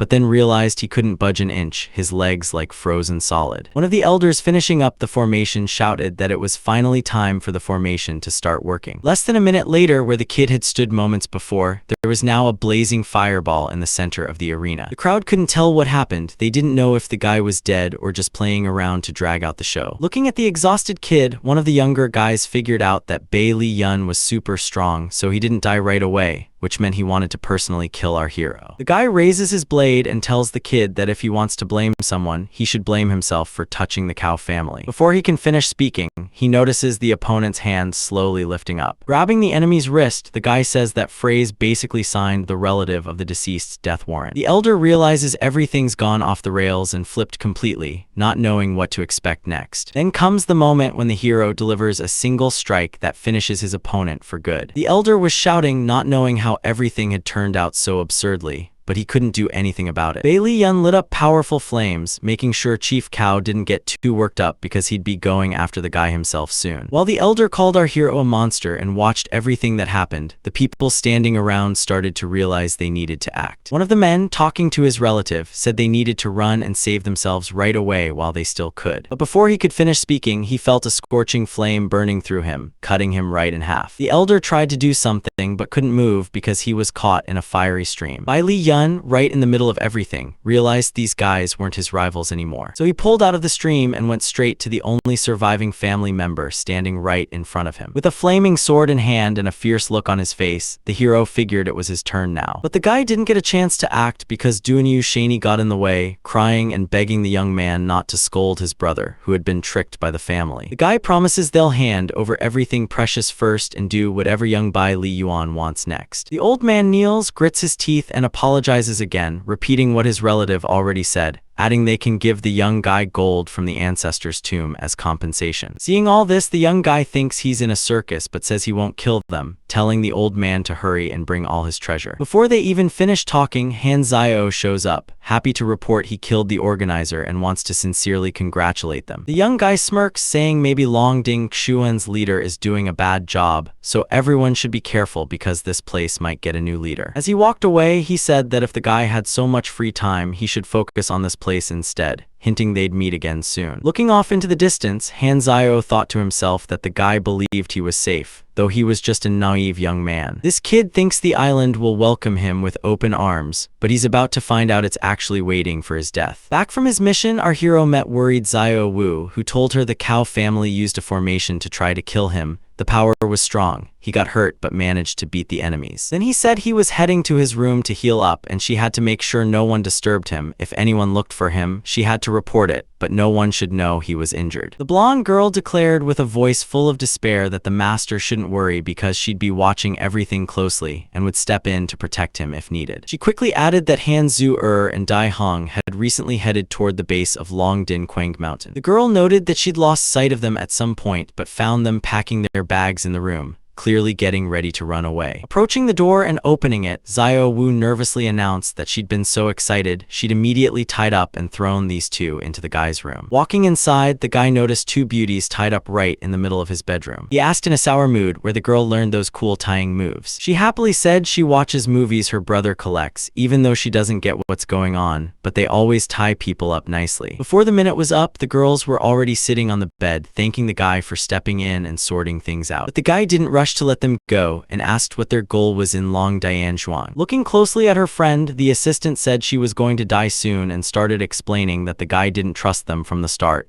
and they were too naive to think they could earn his trust. Han Zio is chasing them not for the treasure, but because of Dai Hong. She paused to collect her thoughts and said this guy figured out her blood has to be in her body. While listening, Zio Wu shouted that actually the green dragon's blood is in the assistant's body, and the rest is just a good trick. Dai Hong explained Han Zio killed people from Dai Han before, but her life force was losing energy, so the girl had no choice and decided to take a risk to find a way to kill the guy. But Bae Lee Yun didn't like something about this story, so he asked why the girls decided to run. The blonde kept explaining how they made it to the back of the mountain, saw a bunch of killers, and overheard their conversation. These guys said Han Zio planned a formation to kill half the cultivators on the island who were at the Great Master stage, but they realized he was too dangerous and probably couldn't kill him. The conversation didn't end because someone knocked on the door, and it was Han Zio apologizing on behalf of the senior students and Long Ding Xuan. The young guy told everyone to sit in the room and do nothing while he talked to the enemy. The man bowed and said he had prepared a gift, adding he was worried because the formation was terrible, and besides, he asked his assistant to get him some medicine. Our hero realized it wasn't the time for gifts, thanked the guest for everything, and accepted his apologies. Seeing the guy was in a rush, the man grabbed his hand and told him to slow down. Han Zio demanded his student bring all the prepared gifts into the guy's room. After carefully analyzing the enemy, Bai Li Yun told them if things were really like that, they should head to the living room. The master studied the boy and noted he'd used part of his power, but the kid didn't notice, still thinking our hero wasn't hurt at all. The guest said sitting in the living room that Bai Li Yun is really young, but already has such a big power everyone's impressed with, and he wanted to offer Yun a partnership. The man said if the guy agrees, they can give him cultivation and life force in Long Din Quan, and most importantly, he'd become a bridge between him and the Hai Long team. Han Zio, probably knowing the team is sitting in the eastern barracks hunting our hero, said that's the only way the guy could get rid of all his enemies. After listening to his companion, the guy said it wasn't a surprise that the man knew the team, but added he was suspicious about the sincerity of the guy he just met. Standing up, the man shouted that Hai Feng is a high society clan and his friend a member of that clan, and what he knows about them is normal. The brunette realized all these brutal tactics were necessary because they had no choice but to fight the monster, which was about to wipe out all the great masters. The next night, our hero told Zio Wu he was leaving to investigate the situation, warning that if Wu Qinian came, she should contact him right away. As he left the room, the guy ran into the servant, who figured this was a dangerous meeting since the boy might recognize her. Looking at Bai Li Yun with fear, she trembled and asked in a shaky voice how he could help her. The guy asked the servant if she could clean his room, but he was sure he knew her, though he couldn't remember where from, and a strange feeling kept chasing him. The girl points out that this is her job as a maid, and his request puts her in an awkward spot. She proudly declares she can just refuse ridiculous customer demands and pauses for a moment, then adds that if he's a customer, she's willing to serve him and asks what he wants to start with. Our hero puts a hand near the girl and asks her what she thinks is the best way to start. Hearing something's wrong in the hallway, all three girls peer out and hear the guy say they came back too fast. The girls apologize for disturbing their master and jokingly say they're waiting for his wife to make her some tea. The stranger touches the guy's chest and says all his friends are really good looking, hinting he's really lucky, then tells him to think about it again. The servant moves closer and points out the service cost is way too high, probably something Bai Li Yun can't afford. The hero isn't paying attention to the girl's words, instead staring into her eyes and finally remembering both them and her. The guy grabs the girl's hand, asks if it's that expensive and how about her life, then treats the servant like a Dao student. She smiled and said he remembered such a minor character as her, thinking that with his abilities, she'd have a hard time escaping. When asked by Bai Li Yun what she was doing here, the girl questioned if he'd let her go if she told him everything. The young guy answered quietly that once he found out everything, he'd definitely let her go, but before leaving, she had to be punished. Realizing the guy wasn't joking, the beauty started explaining they sneaked in to kill a cultivator at the Great Master stage and blame the young guy for everything. Pausing slightly, she added that the young guy should watch these masters closely because if they died, he'd have a lot of trouble, and suddenly said they might meet again soon. Bai Li Yun was about to ask another question when a thick white smoke appeared where the Dao student stood, revealing a silly scarecrow instead. Zio Wu ran out of the room asking what happened after learning the girl turned into a scarecrow,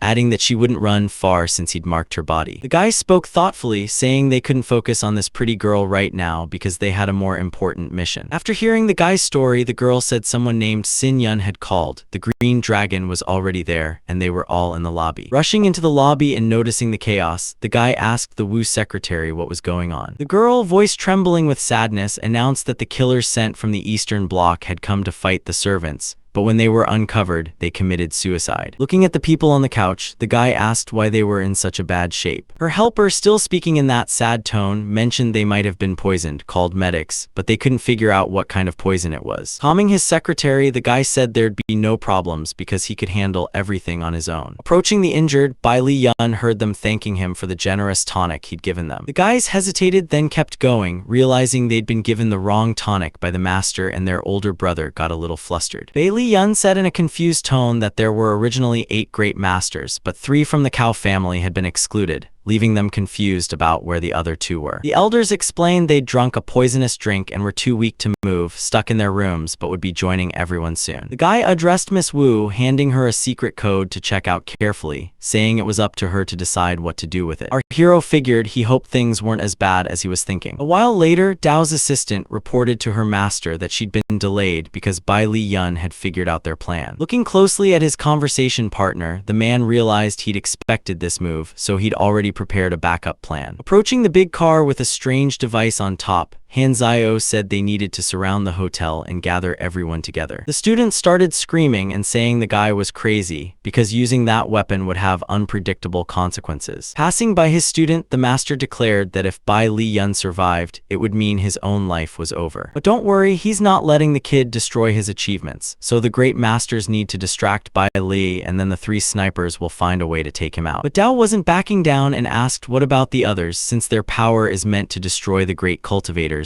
but they don't want to start a war between the two countries. After thinking for a moment, the man said this kid was possessed by dark magic and killed them all, so they won't be personally involved. Everyone will think Han Zio just couldn't save the masters. Looking at her teacher in horror, the brunette thought he was crazy. She didn't want to die because of him, so she needed to get out as fast as she could. Walking into the hotel lobby, Han Zio said Bai Li Yun had teamed up with Dun Zhu to kill the elders, but all paths were blocked to stop that from happening. He said he hopes everyone in the hotel doesn't think about leaving, otherwise they can't blame him for being harsh. After thinking for a moment, he added that the elders need to kill the boy for Daxia's safety, and if he dies, the master promises to do everything to apologize to everyone. Evaluating the situation, our hero realized this creepy guy is forcing everyone in the room to kill him. The crowd, totally hooked, listened to Han Zio, thinking that as long as they follow the master's orders, they'll be under his protection. People repeated what they just heard, saying if Bai Li Yun leaves this room, he'll become a martial arts god and can destroy anyone he wants. Xian Shan, who was previously on the hero's side, now realizes he needs to kill the young man after thinking things through. One of the elders tried to calm the man and bring him back to reality, but he just ignored everyone around him. Rick mentioned he once heard about a drug that could control wild instincts and drive someone insane, and now, after hearing Han Zio's words, he felt blood rushing to his head. The man said this master was really brutal, and if Bai Li Yun dies, they won't be able to survive either. Zio Wu stepped forward and told the young guy to go ahead, saying they'd take care of everyone left in the circle. The guy argued back, pointing out that most of the people gathered are on the third level, which means they won't last long, so he told the girl to find a safe spot to hole up. In the next instant, the masters grabbed their weapons, surrounded the young guy, and threatened to take him down right then. Looking at all those people, the hero figured he was facing a bunch of brainless pawns, easy to control and manipulate. As he forged his fiery sword, Bai Li Yun thought the fight ahead was going to be tough, but a lot depended on him. Swinging his weapon, the guy yelled at all these little guys to scram and never come back. Standing in front of the hotel, Han Zio realized this place was under his control, so it was time to call in the sniper team. Calling on the phone, the guy told someone he was giving permission to take out the young guy. But instead of a man's voice on the other end, a strange woman's voice came through. She cheerfully told him the people he wanted to call were already dead, so she suggested he try again later. Clenching his teeth, the master didn't know what to say, realizing everything was going wrong and time wasn't on his side. A guy yells that he surrounded himself with useless trash who can't be trusted with anything serious. Han Zio pushes his subordinates aside and bolts out of the room so fast, he almost rips off the door. Sitting in his car, the guy quickly activates the bounty hunter's beacon, figuring everything's gonna go down perfectly. He snaps at Bai Li Yun, saying this fireworks display will be his final gift to the guy. In the next second, Zio Wu yells at our hero, warning that something super powerful is outside. He told his team to stay put while he went off to figure things out on his own. The director, Bai Xian Shan, who was just starting to come to his senses, shouted after the young guy to be careful. Studying the weapon closely, the guy realized it had serious power, and that if the radiation activated, everyone in the room, including him, would die. Bai Li Yun knew he had to use the silk of spiritual energy Kai to stop the shot. Out loud, he yelled that this villain, Han Zio, had been trying to kill him all day, and since that was the case, he'd face his own death to make sure Han Zio never hunted anyone else again. Knowing there was no other way out, the guy activated 10,000 spiritual silk threads of Kai to start his magical ritual. Sitting in the cockpit, the antagonist laughed, knowing the download was done and that only 5 seconds remained remained until the shot, with all his puppets, including our hero, dying in the hotel. Terrified by the countdown, the guy desperately thought he couldn't be late, because this would be a fatal mistake not just for him but for everyone who believed in him. Spinning his energy with renewed strength, the young man considered killing the bully but realized the system was already running and that wouldn't help. The young man decided maybe he could use the spiritual energy of the silk to block the barrel. Hanzayo sat in his spot, laughing to himself as he watched the report, all while knowing exactly what was about to happen. But then things went sideways fast. What the hero had planned for was exactly what the villain didn't see coming. He screamed that Bai Li Yun had gone insane for blocking the barrel with spiritual energy, which meant no one would survive after that. A blast rocked the area in seconds, so powerful it was seen on the other continent. A week later, everyone was talking about the explosion on the island, blaming Han Xiao for teaming up with foreign hackers to kill a general with illegal weapons. Lucky break, the general caught the plot twist in time and stopped it before anyone got hurt. The announcer said the military probably captured or killed Han Xiao during his escape. Bai Li Yun thanked his assistant for the hard work, saying he struggled before but managed to recover and regain his energy. The girl smiled and said she didn't ask earlier what happened, but now that the guy's fully healed, she wanted to know how he survived the explosion. The guy explained he had a relic he was going to trade for another treasure, but it stayed with him, which he was really happy about. If someone wants to take this order, they gotta get close to the level of a great master's cultivation. As he put his phone back, the guy said that if they could gather info on who took the order, it'd be good if the assistant handled it. Cool as ice, the girl said it's totally possible since hunters have a ranking chart, and if they decide to go on a hunt, they can't reveal their identities. Right then she said one of the hunters is named Gadoa. This person's just one step away from the great master level, and their specialty is using poisons. There's also this Kyan Dao, not much is known about her except she's big on using cold weapons. Huohan specializes in ranged weapons and is just one step away from becoming a great master in cultivation. The girl pointed out that the last hunter is the biggest threat since she single-handedly stormed heavily fortified military barracks and even destroyed a legendary martial artist, then just walked away. After thinking for a moment, the guy figured the head hunters aren't exactly rich and could be talked into a deal in exchange for their lives. In the next instant, our guy noted he had set up a defensive formation, so anyone coming here should just use their spiritual energy. The guy emphasized that the defense can withstand 3 attacks from anyone at the Great Master stage. He took his time before declaring he'd bring his parents to the island, and more importantly, from that moment on, Longdin is his property. A few hours later, sitting in General Zhu's house, the owner noted that the guy had made a name for himself after recent events, but there was another side to the coin in the form of bounty hunters. The man mentioned that from his assistant Wu, he'd heard the young guy was prone to risking his life as bait, and this time he'd done it again. Then he added that if Bai Li Uni needed more money, he should just come out and say it. Smiling, the guy declared that first of all, it's not always about money, and secondly, if he's constantly scared for his life, how can he even call himself the general of the Green Dragon? Hearing the guy say he's generous and not afraid of small problems, General Zhu laughed heartily, thinking the door was wide open for all the enemies. A few minutes later, the man spoke in serious tones, explaining they'd figured out the weakness in the eastern regions and set up security for Lin Xiao. Now it's just about picking an address and signing, and in the next moment the young guy got handed a piece of paper. Holding the paper, our hero said he'd take care of traitor Han Xiao and claimed Longdin as his reward, saying he didn't think it was too much to ask. Signing the document, the young guy genuinely thanked the general, who'd become a real friend to him by then. Bai Li Yun hands over the document to his companion and tells him he'll definitely invite the guy to the island before the security service opens so he can cut the ribbon, getting a happy agreement. Standing in the hallway, he sincerely thanks the general, noting they'll stay in touch and hope to meet again soon. Addressing General Wu, the house owner says they need to protect Bai Li Yun well and secretly thinks this guy will be super helpful to Daxia in the future. Standing outside, General Wu says he's proud he once invited the kid to join the Green Dragon because under his leadership, the agents became real kings of Daxia. Ignoring the guy's objections, he adds that he believes when the dragon unites with Lin Xiao's security team,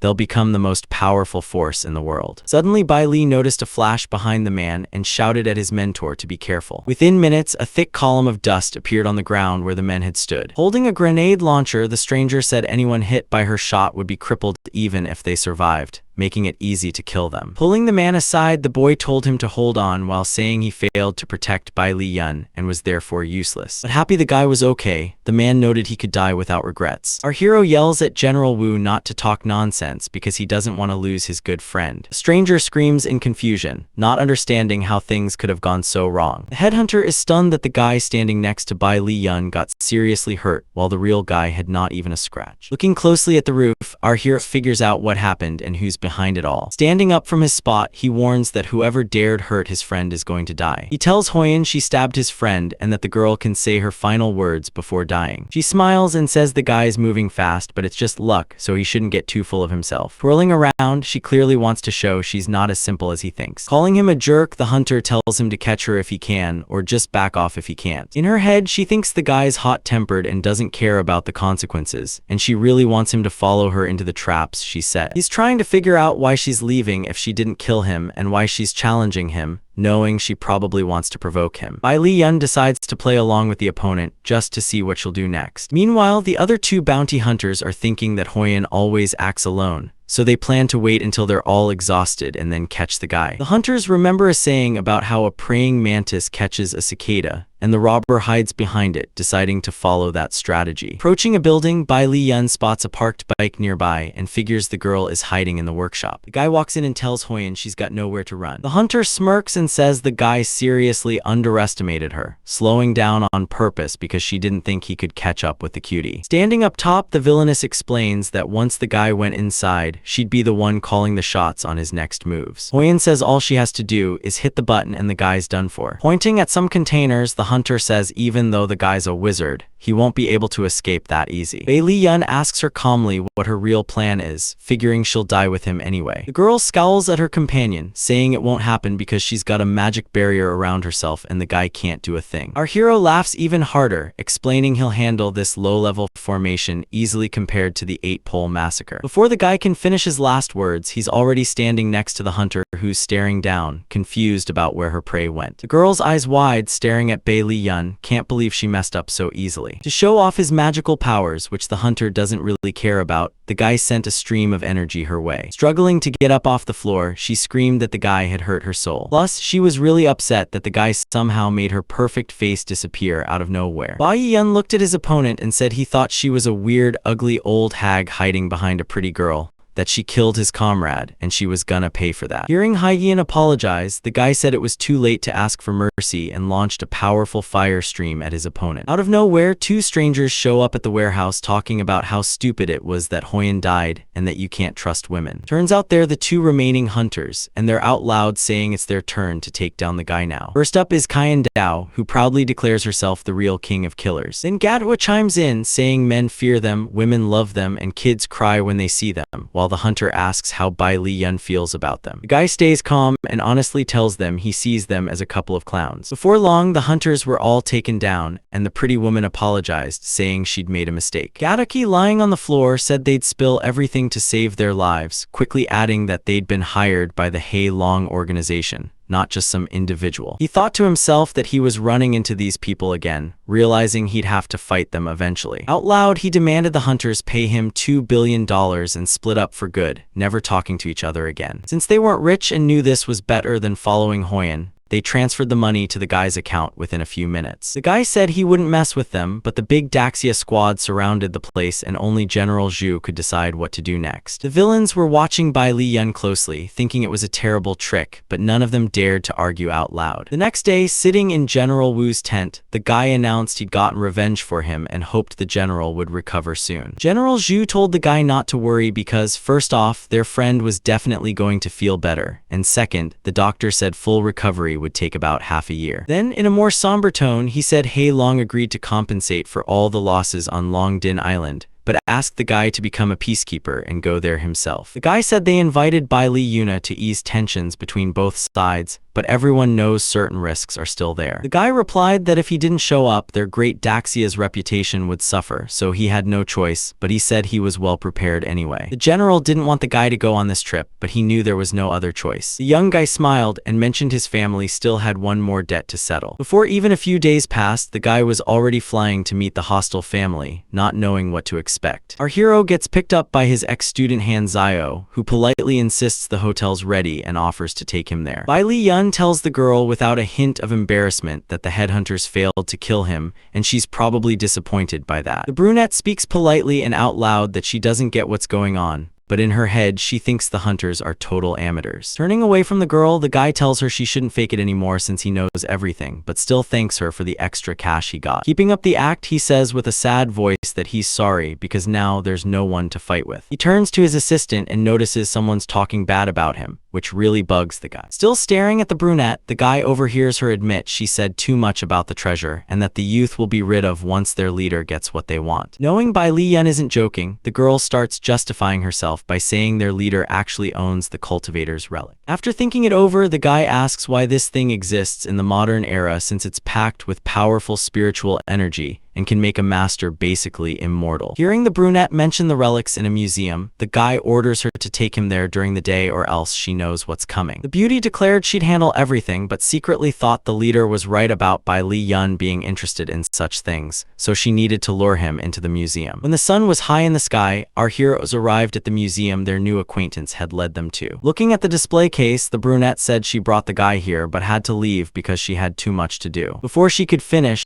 the girl felt the guy's hand grab hers in the next instant. Bai Li Yun calmly noted that he fully understood and realized the former student of Han Zio had lured him into the museum for a reason. That was real because in the next instant, some weird sword-wielding creatures started shouting about who dared intrude into their territory. The guy stood still for a while, like he was weighing all the options, but he still couldn't figure out why Western spiritual energy was showing up on the Eastern territory. Without any warning, the guard pulled his cold weapon behind his back and launched an attack in the next instant. The guy noticed that while one was getting ready to strike, the others were already behind him, ready to do the same. He wrapped his companion in a protective barrier and shouted at the guards to stop. Bai Li Yun started slowly backing away from where they'd stood just seconds ago. He realized something was wrong because the guards weren't responding to his commands. The guards kept moving no matter what spell was cast on them. He looked at his companion and asked how to stop the enemies, threatening to use her as a shield if she didn't know. The brunette said she didn't know her real goal was to bring the guy here, and the rest was all set up by the leader. But before the beauty could finish speaking, a massive sword from the enemy swooped down right above her head. The guy reacted instantly, pushing his new crush away and shouting for her to be careful. Knowing a fight was inevitable, Bai Li Yun recharged his energy to summon his fiery sword again. Swinging his weapon, the guy hoped it would buy him time and at least scare off the guards a little. But the ephemeral enemy couldn't handle the hero's overwhelming pressure, leaving our guy pretty disappointed. Within minutes, the guards' swords rained down,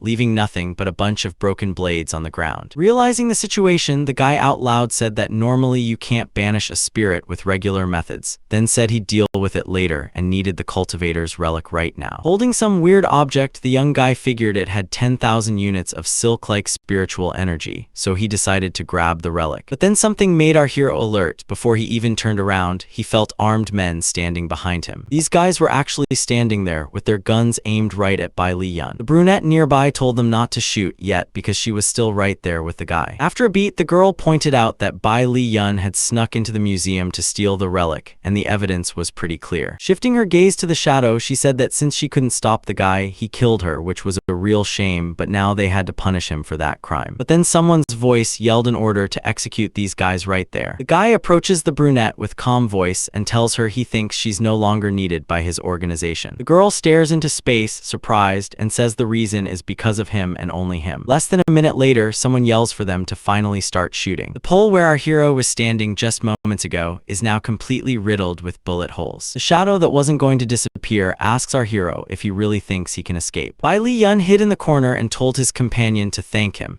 but he overheard her say Man Shan probably already gathered people around the museum to destroy them. The guy kept talking about his plan while the brunette listened, catching him asking questions about what was really going on. The former master's assistant cried, realizing she'd fallen into a trap she never even thought possible. So she said there were snipers in the gallery setup, their close combat skills were weak, but 2 big masters were nearby to protect them. Plus, there were 8 more masters with guns in 4 directions to guard the museum, and they'd take action if the guy showed up. He realized something was off and figured his opponent might be a magical cultivator. The man stepped out of the shadows and asked when Tianhe had become a traitor. She replied that the man leader had a long tongue, and if anything happened to her, neither her father nor the Tianhe clan would spare the young man. Lifting her hand and directing energy toward the man people, she firmly declared the empire would never forget the brunette's sacrifice. Realizing everything was going wrong, Bai Li Yun grabbed his companion and screamed for her to dodge. The guy pretends to back away and asks Tianhe where and how they should best escape. The brunette points toward the distance and says the man they saw recently reached the level of a great master. The man leader, realizing they had something planned, decided they needed more firepower or they'd just bolt easily. He charges forward, blasting a powerful flame at their location while shouting he'd personally take care of them. Tianhe, knowing she couldn't escape without Bai Li Yuan, starts asking him if he dealt with the cultivator's relic. Knowing there was no time to explain, the guy activated his fiery sword to defend and, if needed, attack. The masters standing in his path instantly scattered in different directions. Realizing seconds were ticking away, our hero blew a hole in the museum wall and yelled at the girl to get moving. Looking at the hole, the man leader told everyone gathered that the runners wouldn't get far, ordering a chase. In the next moment, he ordered everyone to spread the word that Tianhe and Huan Zhai had teamed up with Bai Li Yun, and they'd stormed the museum to steal the artifact. The guys were rushing as fast as they could, and before long they arrived at the patriarch's clan residence. The guy figured they needed a place to hide, so he decided to stop right here. When the man saw the strangers, he told them no one could enter the residence without permission, and that the 2 had to immediately reveal their identities. The exhausted girl quickly introduced herself and her companion, then said she had important business and needed to meet her father right away. Suddenly the father showed up, the one the guy had heard about, and he calmly ordered all his aides to leave the room. The guy who was staring at Bai Li Yun asked if it was true he hurt and threatened his daughter. But Tianhe interrupted the conversation, saying she was seriously injured by Man Shang. Maybe he tried to kill her, but either way, he betrayed them all by finding out about the cultivator's relic. After listening to his daughter's story, the family head said he wanted to know what the guy thought about everything. Our hero calmly noted that the girl already told everything, and he didn't know what else to add. The other guy said he's heard about the guy and thinks his reputation is well earned, so he wants to know if he's a divine cultivator or not. Bai Li Yun looked the guy straight in the eye and said he didn't know, maybe yes, maybe no, and that's where it started. Tianhe spoke up, explaining that if the guy was really a divine cultivator, their family would help him escape the pursuit by Hai Long.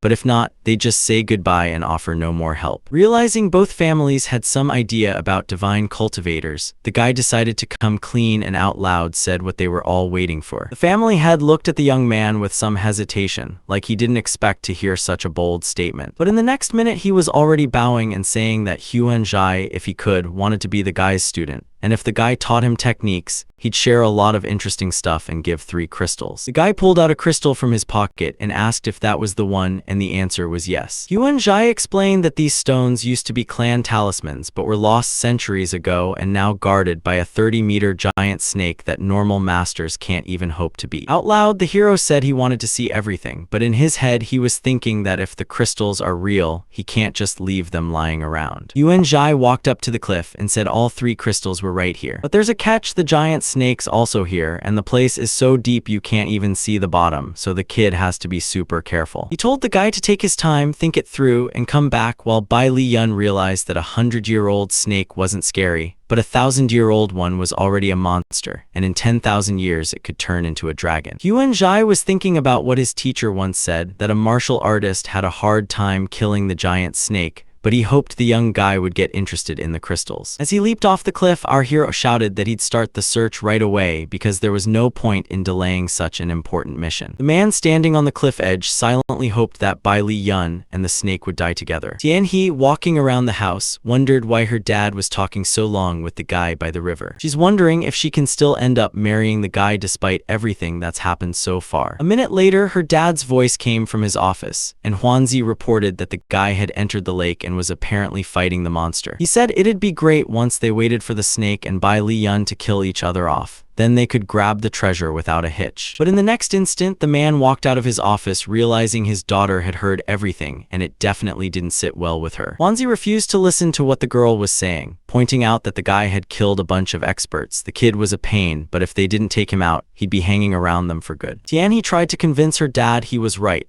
saying the guy did way more for them than just being their dad. But the next second she was gone, running off without staying to watch what was about to happen. Tianhe lay on the ground telling her dad the guy's power was maxed out, and he wasn't gonna die that easy like everyone thought. Yuanzhu laughed, saying his daughter was wrong because this time the guy was facing a legendary ancient giant serpent living in the lake. After a moment's pause, he added that he thought Bai Li Yun was already the victim of the huge monster. The guy realized fighting that long snake was gonna be tough. The reason was she knew these waters better than our hero did. The snake was super fast, nimble, and had insane strength. Knowing he couldn't take her on barehanded, the guy pulled out his fiery sword. Meanwhile, the river beast wasn't giving up and tried to jump after him. Knowing he had to act fast, the guy grabbed his weapon and summoned flames to cut through the snake. He swung with all his might, slamming the snake into the water's surface. The wounded snake hissed and writhed even more, showing it wasn't done yet. Soaring through the air, the young man realized he needed to push harder to reach his goal. Bai Li Yun gathered his thoughts and summoned 10,000 spirit sparks to deal a serious blow to the predator. Less than a minute later, fiery sparks started raining down on the snake, burning right through it. That move worked because the predator vanished underwater seconds later. Jumping after the snake, the guy figured he used way too much physical strength to hide his target and avoid attention, so he needed to move fast and find the crystals. Meanwhile, a voice nearby said someone no longer sensed any Kai from Bai Li Yuan or the snake. Laughing, the guy declared that the kid was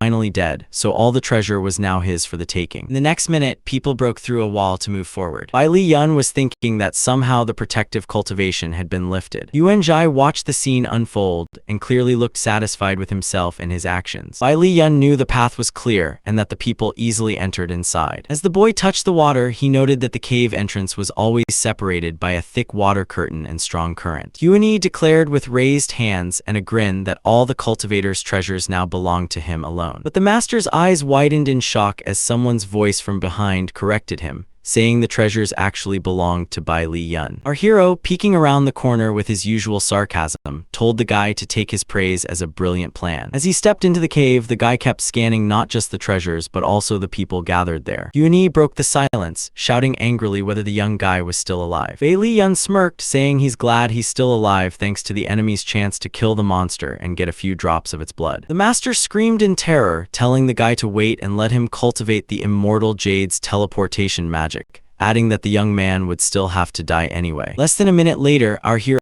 quickly cleared the path of all the competitors' helpers. Yuan Zhai wasn't fazed, saying they were about to test the spiritual energy left by the immortal cultivator, specifically the power of the heavenly sword. The young man couldn't believe his ears, thinking no way such energy could still exist in this world. Bai Li Yun was thinking when his opponent maxed out their weapon, charging it with energy for a big strike. The hit came, but our hero blocked it with dignity, shouting that even if Yuan Zhai got the right energy, killing him would still be no easy task. Bai Li Yun stared at his opponent, knowing that with chi you had to work it right or it'd just ignore you. That was true, and the next minute, redirecting energy, the kid yelled that now he'd show the man what it meant to be spiritually killed. Even wounded, the opponent claimed the young guy still couldn't kill him. Bai Li Yun told the wounded man that the soul of Tianhe Huangyin's leader had scattered, and now the man couldn't hide anymore. He had to show his true face. Sitting still as ever, the opponent noted that even if he tried hard to hide, the boy would have found him anyway. Looking at the enemy, Bai Li Yun said he was overestimating himself because Huangyin's soul had truly vanished, but the body still held a spirit, which was easy to understand. A minute later, the man spoke up, claiming he was Tianhe Lin Feng, the ancestor of the Tianhe clan, and added that Bai Li Yun had killed his people, so he couldn't expect mercy. Our hero declared that by attaching himself to future generations' bodies, Tianhe Lin would take over the clan when the time came. And since that's the case, he's the most ruthless of all the guys the boy has ever known. Bai Li Yun stayed calm but realized the cultivator had suddenly reached a high level of magic by practicing body capture magic and slowed down a bit. He slowed down because he saw the opponent preparing to fight, and Bai Li Yun kept thinking,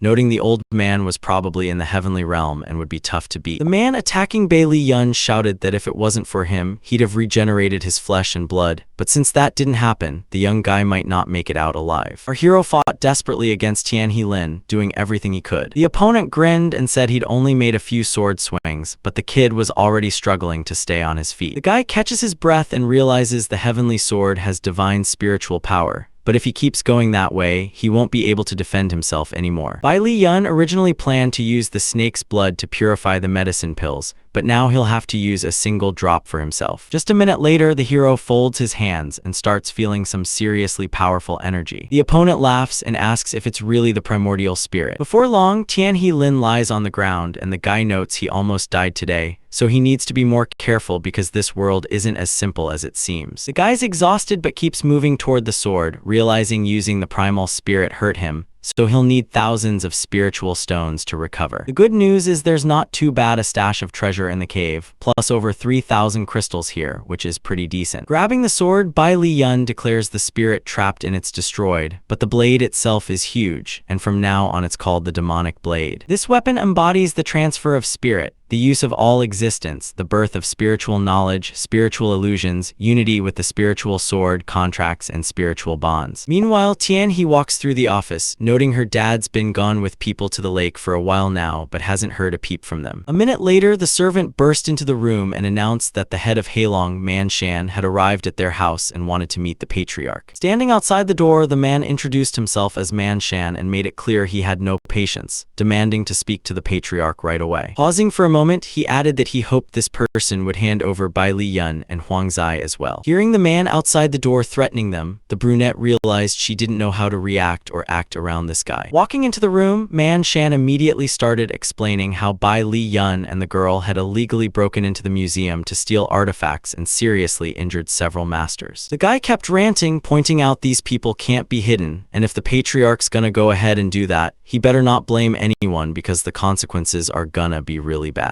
Suddenly, a voice came from behind the curtain saying the Man clan leader acted stupid by storming into someone's private space and then daring to demand things from the He clan people. Apologizing, Man Shan said the old man was getting too old, so he should focus on the younger generation, but he still had to spill everything he knew to earn their trust. Hiding behind the curtain, Tian He thought how glad she was she learned the voice mimic technique, plus there was her father's code in the room, so she could easily fake his identity. The girl yelled at the man to leave, but the next second she noticed a bullet whizzing past her. Man Shan knew he couldn't just leave if Hunyu was in the room, and this guy told him to go anyway. The guy sneered, saying the guy behind the curtain wasn't brave enough to face him, but hiding wasn't an option because he could already hit his target. Before Man Shan could finish his sentence, his family's assistant jumped on him from above. He didn't need to use much energy or strength to fight his opponent, and it was all over in a few minutes. Looking at the dummy in front of him, the young man realized it was a body-swapping technique. Man's leader stood on the rooftop watching the people below scrambling around, talking about how he dared to open fire, and that meant they had to protect the mission. The unexpected guest figured he needed to buy time to fight the guards, but the weird sound coming from the lake caught his attention more. Realizing Bai Li Yun probably tricked everyone, he jumped off the roof and headed straight for the lake. The guards storming into the house started questioning if Tian He was okay,